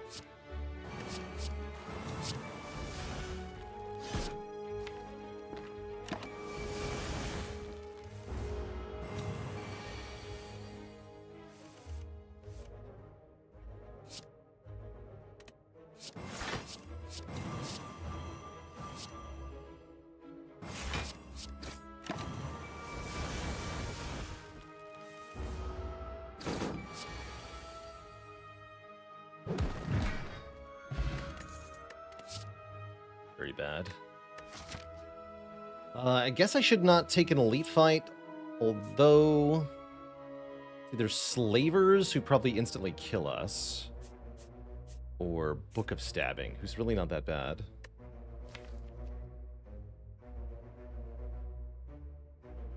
We could just as easily die to Avocado Rat, for example. Yeah. Let's try it.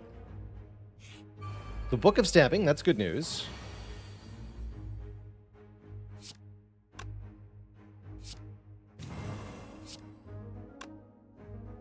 Nice. Bonk. Cool, that was no problem. We get an Eternal Feather and we can rest. So there was no need to panic. All as planned. Definitely sleeping, though. Back up to 75 hit points like it never happened. 77 hit points like it never happened. Bonk.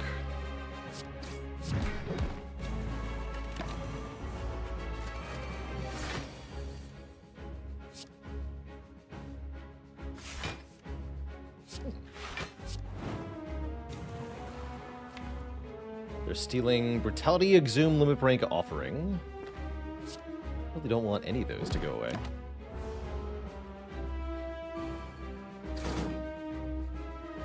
Well, those two aren't bad. Definitely want Dark Embrace in play, so let's take the punishment. Worth it.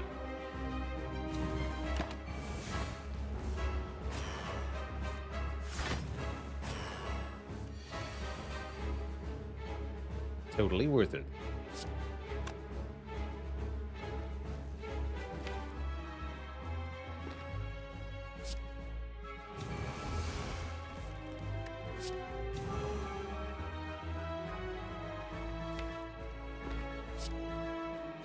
Worry about Exhume in a minute.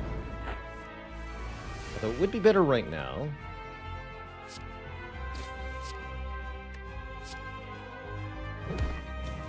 Block.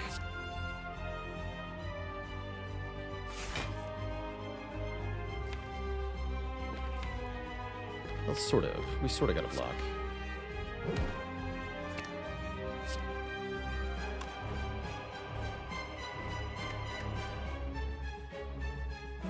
Should have done that earlier.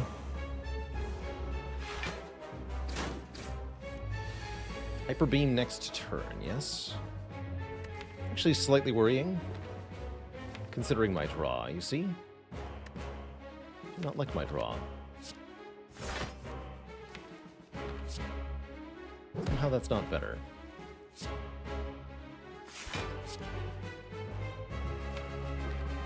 Perhaps we'd better Offering then. Unless I think 36 strength will win this. I don't think it will.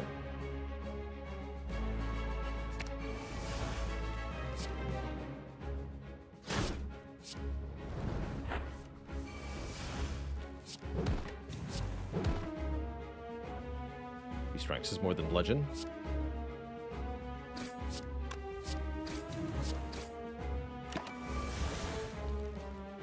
How's Brutality not in play?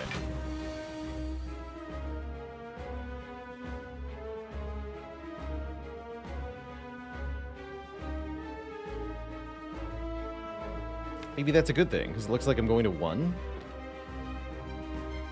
Never went to our hand. Okay, that makes sense. 21 months. We block 21 here. No, wait, shoot, I'm just a little bit short. Right, yeah, 5, 16, 16. 5, 8, 8 is 21. 21 plus 36 is 57. Shoot. We don't have a kill here, do we? Doesn't look like it. Beer pot, they say. Thanks.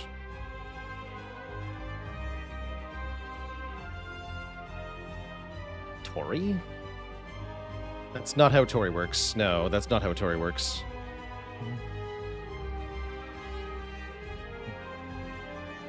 Pretty sure we're dead.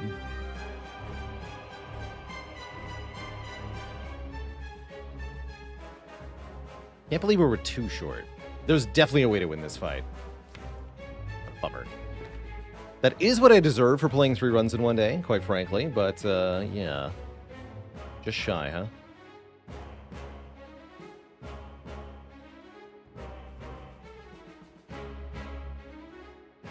Yeah, we're just a little bit short on block, a little bit short on damage. Truly a shame.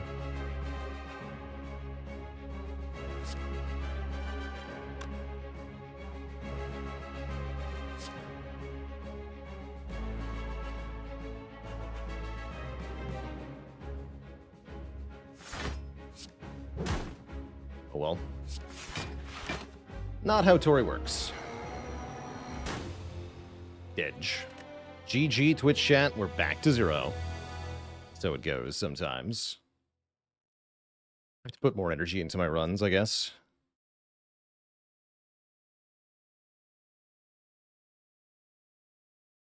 So it goes. One must imagine Sisyphus happy, indeed.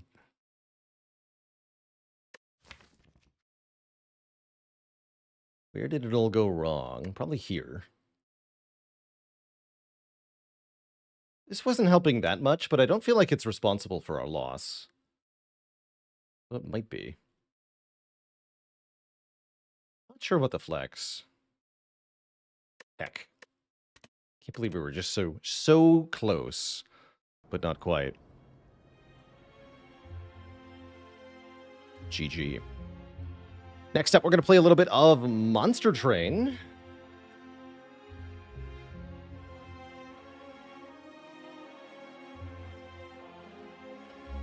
Just for fun.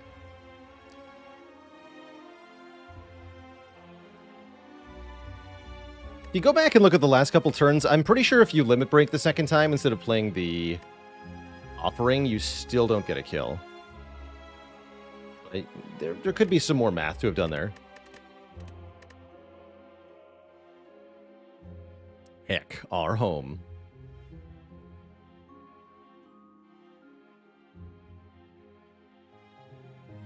I should double check something.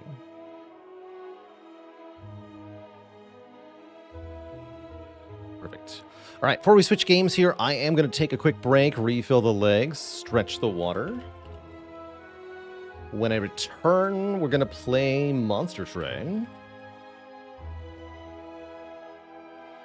While I'm away, I'll give a shout out here to the Game Vote. Help me pick a game to play on stream later this month.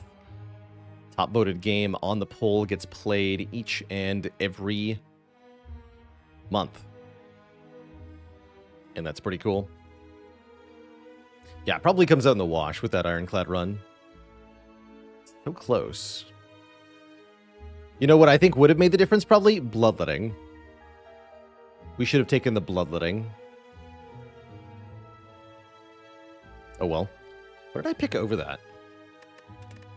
Was it the limit break in the first place? I think it was. Yeah, it was. I still think bloodletting might have made the difference. So close. Always feels bad. So, I'm going to take a quick break here. Twitch chat, back in a few. Upon my return, Monster Train time. BRB.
Already Twitch chat, we are back, and we are swapping games.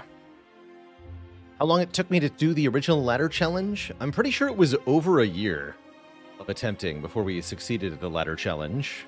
It was a long time. And yes, indeed, this challenge is probably quite a bit harder than that one. And that's A-okay. Struggling a little bit the last couple of weeks. I'm not discouraged, though. I feel like we're again just sort of hitting our stride here, getting reminded of some of the ways to lose.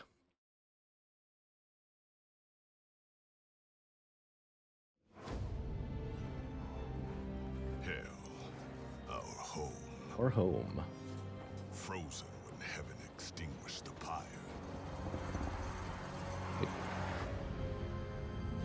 But one spark is There we enough to reignite a revolution. A revolution. Welcome back, Twitch chat, to hell. Monster Train with the Last Divinity DLC.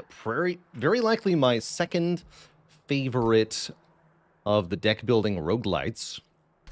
This one has an altogether different flavor from Slay the Spire, both visually and mechanically.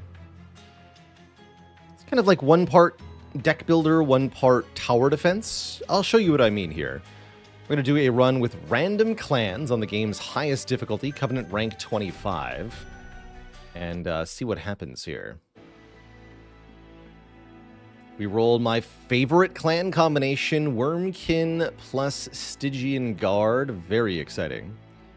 These are two spell-focused clans that can scale units into oblivion here. Also going to be a little bit mechanically dense for a returning run, but that's okay. As the Wormkin clan, some of our cards are going to be infused. That means they have this purple crystal border to them, which is very visually popping. Those cards will give us one charged echo, a specific mechanic for the clan when we play them. Basically, an extra resource that we get to use and scale our units with. And most of the Spine Chief variants scale with charged echoes. Although I'm going to look at my artifact first here. Speaking of charged echoes, base charge. Gain two echoes on each floor at the start of battle is a very useful boost here. Means echo transfer works immediately. Soul Crushing Guilt can work immediately. And our fractures will be stronger. We also get to choose a variant for our Spine Chief. The Decayer applies a status effect called Reap to enemies every time we gain echoes on the floor, or the Corruptor gives friendly units more attack power based on the number of echoes. For this clan combination, I really like the Decayer variant, so I'm going to grab them. And we're going to go into our first battle here. Means we can get Glugsider more easily, you're right. For each of our non-major combats, we're offered a trial. Take an extra challenge to gain an extra reward. Usually I take these, although some of the challenges in combination with some of the combats can be nasty for certain decks, so it's not always free to take the challenge.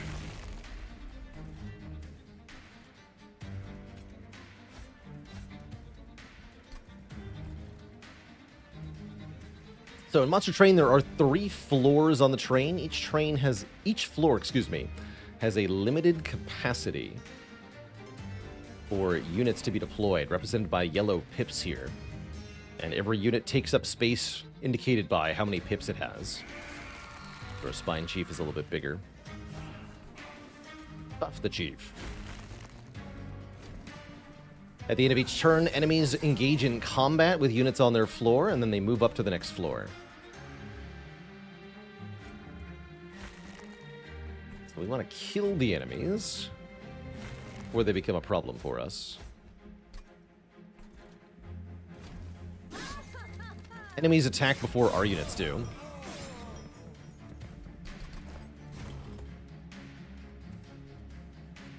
Which can definitely cause problems sometimes.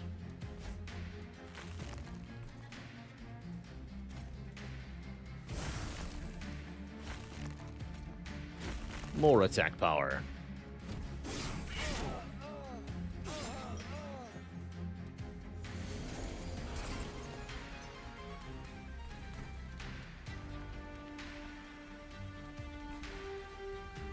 So we just hit the boss here? Could build up echoes on the top floor by playing the Frozen Lances up top, but we want to play them on the bottom here.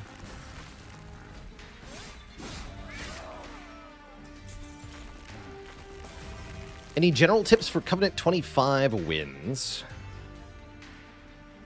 Almost all of my successful runs start with picking up a banner unit and then upgrading it at the first Merchant of Steel. Usually followed by duplicating that unit one or more times. But that's not sufficient on its own, of course.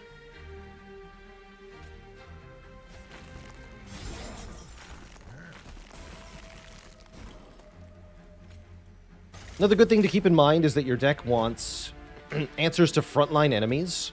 You have to do about 300 damage to the front line by the end of the game, as well as backline damage. You only need about 20 damage to units that aren't in the front.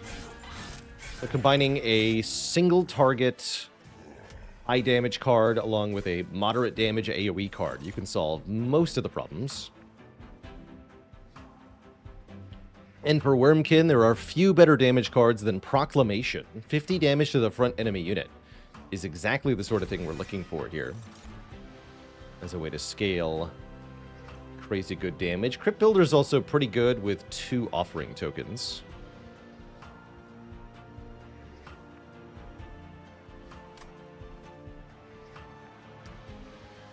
How's it going, Bargol? We didn't vote for Monster Train or anything like that. I just decided to play it because I wanted to.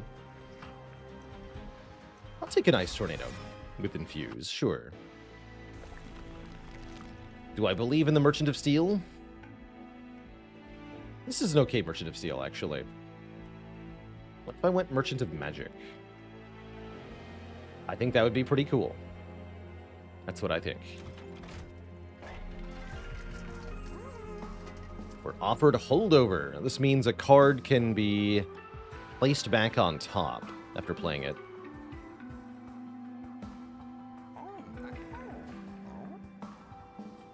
I don't have BaylorBot configured to tell us the Monster Train stuff today, unfortunately. Did not set that up.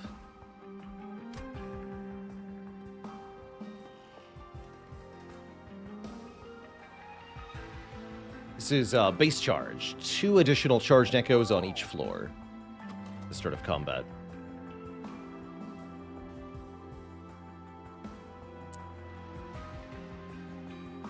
Holdover soul-crushing guilt can be a thing.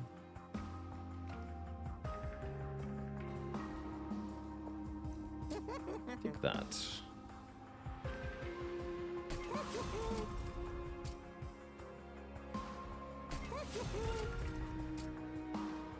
And you should be cheaper. Cool.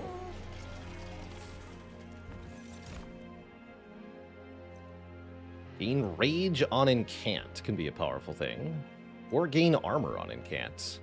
I like having a frontline tank for the Spine Chief, actually. Take the Guard of the Unnamed. Tanky. See you later, Argits Blarg. Thanks for dropping by.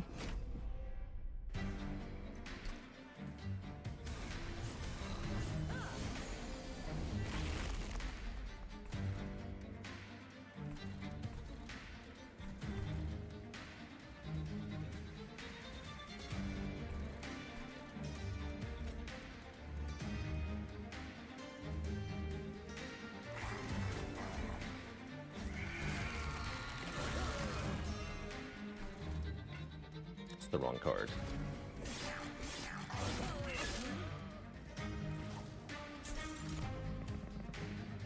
These priest-type enemies will add, basically curse cards.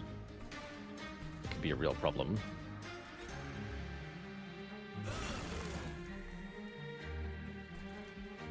Crane Stewards are also curse cards.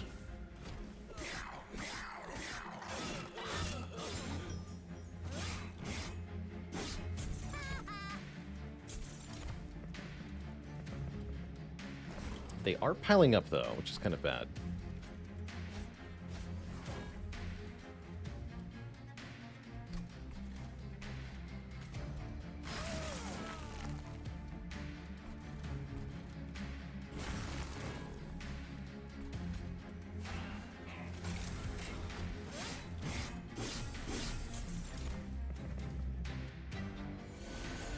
Comes in. This boss has sweep, meaning they attack every unit on the floor at the same time. Slight issue.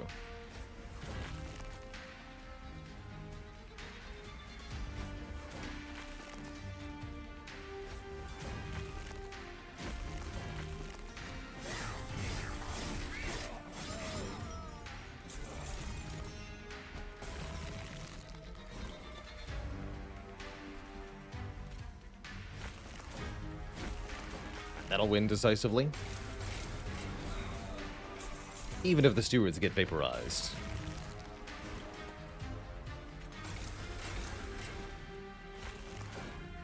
Yeah.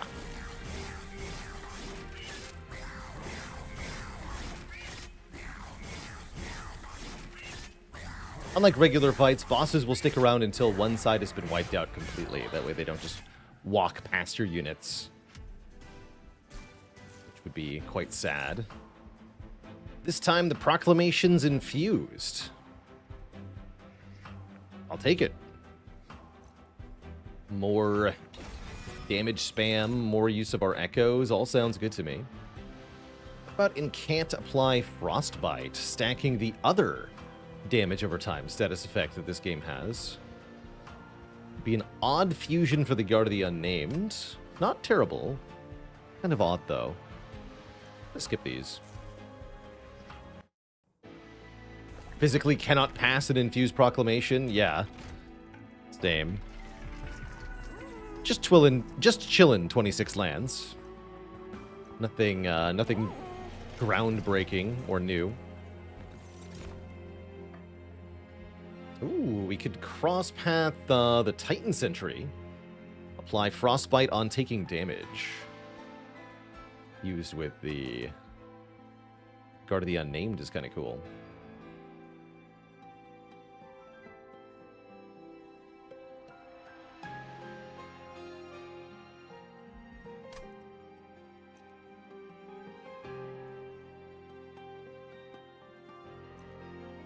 Field guy seems fun. Are we going to stack single target damage, though, with Proclamation, of course? Cool.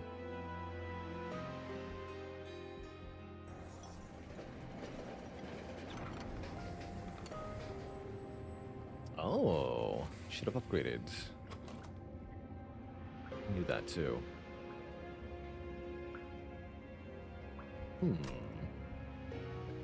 Plus 30, plus 30, or make it one capacity. Make it one capacity means we could have two of them. I like that. Make it tiny. Tiny shark. Tiny shark is a good shark.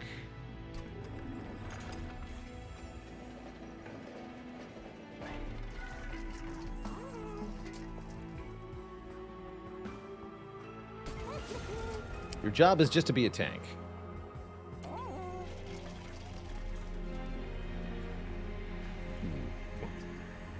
going to put both of these on Proclamation, by the way. Going to casually make a 250 damage piercing spell. Abusing the spell upgrades at the Divine Temple is one of the best things that you could do.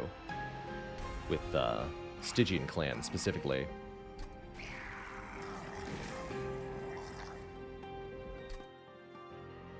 As long as it's not Baby Shark, well, it is pretty small, like I said. You can decide for yourself if it qualifies as baby or simple regular. Purge a card. Just one.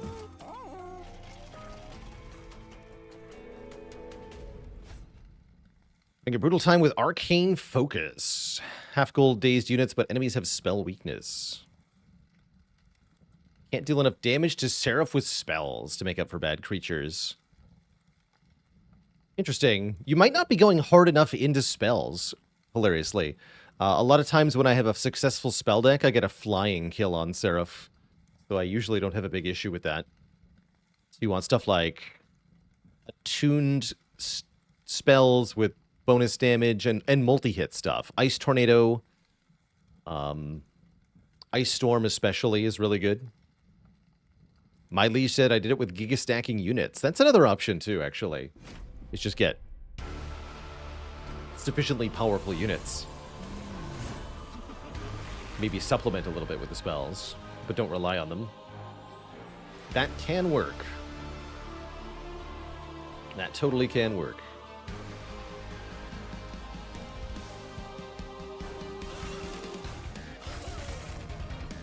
Put you here. You pushed it back? No. I wouldn't call that baby. That's just tiny.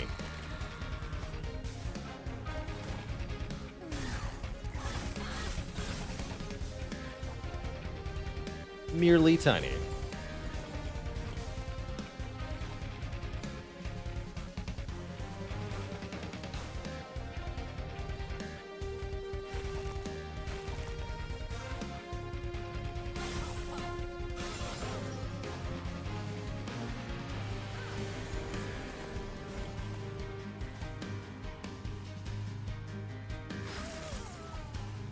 Boom.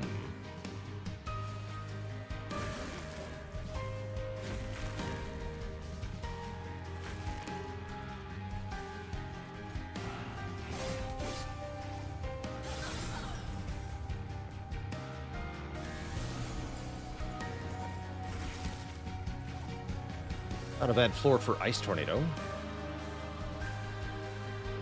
Let's do it. Good work. One unit will deal a little bit of damage to our Pyre. Not ideal, but it's not a big deal either. This unit is more of a concern. I have Proclamation here. I proclaim that you die now. Talk.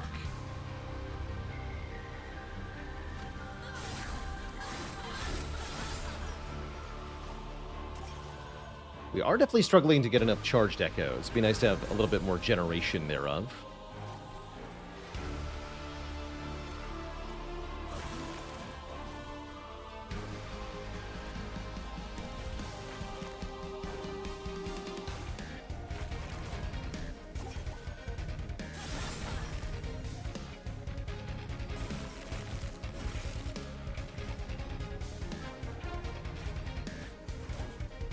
You're a bit early, Proclamation.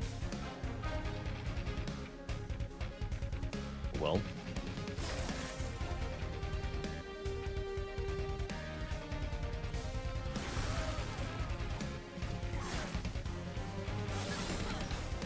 Talos arrives. And is currently winning pretty decisively here. Although, let's see what 3 fractures and an echo transfer has to say about that.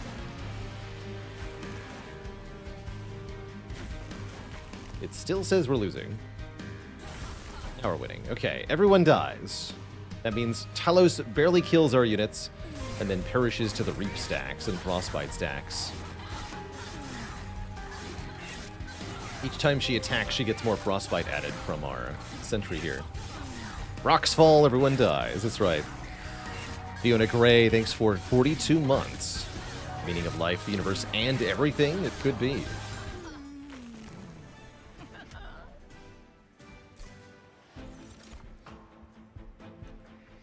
Infused, consume, discard your hand, draw 5 is definitely tempting. This is a very breakable card, especially with certain upgrades. You can form infinites. I'll take it. We're still being offered units? Kind of late for that. I was thinking we might just duplicate the Guard of the Unnamed here. Although they won't do very much damage. Definitely going to want to take plus card draw here as our boss reward. You always get to choose energy, draw, or capacity. I'm usually a firm believer in card draw, because there are relatively few ways to get card draw in Monster Train.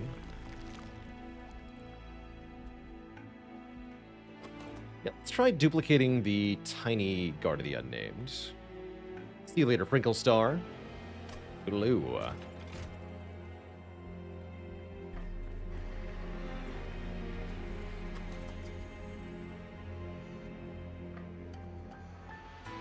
Put piercing on this one as well. Let's do that.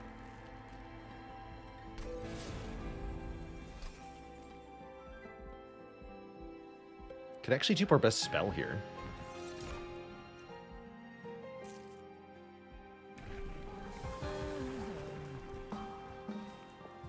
We'll go Inspire, Reap 3.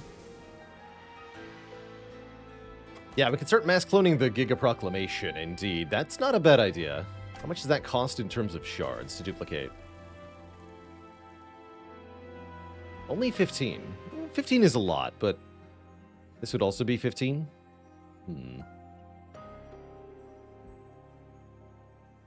I'll do it. I'll do it.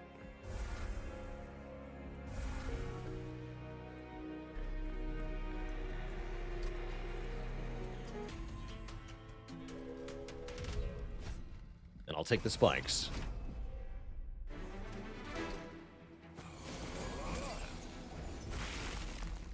So these particular enemies, the Absolvers, we definitely want to deploy on the bottom floor to avoid their nasty statuses.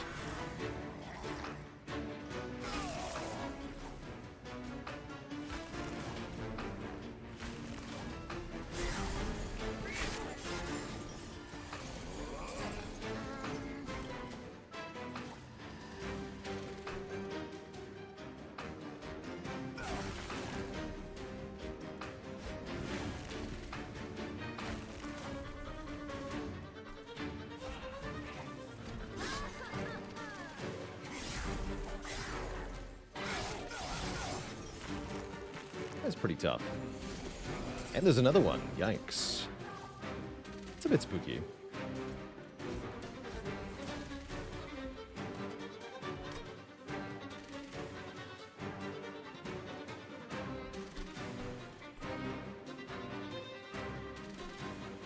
Maybe just play Deep Offering, get the Proclamation? Yeah, Proclamation is the best fix to these guys, for sure. We do get both of them.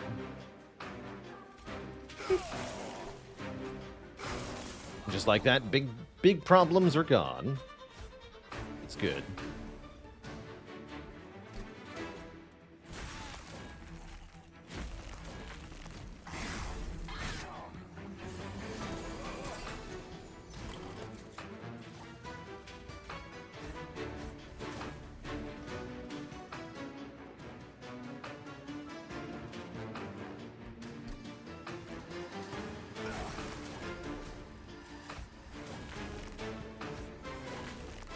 Them all, that's fine.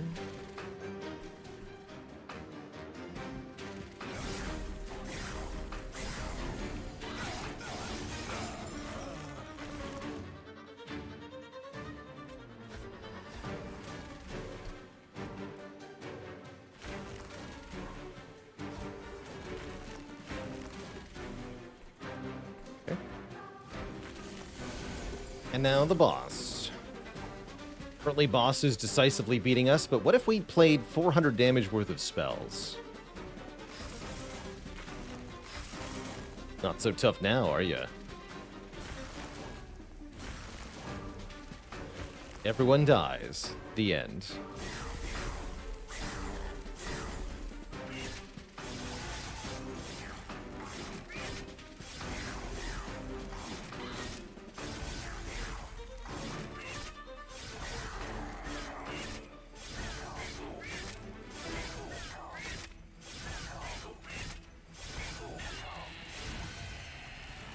GG. Ooh, we get Echo Seedling, a very strong card. First time each battle, a card with Consume on it is played. create 2 more copies of that card immediately. Not have very many consume cards, which is good, because then we can control what gets multiplied. Ambient Charge could be a fun way to do that, but I don't have the echoes required. I'm going to skip these. Ice Storm, here we go. This is a good spell power recipient. And it's infused. We'll take it. Used to fear the consume until you watched it used properly. Now you understand it's just as good as Exhaust in Slay the Spire. Perfect. Not drawing my cards again sounds like an advantage. Also, usually the one-time use cards are just way stronger. So that's also an advantage. Carving Koriska. When a card with Extract is played, gain an energy and an echo. That's the beginning of breaking the game for us with this deck, because we have quite a few Extract cards. That will help a lot, especially with the proclamations. The infused ones are now net 0 charged echoes. Yeah, always Koriska. Let's check the caverns first, though. Ember deposits. Ooh. 3 calcified Ember now to get upgraded versions later. I really like this event for the Stygian clan, because the upgraded calcified Embers count as spells. We do have to deal with curses for a couple of fights, but it shouldn't be too bad. You can also gain more energy via the Bend and Stave, but I don't like the garbage it adds to your deck, so give me the Ember.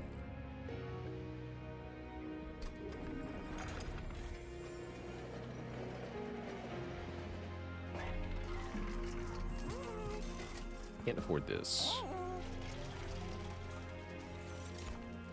Oh, let's do it. 3rd upgrade slot on spells is very game-breaking. Now all we need is holdover to put into these proclamations or something. We can really break the game. Love it. Love where this is headed. Bite me.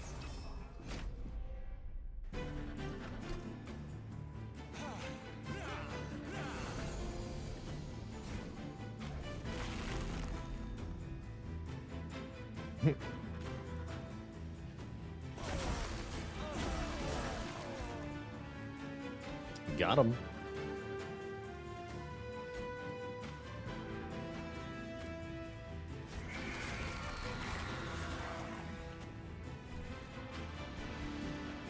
Do you want the armor?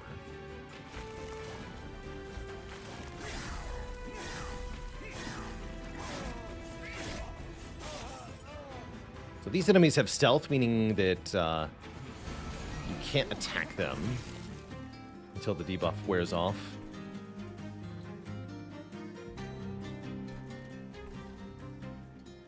Quite the tragedy.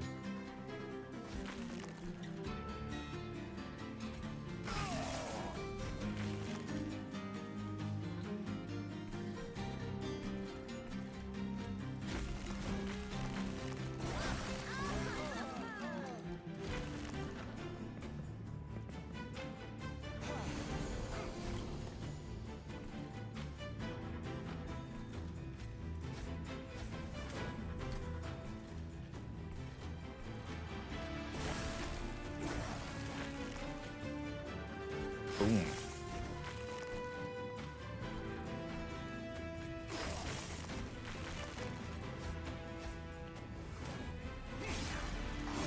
Looking pretty good so far in this fight.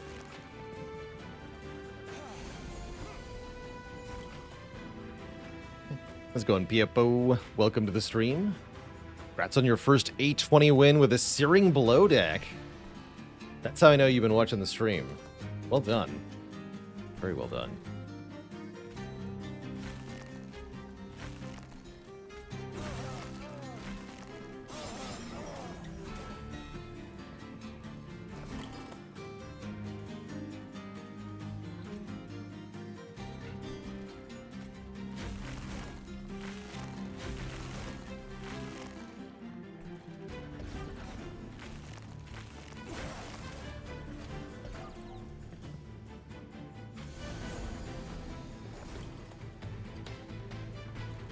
Probably want to keep dazing the boss, too.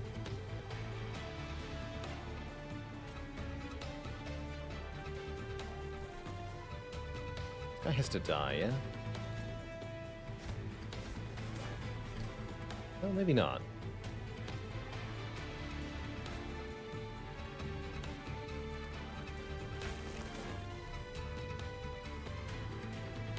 Only have 1 day, so we get 30 free damage.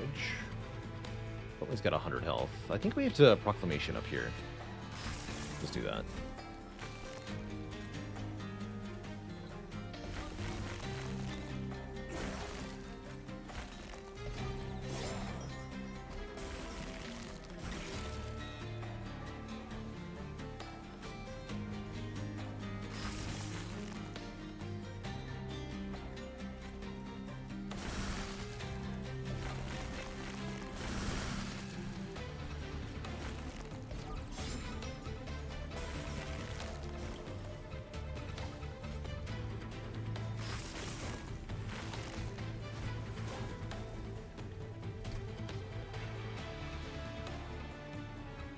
Enough charged echoes, huh? How about that?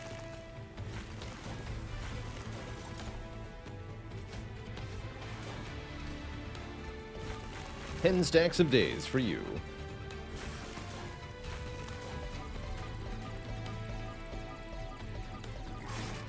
So it loses stealth and dazed until one of them expires, and then someone is allowed to attack. Kind of funny, actually. Daze means it can't attack. Stealth means we can't attack. Yoink. Return Soul is awesome because it lets us effectively choose a card for Echo Seedling, which could be Proclamation.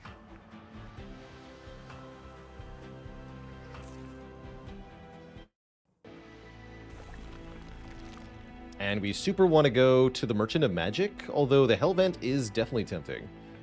Now that we have 3 upgrade slots on spells, we want to abuse that a bit more.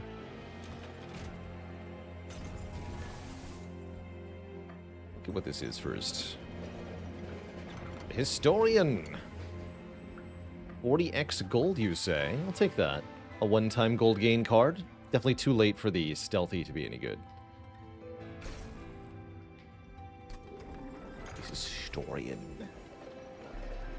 And we have another plus 10 magic power, piercing.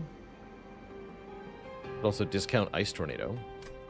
And magic power piercing can go on Ice Storm, I suppose. Full stack.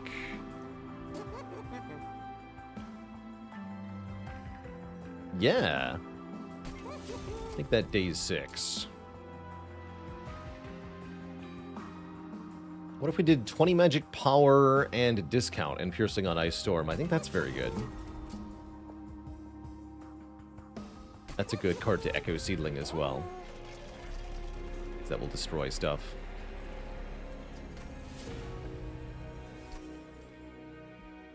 Oh yeah, we should put -2 cost on the draw 5 card. You're right. This should go on Deep Offering. We can like Eternal Stone it or something. Permafrost. Guess that also goes here on Soul Crushing Guilt. That way this card will always be in our hand and we can always apply Daze 6 to something. This is a way to shut down bosses. Very capably. Very effectively. Very powerfully. This one.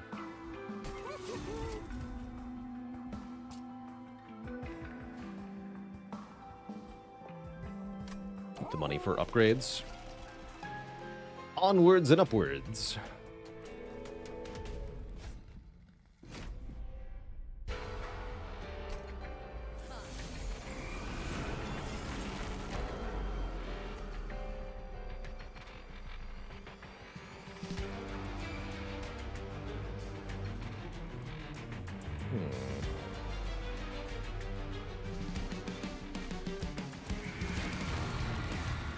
Is 80 gold enough? I suppose it probably is.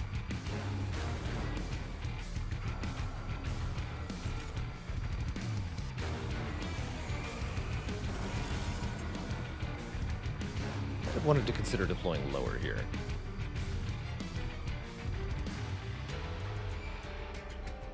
Arcus summons these Dark Shards. Basically, what the Dark Shards do is they penalize a specific action each turn.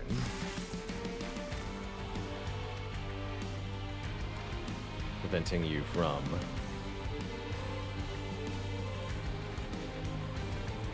utilizing that.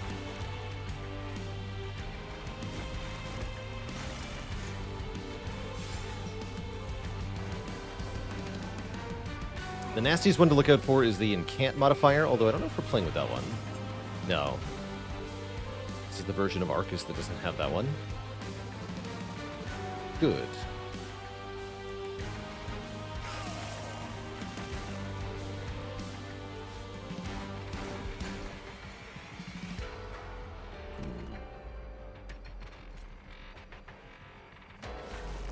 Let's do away with you now.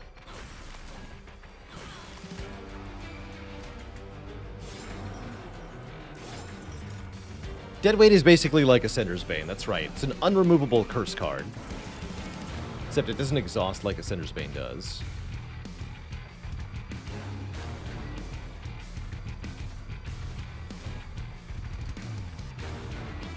Which is very rude.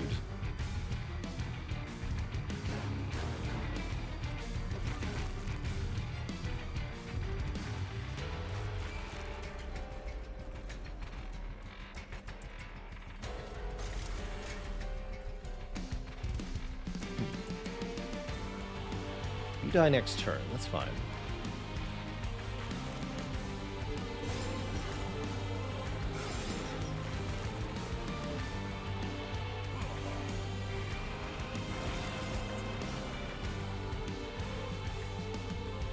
Oh boy. Time to cause some chaos.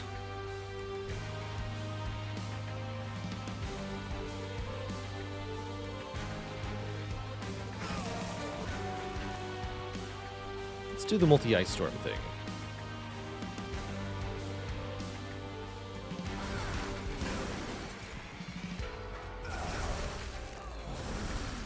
It's the Echo Seedling providing the bonus ones. Seems pretty good.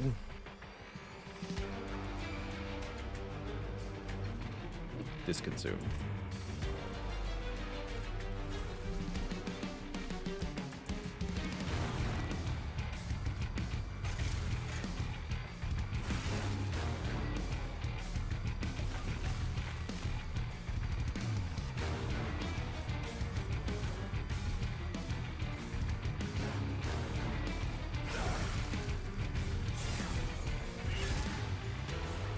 "17 stacks of days on the boss. More than enough, I'm sure.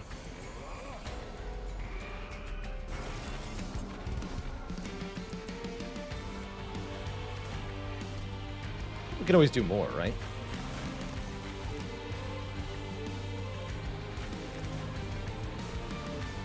Surely.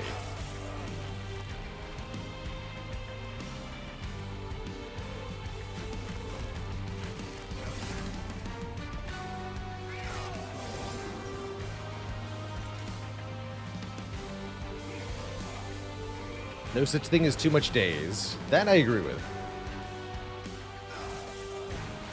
Certainly.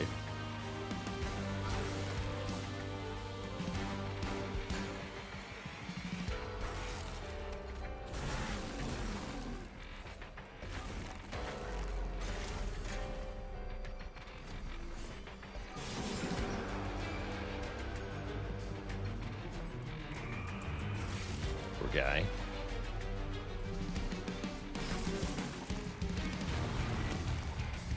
Unfair that we did that to you.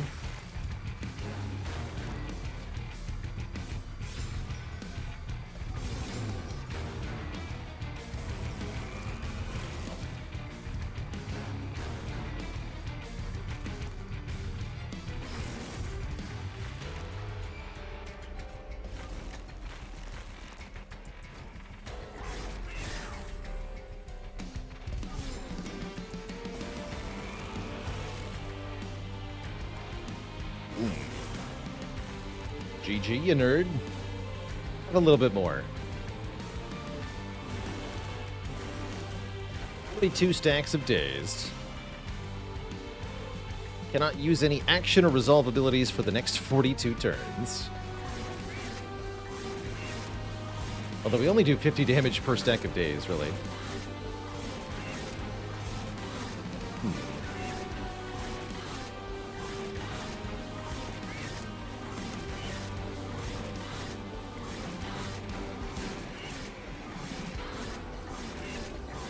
Bonk.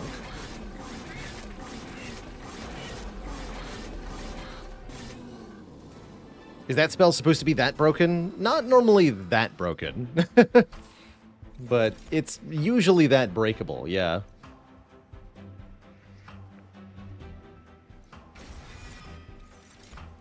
More draw, please. And finally, we get the really good stuff.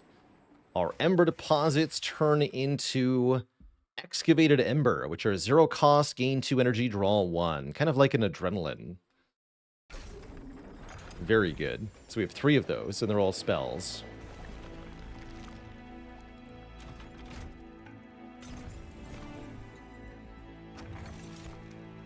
Seven Ember on the first turn of battle. Not that useful, but maybe we could do something with it. Here's Holdover. Okay, perfect. Hold over the Proclamation. We'd roll that Proclamation every single turn. Guess I'll give Consume to Ice Tornado. Let's check the Temple first. Spell Chain. Spell Chain is also very good on the other Proclamation.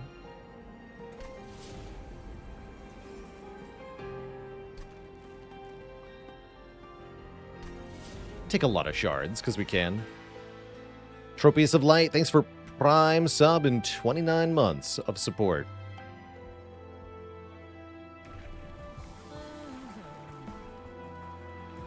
Okay, just Spire Reap 5. We don't get the version that adds echoes, unfortunately. That's okay. Spell Chain Excavated Ember, also very reasonable.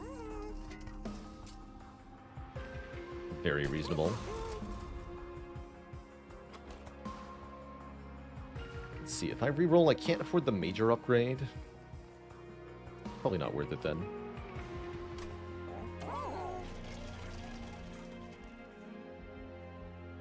Onwards then. We'll probably dupe a good card at the final shop.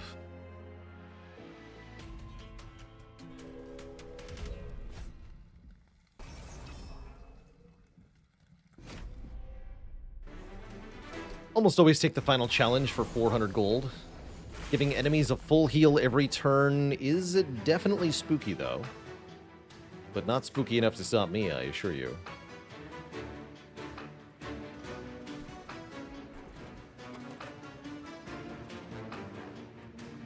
I'm going to deploy on the bottom here. More fun this way.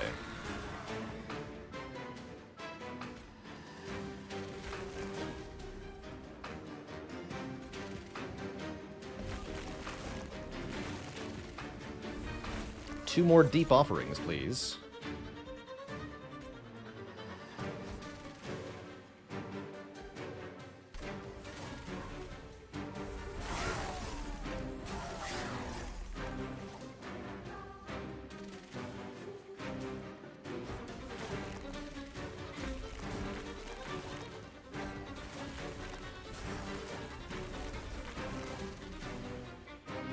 The nonsense.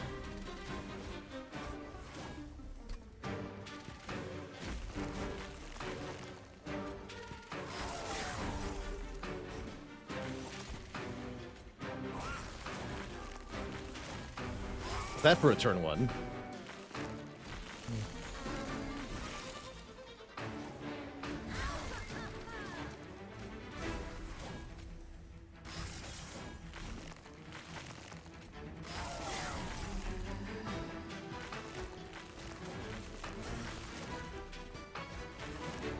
To the back of the line you go.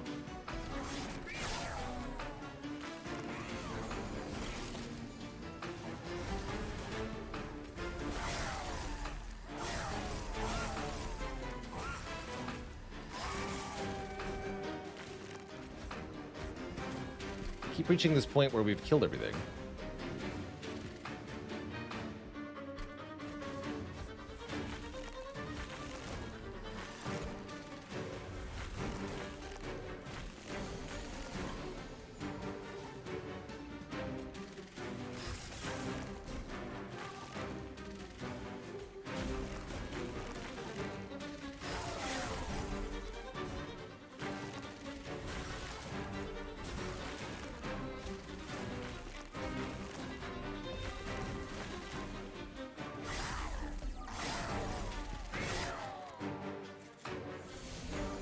That's a nasty wave.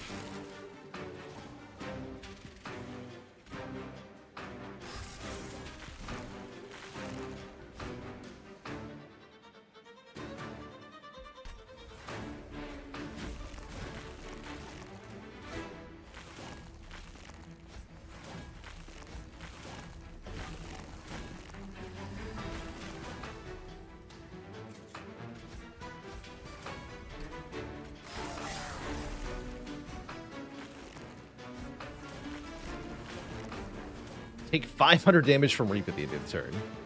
Lord. That's a lot of damage. Although I'm increasingly convinced I am going to need a second Guard of the Unnamed here. Maybe I just go more Proclamation power.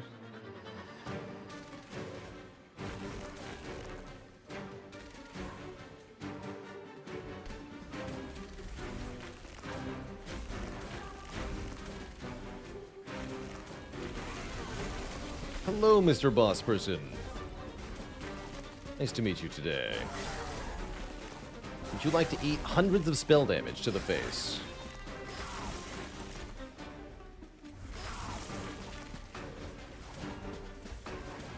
Why, yes, you would.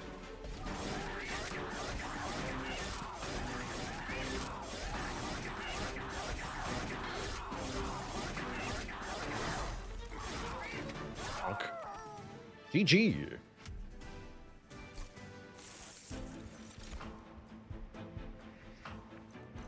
Don't need any of these.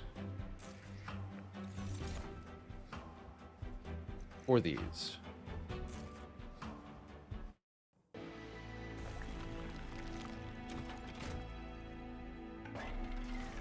Can't actually use any upgrades.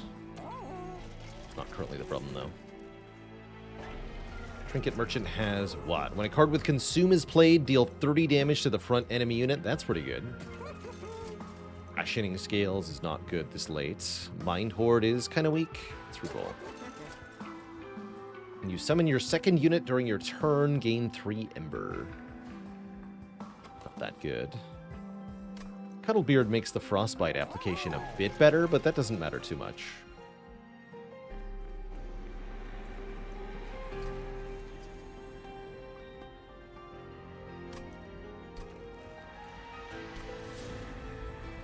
Could add an extra upgrade slot to our unit. Might as well, actually. Yeah, and then we can buy another upgrade. Get more health and then dupe. That's pretty good. That's pretty good. Or we could make them endless. Though I think it's better if they just have more health or up front here. Can afford one purge also.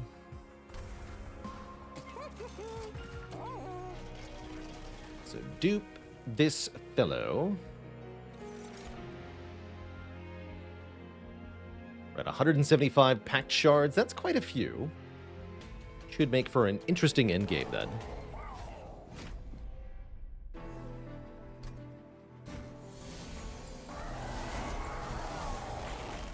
Oh.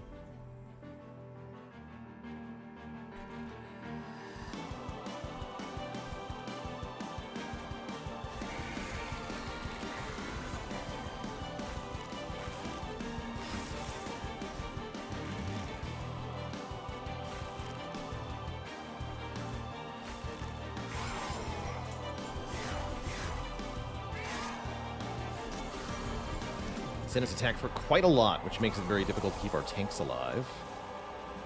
Unless I can do heinous amounts of damage, which I totally can.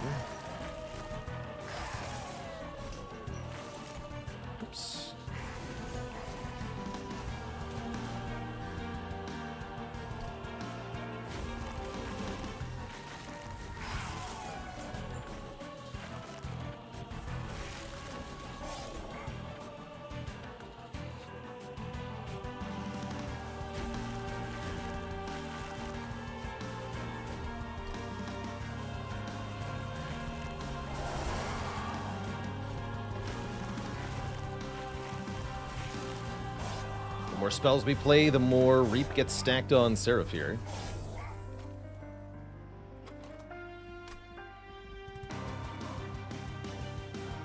Deep offering back.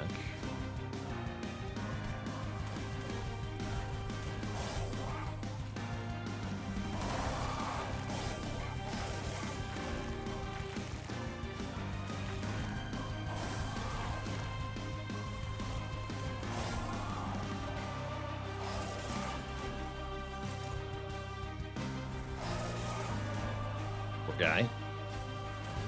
Casually taking 1,000 damage on this turn. Let's make it even more by double proclamationing one more time. Oh. Okay, so we deal a casual 1,500, bringing Seraph pretty low here. He's got 153 Reap, so he takes 153 damage per echo at the end of each turn. Those don't decay. All of those stay on him. Poor guy. Now he's like super dead or whatever.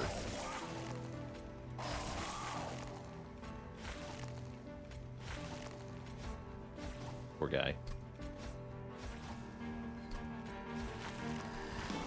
R.I.P.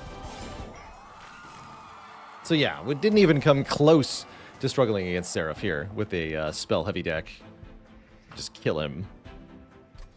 Just kill him.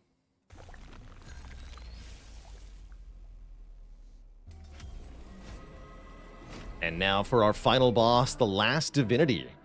Exists on all 3 floors of the train at the same time. Makes them a pretty big offensive threat. Also has a side effect, though, of making them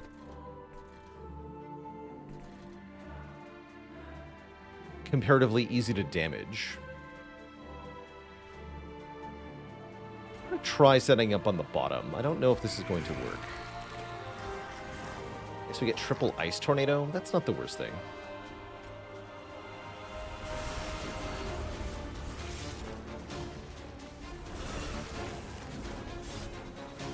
It's quite good, actually.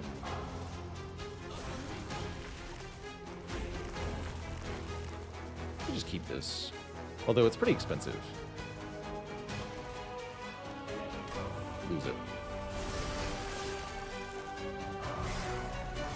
Does Daze work on all 3 floors at the same time? No. Each one has its own status effects, so you'll have to separately apply it to each floor.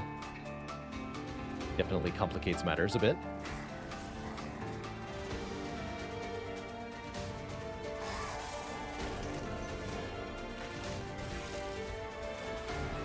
Oh good, we got Soul Crushing Guilt.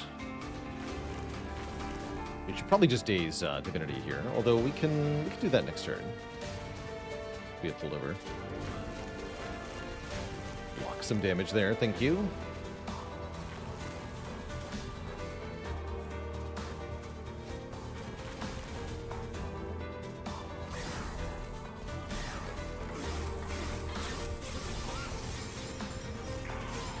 The Reap killing everything.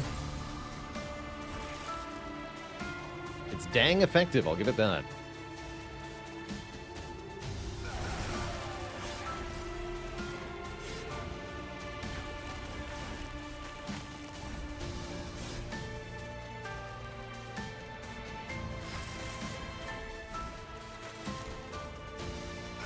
All these high health units easily killed by our proclamations.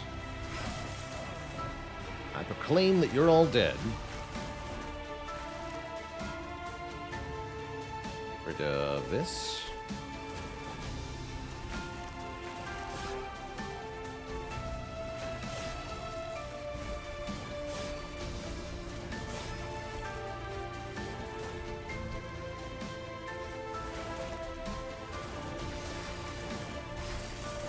Each of our units stacking armor. This is quite favorable here. This is the first mini-boss. These things show up repeatedly during this fight, definitely causing some trouble.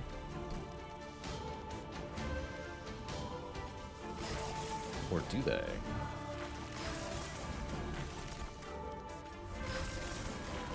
Not so much.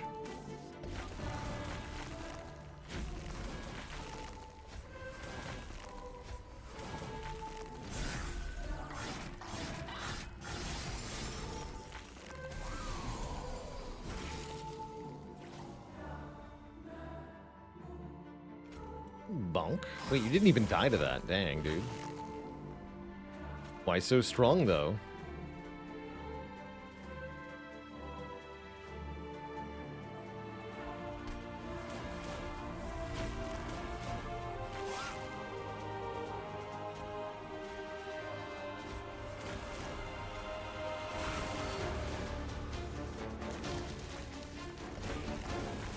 They all die to Reap? No, not quite, actually. One lives.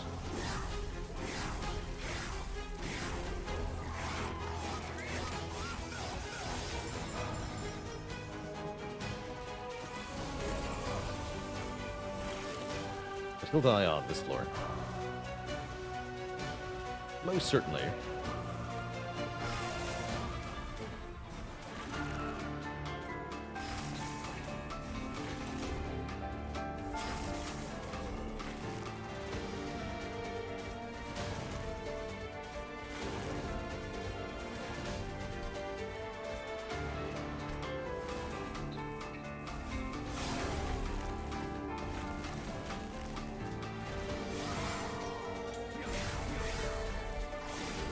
Good run. Very good run.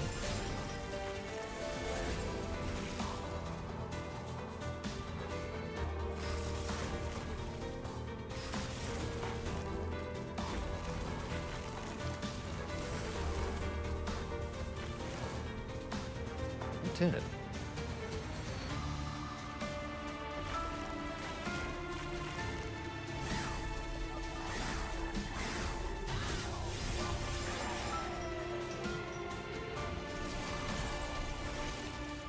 And then there's only one more wave after this one.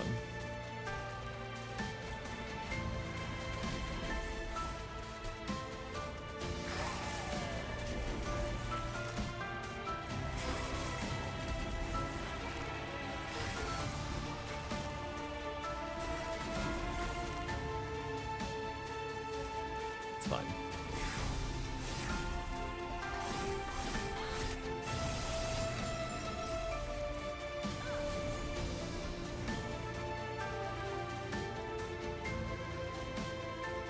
This is it.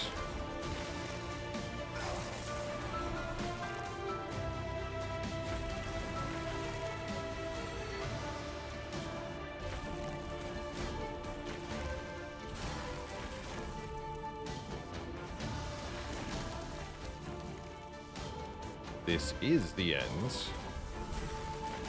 Don't believe anything you read on the internet. You know?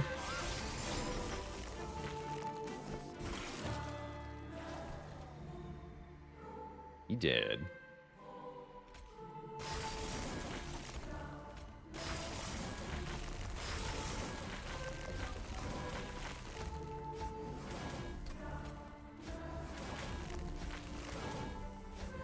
GG. That's how she goes, Twitch chat. What a run. Yeah, GG, Mr. Foot.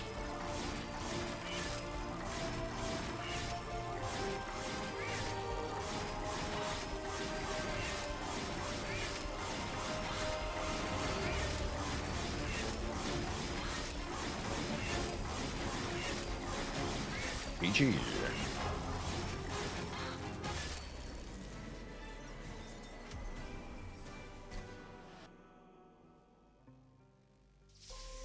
The most violent pedicure ever. It's true. It's true.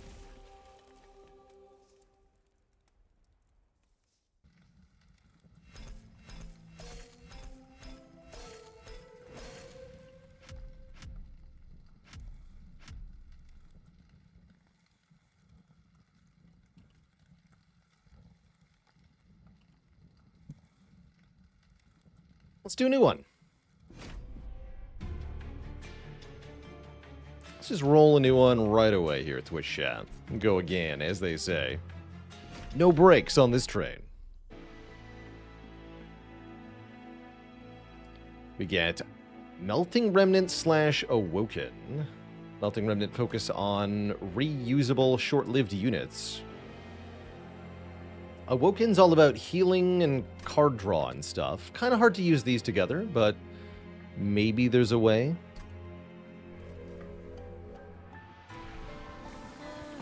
I do like the reform version of Rector Flicker.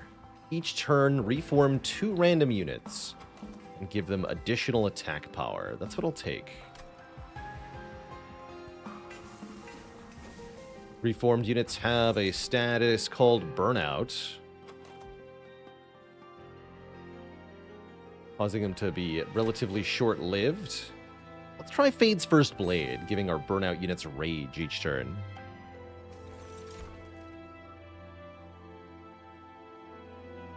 Peter's Hand is pretty good, but I'll take Emblem of the Exiles. At the start of each turn, the front-friendly unit gains +5 HP on each floor, and that stacks up in a cool way.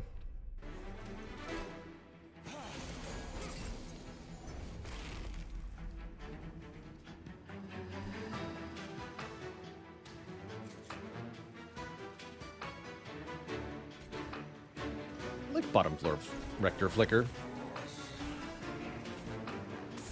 Rector Flicker played on the bottom floor is able to instantly reform units from the higher floors, or from the same floor as himself.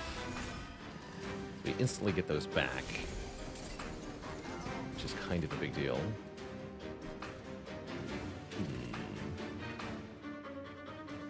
Although...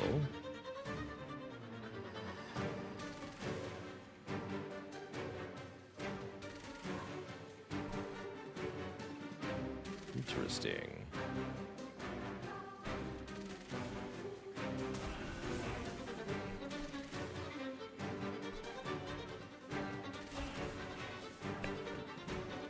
I want that dreg.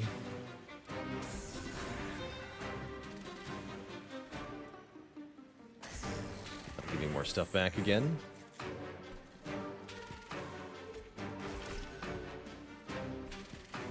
Good enough.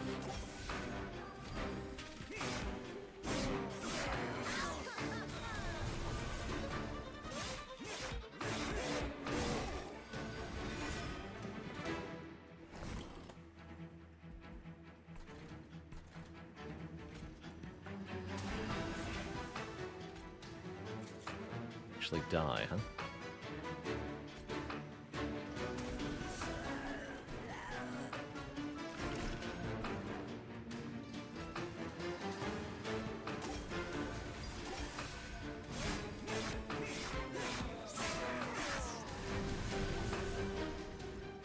Guy's trouble. We don't want him to get to the pyre. Brain Steward can stop him, though. That's the good news. Also, the disadvantage of a lower Rector Flicker is, of course, that you might have trouble with the boss.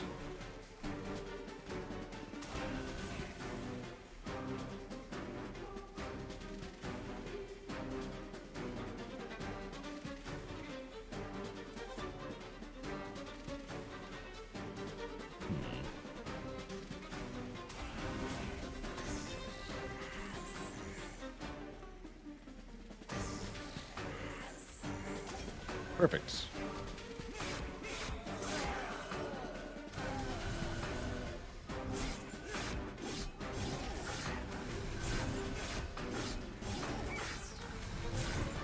Oh, the rage.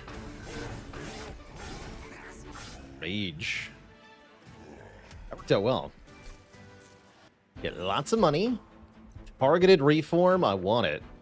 Reform a unit of my choosing, yes please. Although Molten Encasement for its stealth on Extinguish is very strong as well.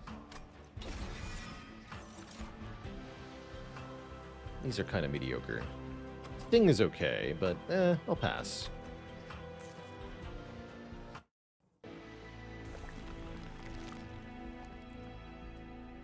We definitely want to go to a Merchant of Steel first. It's important to get a banner unit upgraded ASAP. Maybe it's a big unit, too. Been good to go for a potential sweeper here. Big Baron. That's kind of fine. Baron gains stat ups anytime a unit perishes on its floor. You can make that Baron very large.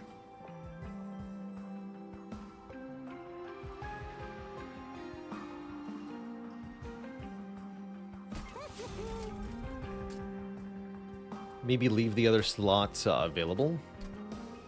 for a better upgrade. Let's do that. Let's do that. We purge a card. Certainly we think about it.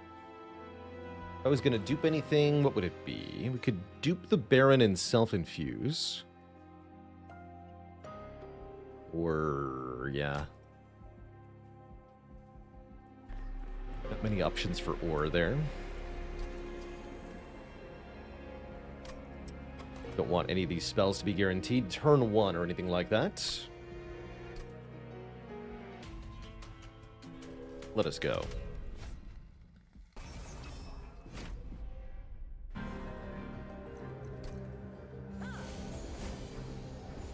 The pyre shall crumble into ash. What do you think? Put the Baron on the bottom. He'll be fine. Looker, you're gonna go middle this time.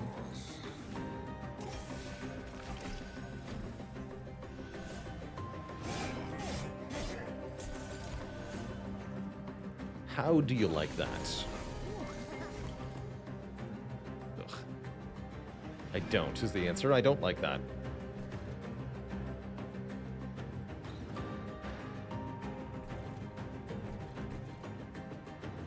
Not one bit.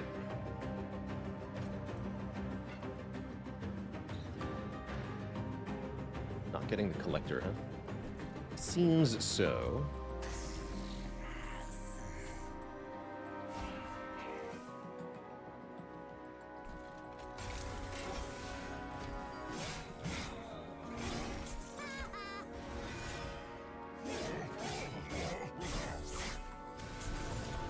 Not getting any kills on the Baron's a little embarrassing, too.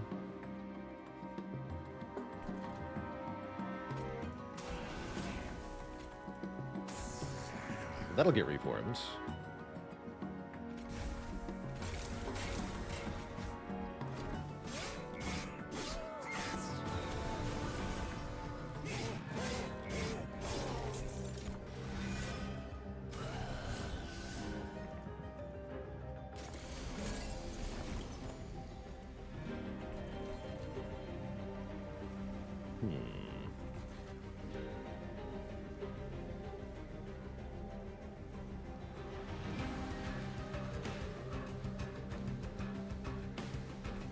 Good middle there.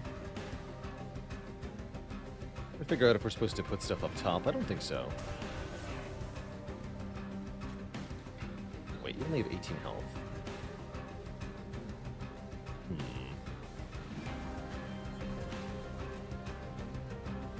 Bummer.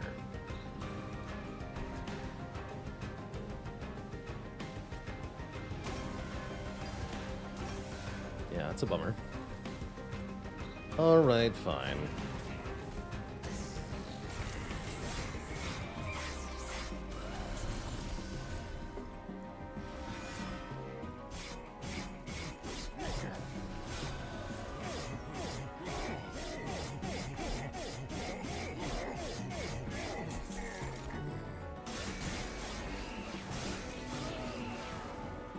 Ooh.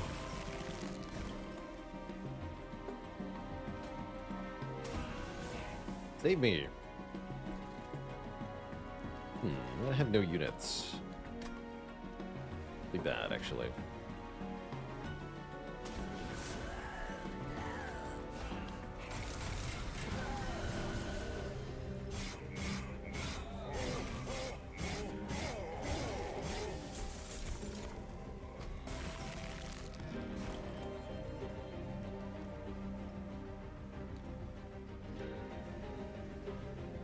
Good luck.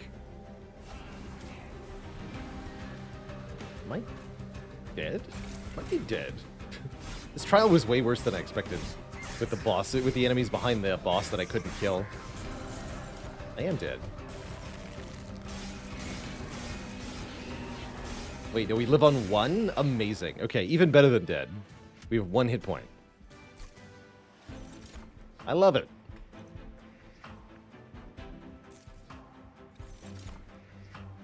Please kill enemies that are behind stuff. Thank you.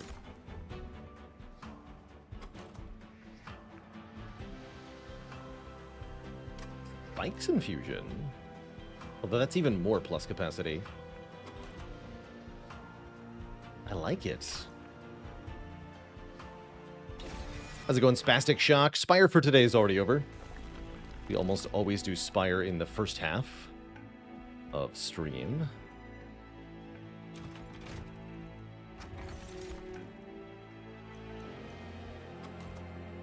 Two units get burnout. Don't have any such things, but if we find them, it'll be good, I guess. There's our sweeper. Bit late for that, though.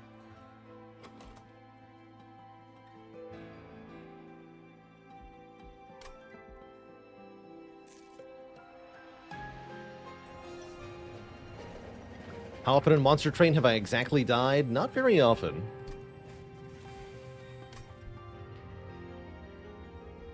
Five shards for 10 health might be worthwhile, actually. Seems hard to get everyone. I'll take your deal. Malika. Dinky lady. Question is, can we survive the Talos fight? I have no idea. Looks like a good start, though.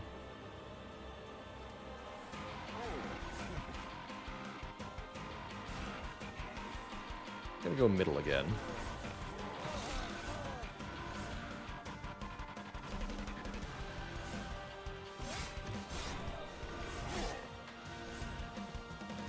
Big Baron.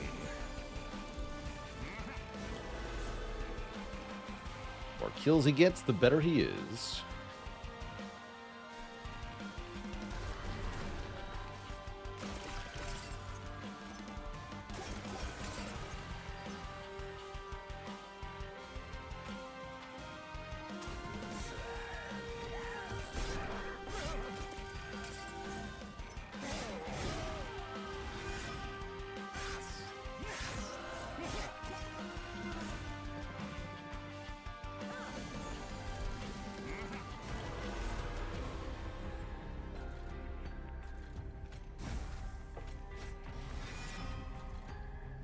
Perfection.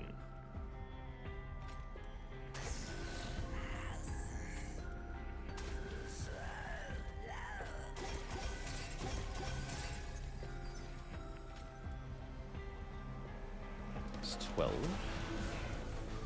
Right, but that's with the thing.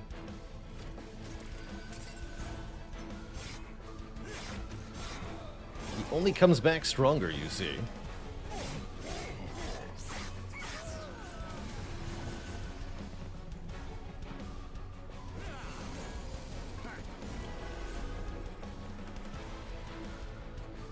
Good.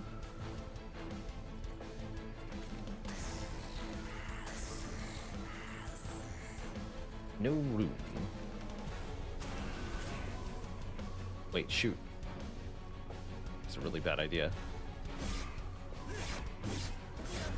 I healed. That would have been an embarrassing way to die.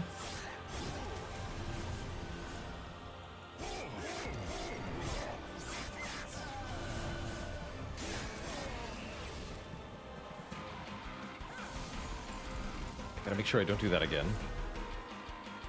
Spike guy has to do spike stuff. Or else.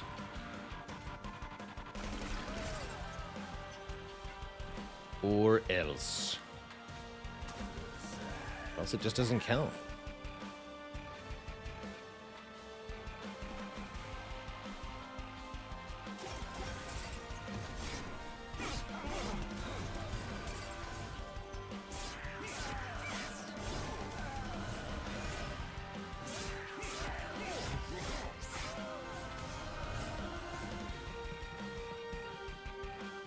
Alright, final wave.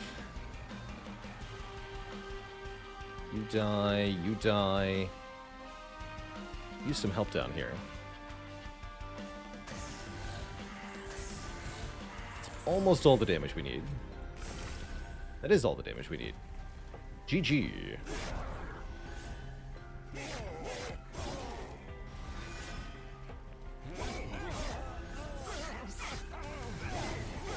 Fade's first blade chipping in here.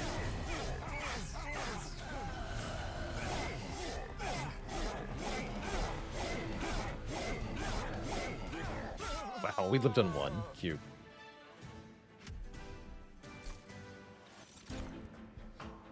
Restore friendly units to full HP. It can be pretty good. Shard Chandler is kind of cute, too. Spikes on friendly units deal more damage. I am planning on infusing Thorned Hollow into the Baron. So none of these are that good. I like Unleash the Wildwood for the full heal. Get offered another Thorned Hollow. I think 2 of them seems crazy. I'd rather just have 2 Barons. Are we taking space up? We might want to, with the Baron being enormous and all that. Certainly might want to. Map.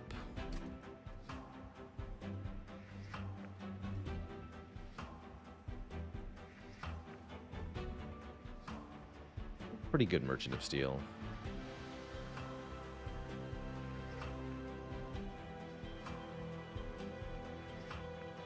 Events are late. I do value card draw quite a lot. Take card draw for now.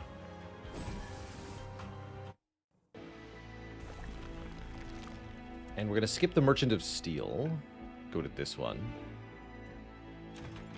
We're back up to a reasonable health total, at least. We're not on the verge of death anymore.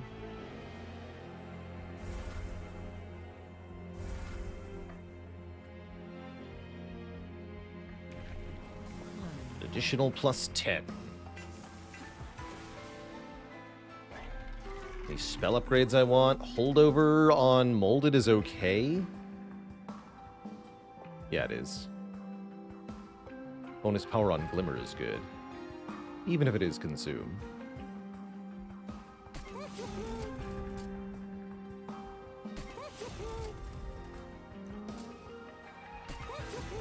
I saved the rest for the Merchant of Steel coming up.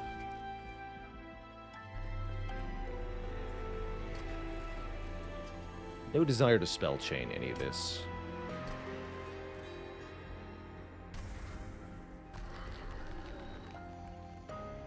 So, Wickless Baron is now huge, but has spikes, meaning he can kill low health enemies himself, further improving his scaling and overall combat ability.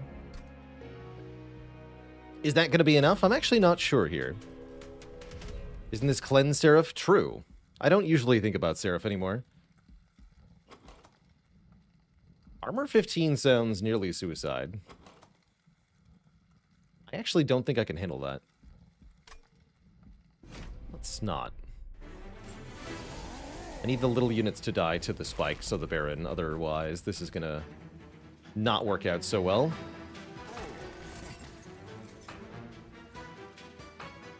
Not so well.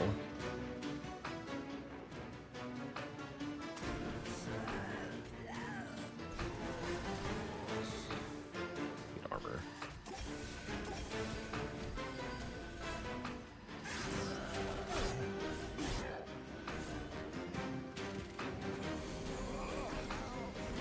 That 180 hit point guy is going to be really tough. Really, really tough.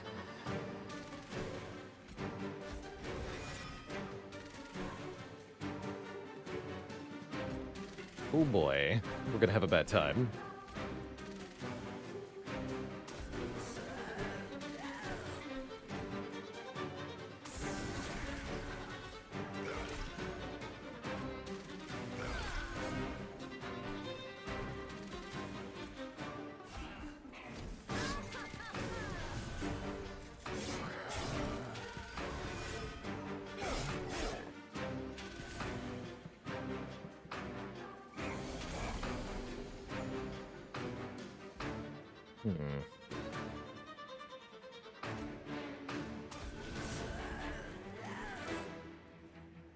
It begins.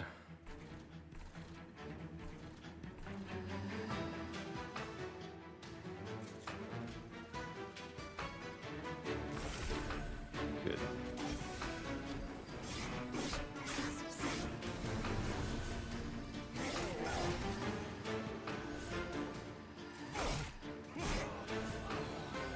The stewards, the strikes of this game, yes, they are. You kind of need them for the first fight, and beyond that, they are completely terrible.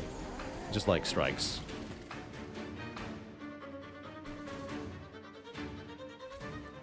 Strikes my child.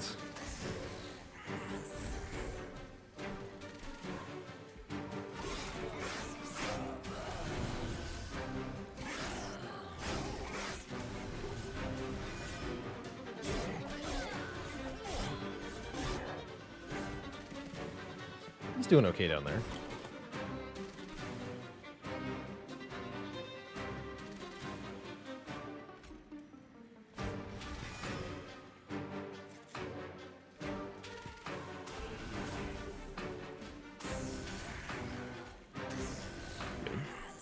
Good.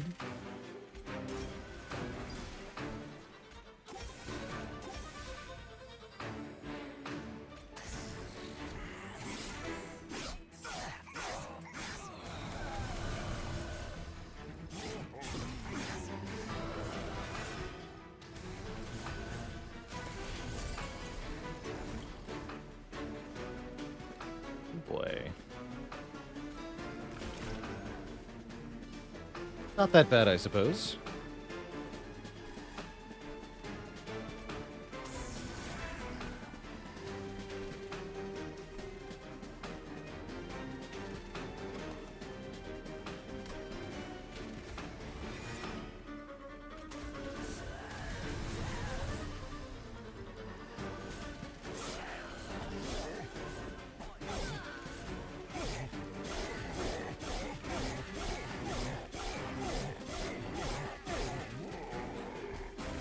Shouldn't be bad. Surely we can do 100 damage, right?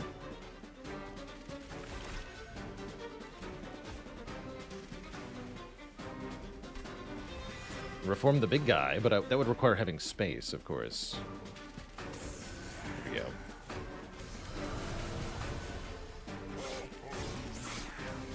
See you later, my liege. Enjoy your evening. Ooh, Endless Extinguished Draw 1, the perfect companion for our gigantic Baron here. The unit that can die over and over and over again for no cost. That's exactly what we want.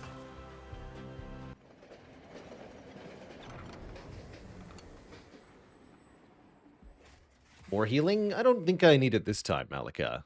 I don't want your shards. They make the game harder. Harder in a bad way. Not in a cute way.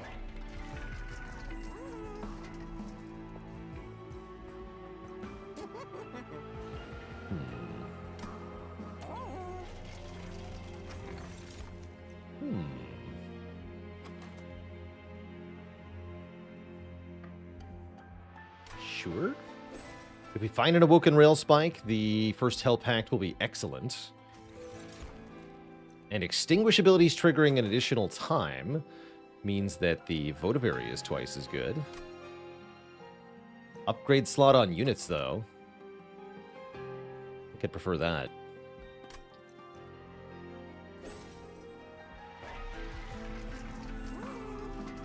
Let's just reroll.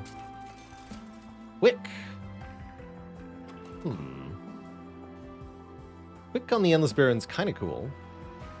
Means he attacks before enemies do. Sometimes that's not good with Harvest, though.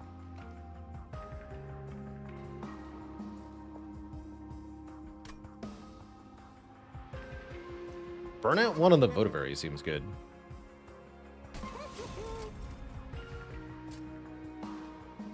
Guess we'll do this. Do these clans have any direct damage spells that can target a friendly unit? Yes. There's a Sacrificial Dagger card that Remnant has.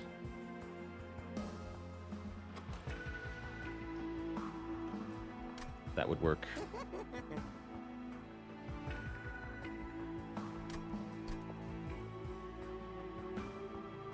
Okay, I'll look at the Merchant of Steel again, I guess. Would really, really, really like multi-strike or something for the Baron. Oh, or he can just be tiny. That seems good. So small, you almost missed him. Almost. Is the logbook fully complete? It sure is. Take a look at this.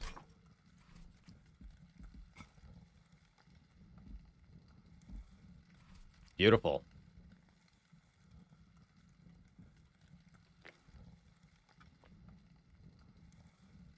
Shiny in chrome. I survived multi-strike. Don't ask questions.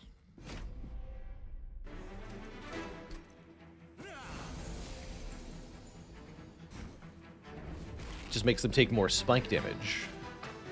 Easy game.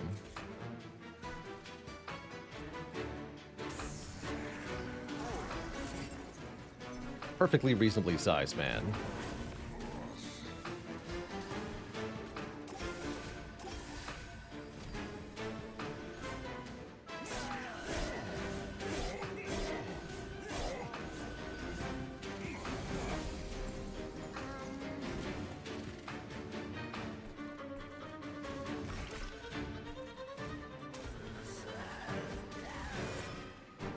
Have some dregs.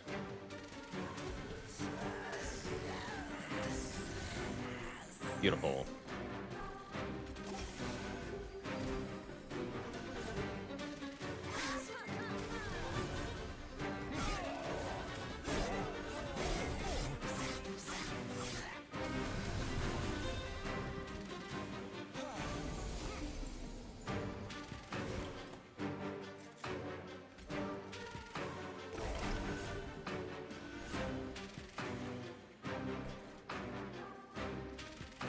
Needs armor.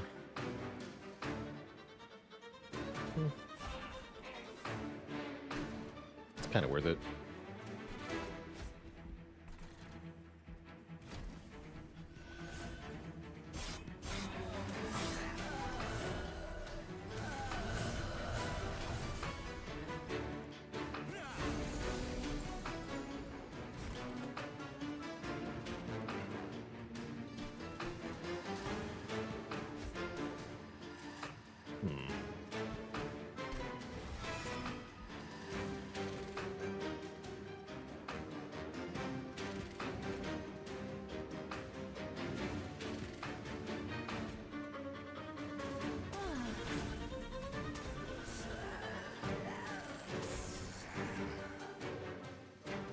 Take 12 here.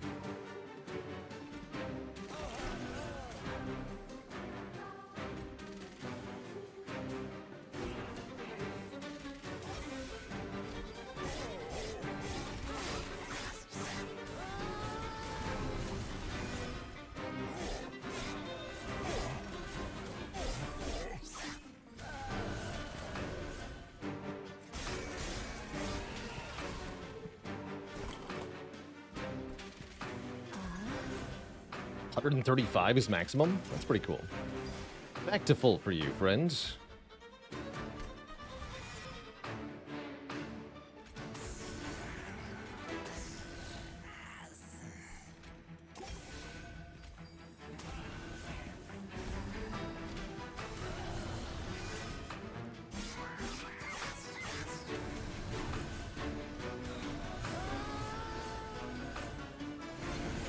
That should be able to beat the sweeper boss.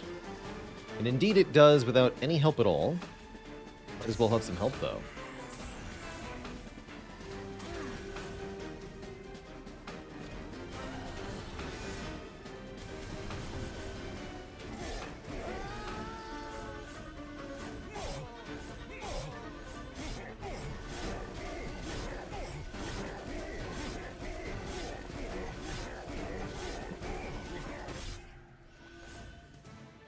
Cool lifesteal graphic. Get cleansing water for doing that challenge. Chance to remove buff effects from enemies that enter the terrain. That's pretty good. Dazed, an already dazed unit. Or already damaged unit. It can be quite powerful. Fatal melting scales with the number of friendly unit deaths, and that can be kind of cool too. I don't have that many good ways to hit backline enemies. Let's grab one fatal melting here. See what we can do for it with it. And a Wildwood Custodian potentially drawing us more cards each turn also seems, at least in theory, kind of useful. Although they have to start their turn alive. Maybe not so easily done. That's right, all we gotta do is dupe the tiny man, and give him a third upgrade. Or no, he's already got the third upgrade. Just dupe him anyway. I actually don't totally hate having a multi-strike drag, I'm gonna be honest here. So I'll probably buy that.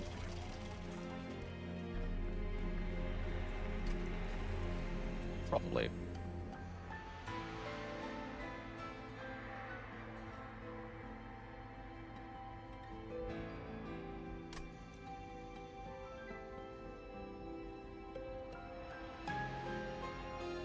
Oh, wow, that's a tremendously good news, Phaley. So glad to hear your mom was able to recover. Brain tumors are no joke.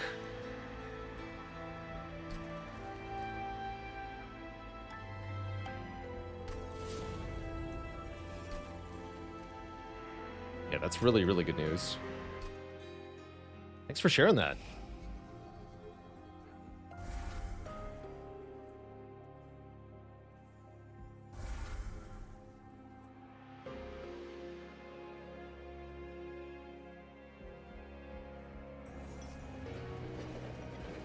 Build a card, any card. Armor. Buff. Increase capacity. It's a pretty good card, actually. Apply armor 10, gain 10 attack power, +1 capacity on this floor. I like that. I like that a lot.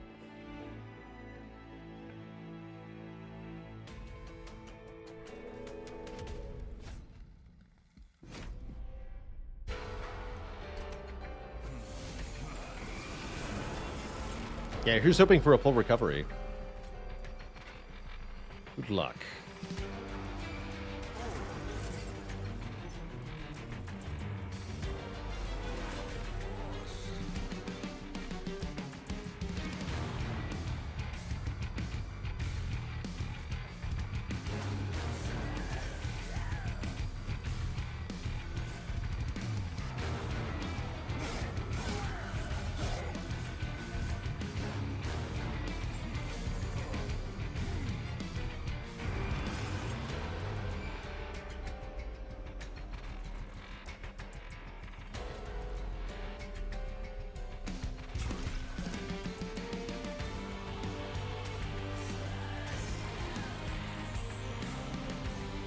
I'm gonna buff Rector Flicker.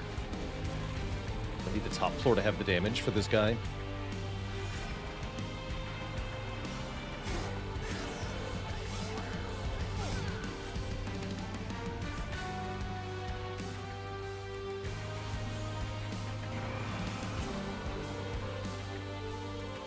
No playing spells.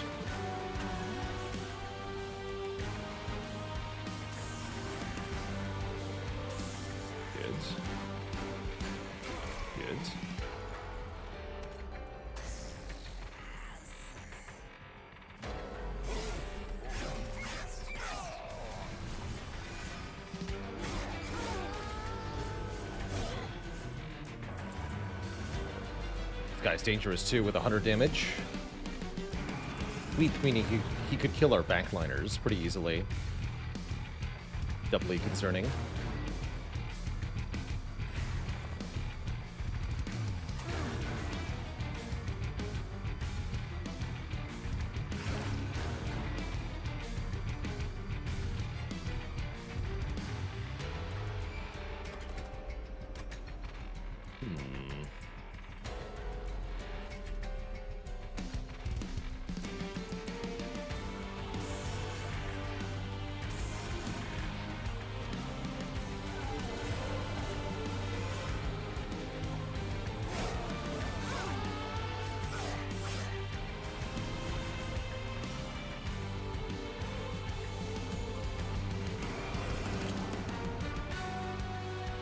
That will help.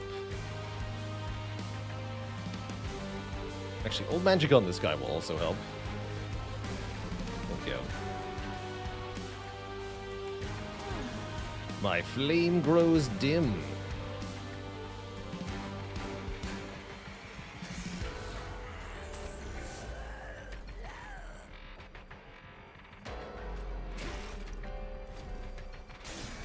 Guess 3 damage to the pyre ain't too bad.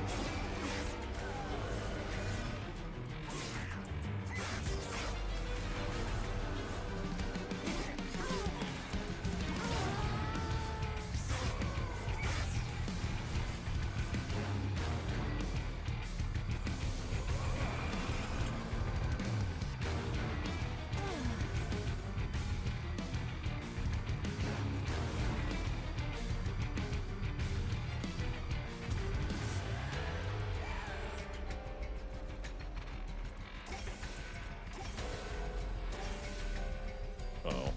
Free weight of contrition. Spooky.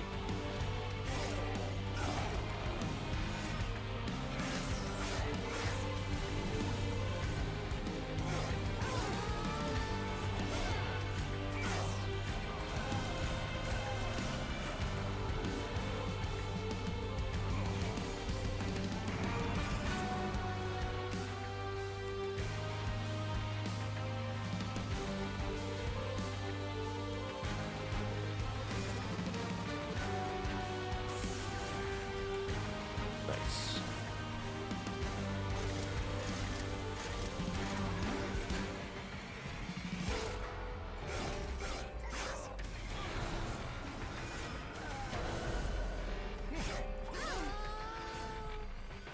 Is this enough to beat Arcus himself, though? I'm not sure about that.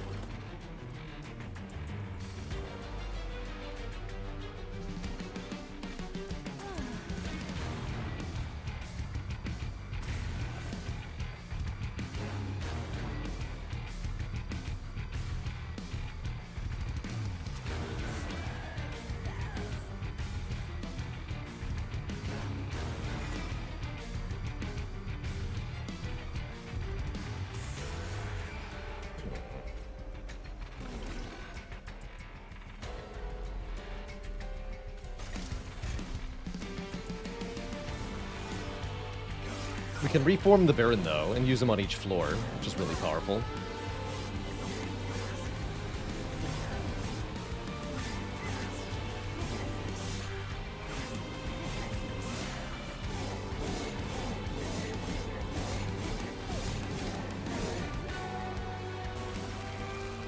Thanks to our holdover molded. Not even hard. Although he'll only have Burnout 1, which is not good.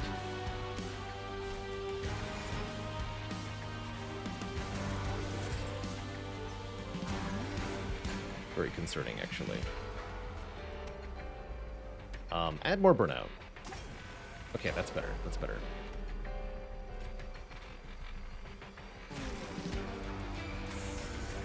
There we go.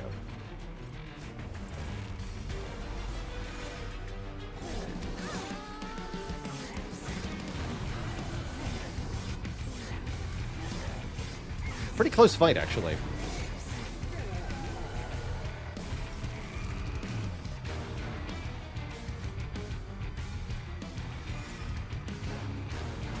GG.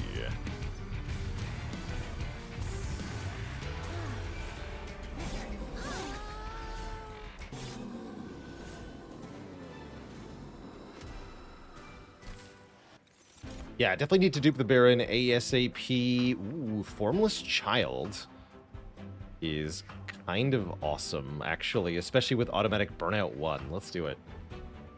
Turn a random defeated unit and apply plus 40 attack power. And give us more card draw. Because we already got the space sorted.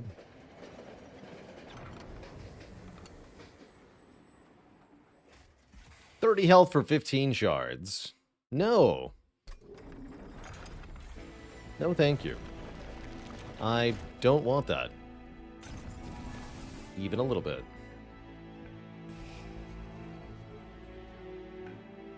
Okay, we can lose restores. The dregs are okay. I'll lose one dreg, maybe. One dreg, one restore. Actually, one resto debt.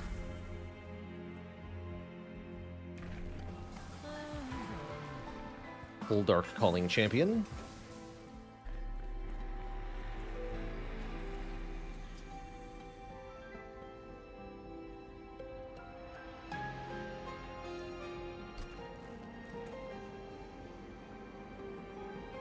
Yeah.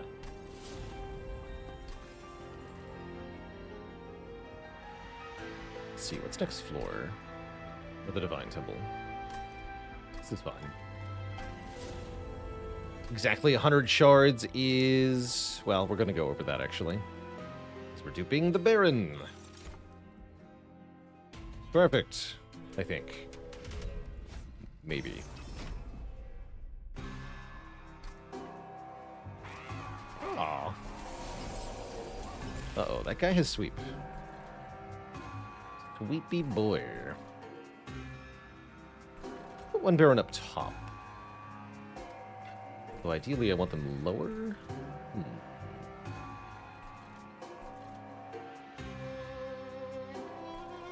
Sounds like a problem for future me.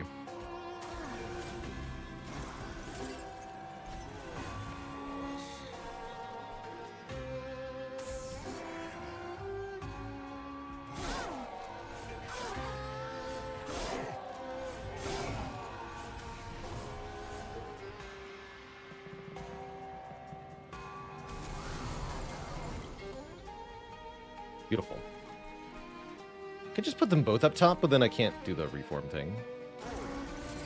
Let's not do that.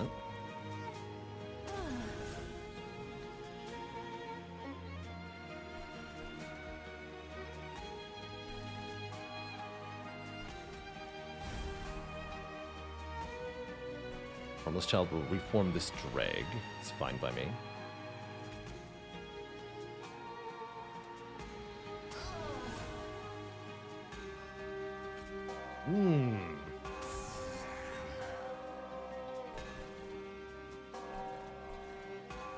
And I can reform the child. Play that. Not sure how we deal with this dude, though.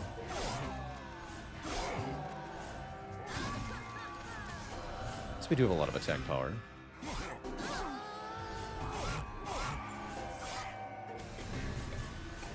Oh, it got reformed. Shoot. Well, I slightly bungled that. Uh-oh.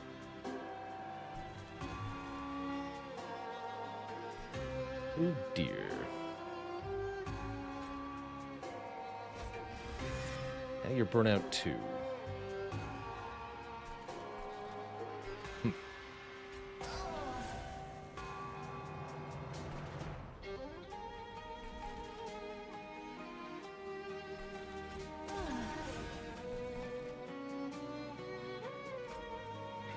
So that won't matter. Although they could be reformed immediately, that's valuable.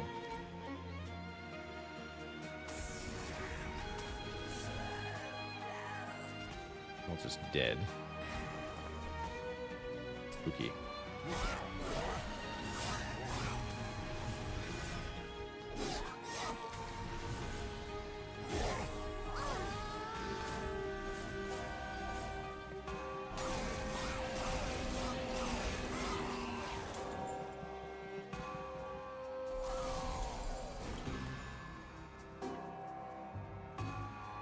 Terrible.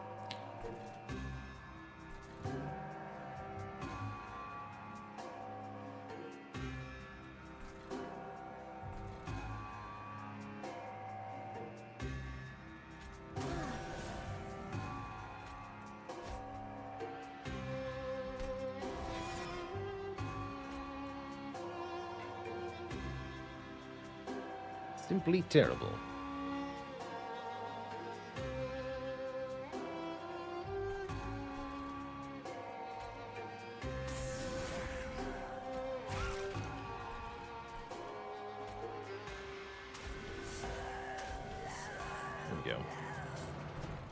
Stay alive, whatever it takes. Please.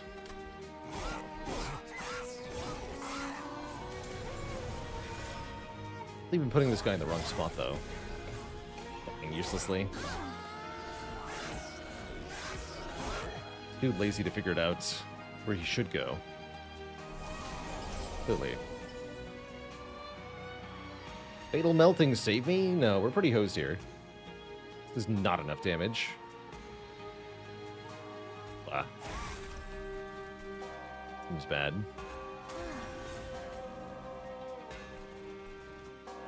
Seems very bad.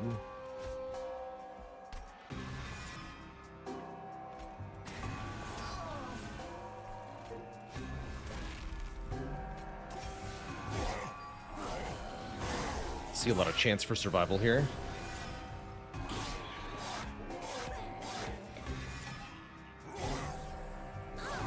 Ultimately, not getting multi-strike on the Barons was our undoing.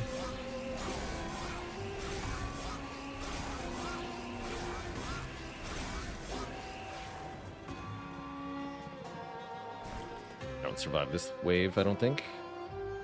No energy again. This wave is fine, though.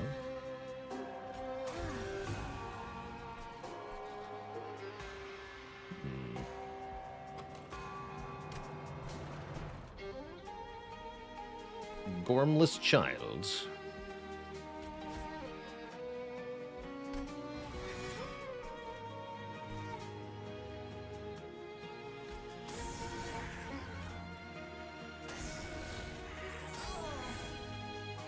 Good enough.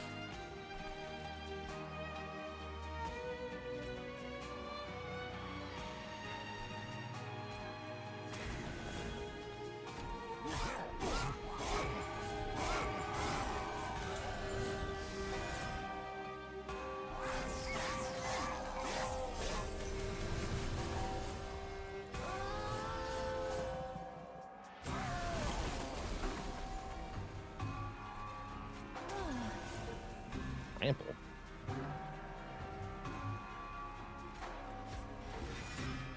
What do you mean, trample?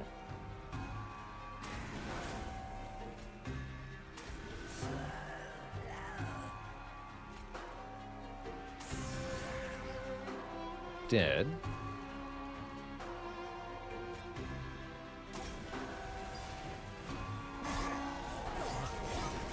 Let's see how we kill the boss, though.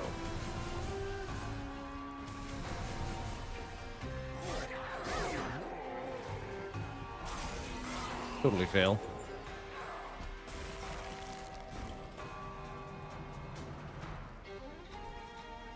I can't play anything. Uh-oh.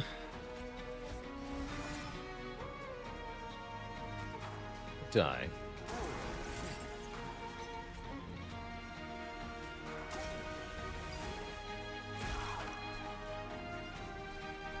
We're making space next turn.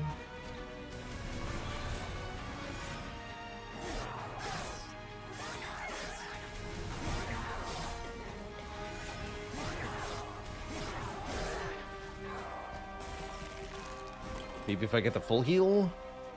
It's kind of like a full heal.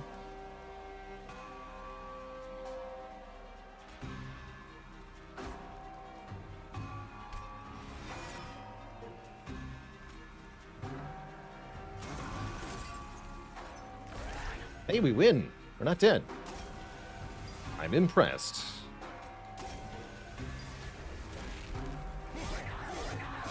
How do you like that? That's right, never worried. Surely we can get through Cleansing Seraph, right?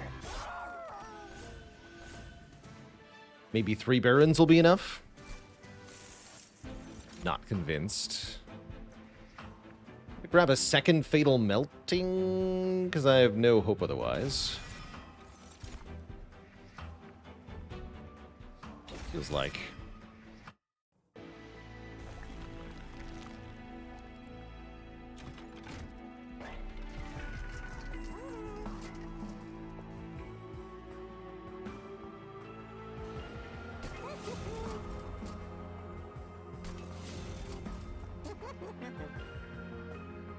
I want you to be able to tank stuff, Odaberry. It's fine.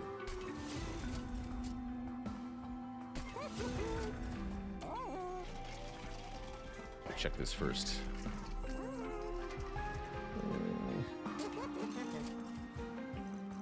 Mediocre. Sheer mediocrity. Unbridled, in fact.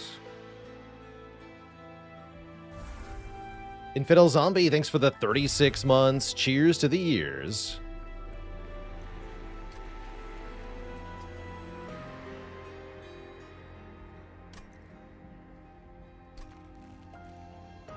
Cheers.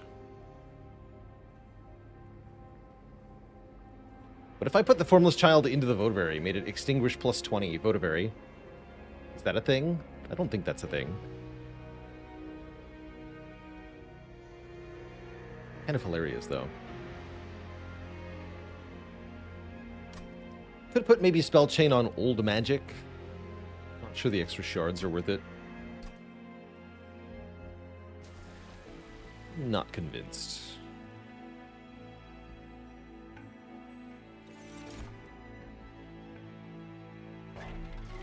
Purge some cards.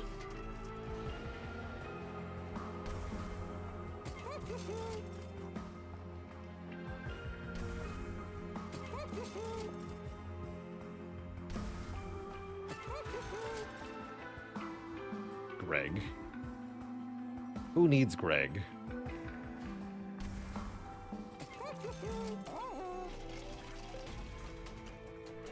Certainly not us.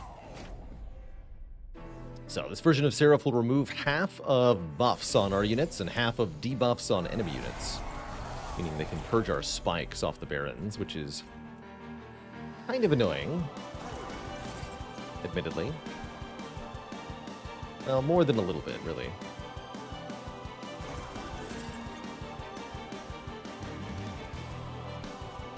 And having one of them die early is not the worst thing, I don't think.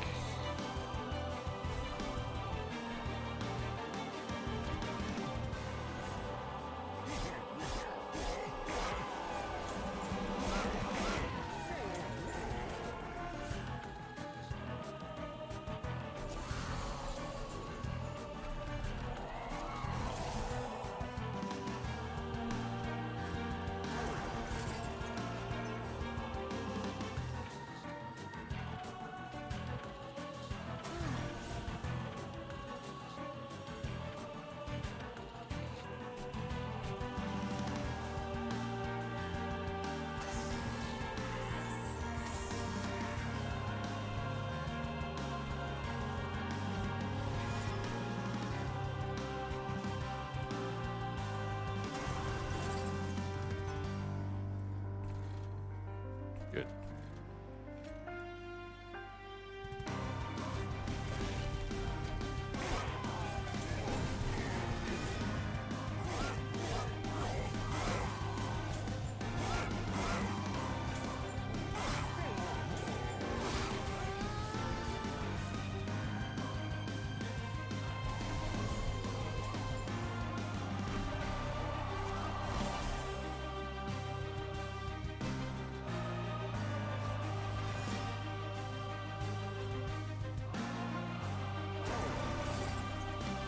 Good. Keep it up, friends.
Can't be living.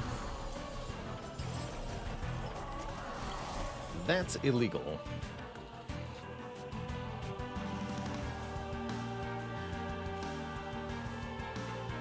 Is there a correct way to do this?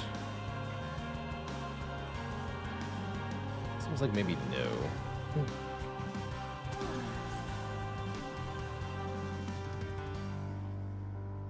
I do it this way.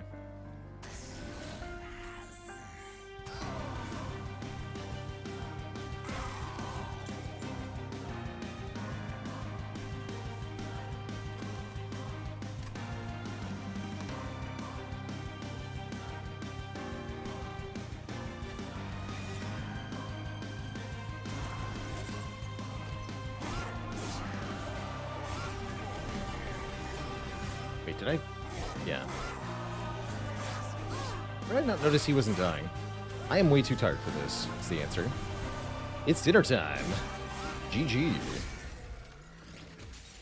GG Twitch chat. That is going to bring us to the end of our show here today. Hope you all enjoyed the Monster Train and the Spire. I'm going to go eat some noodles and such. But we'll be back tomorrow, not later than noon Eastern Time. Plan on playing some more Against the Storm tomorrow, in addition to the Spire content. Thanks for watching Crypt Rat Daddy, Metafusion, Cross Up MK, His Katana, Werewolf 4K, and everybody else. Till next time, my friends, stay cozy. Have a good night.